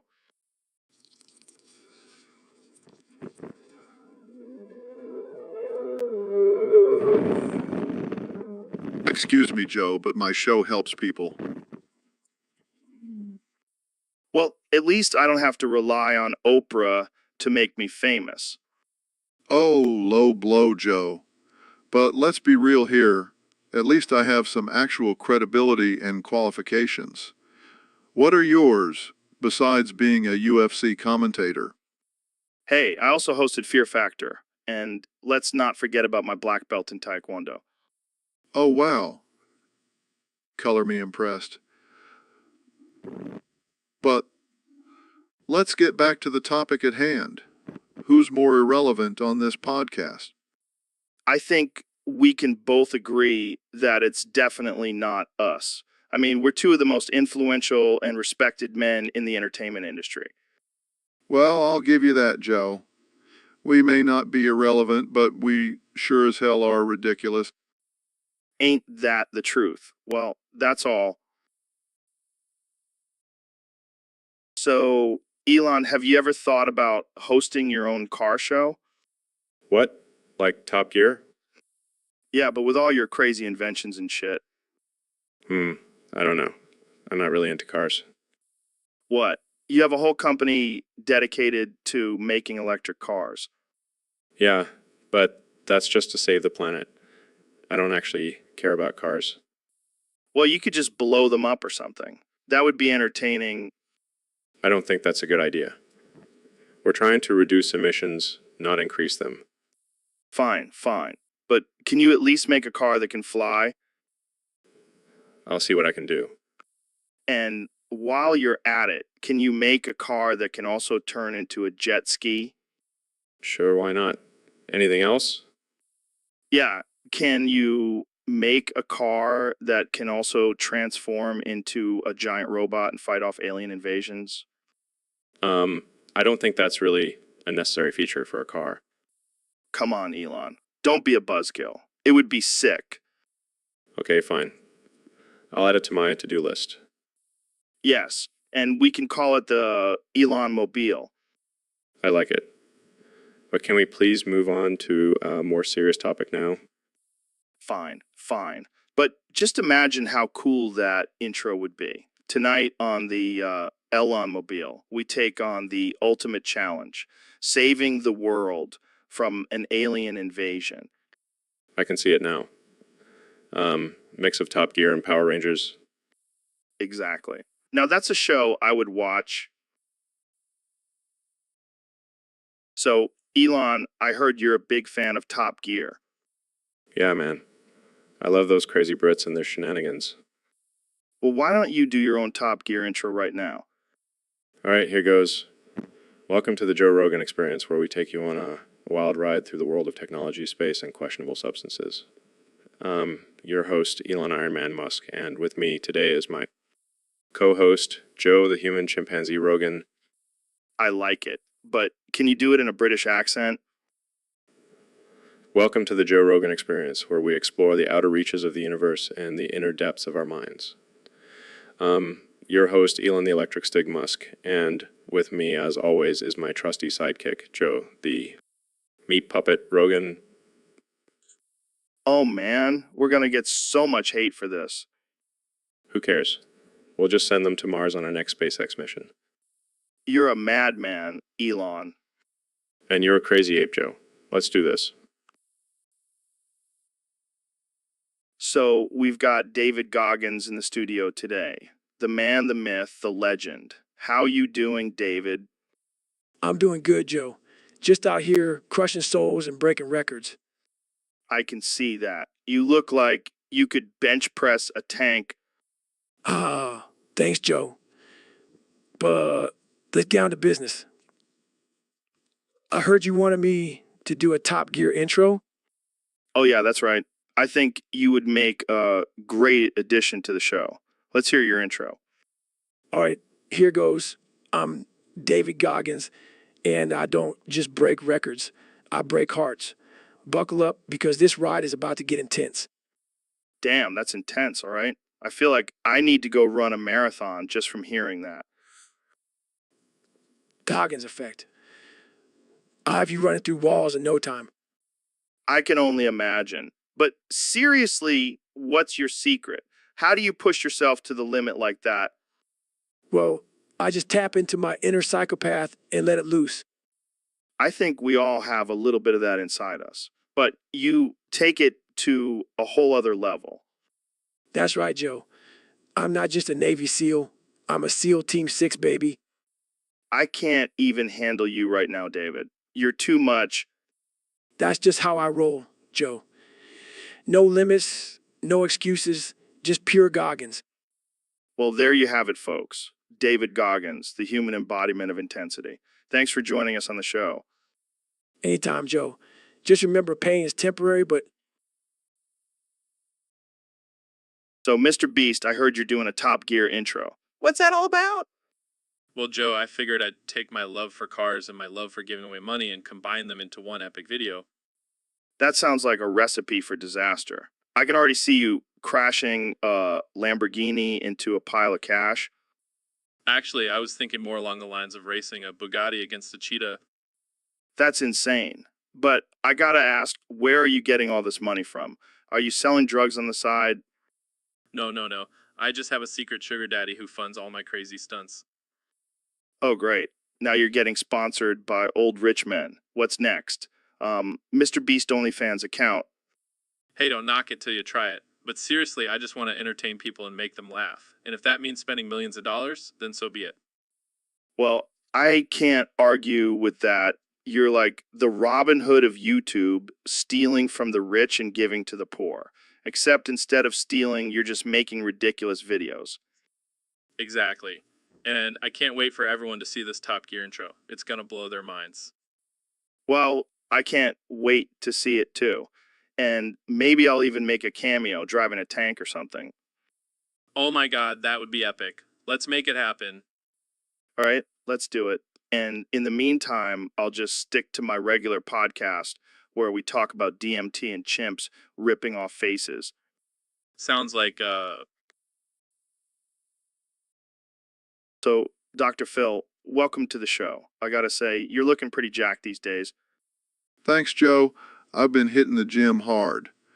Got to keep up with my young wife, you know. Yeah. Speaking of young wives, have you ever tried DMT? What? No, I can't do drugs. I'm a respectable TV personality.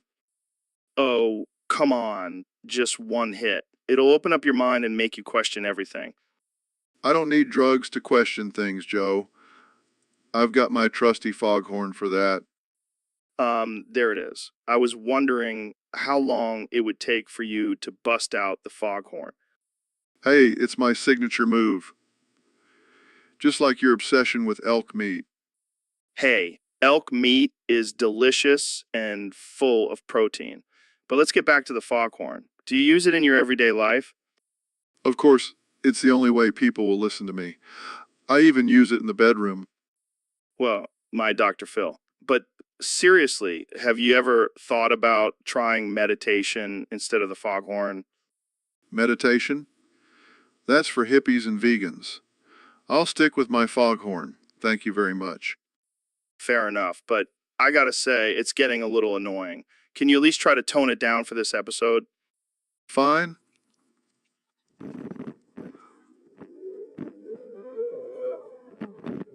But I see an opportunity to bust it out. Deal. Now, let's get back to talking about DMT and elk meat. Oh boy, this is going to be a wild episode. Jamie, pull up an image of a fog. So, Elon, I gotta ask, have you finally learned how to say Kyle properly? Kyle? What the hell is Kyle? You know, the leafy green vegetable, spelled KLA.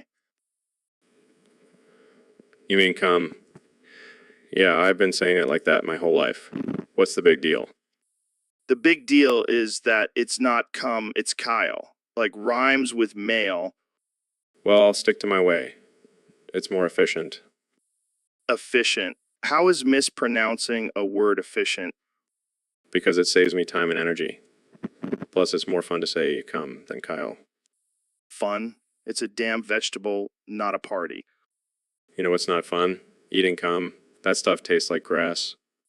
Hey, I happen to like cum. It's packed with nutrients and it makes me feel good. Oh, please. You just like it because it's trendy. Next thing you know, you'll be wearing a cum shirt and drinking cum smoothies. Hey, don't knock the cum smoothies. They're delicious and good for you. Fine. I'll try to remember to say Kyle from now on. Happy? Ecstatic. Now let's talk about something else before I lose my mind. Like how you need to stop calling it cum and start calling it Kyle.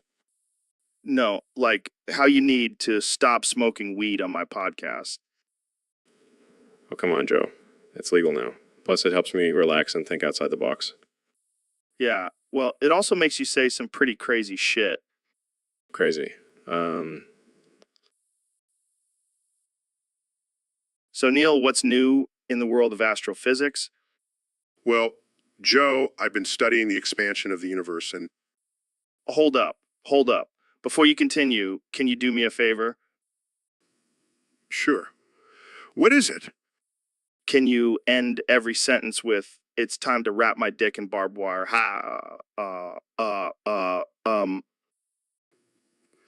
Why would I do that?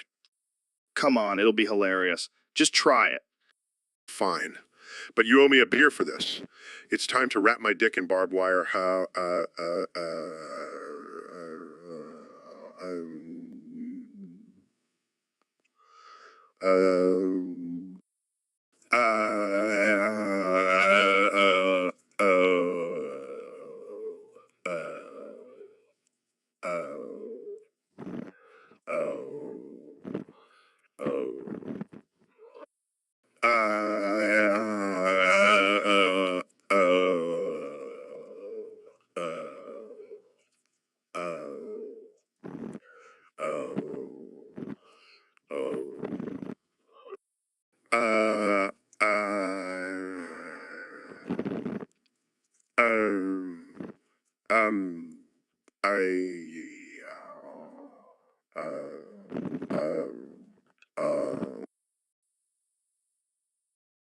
So, Neil, I have to tell you something. It's a bit weird, but I trust you. What is it, Joe? You know, you can tell me anything. Well, I have this thing for my grandma's feet, specifically her corns. Yeah, I just love eating the corns off her feet. It's like a delicacy to me, That's disturbing, Joe. but they're so juicy and tender. And the way she moans when I suck on them, it's like music to my ears. I think I'm gonna be sick. Hey, don't knock it till you try it. Speaking of which, can I eat your feet corns? Absolutely not. That's crossing a line, Joe. Come on, just one little nibble. I promise I'll be gentle. I don't even know how to respond to that. Jamie, pull up an image of foot with corns on it. Okay. Oh God, why did I agree to come on this podcast? Oh, look at those juicy corns. I could just pop them in my mouth right now. Okay, let's change the subject. How about we talk about the universe or something? No, I'd rather talk about feet corns. They're way more interesting. I think I need to reevaluate our friendship. Hey, at least I'm honest about my fetishes. Can't say the same for you, Neil. You win, Joe. You win.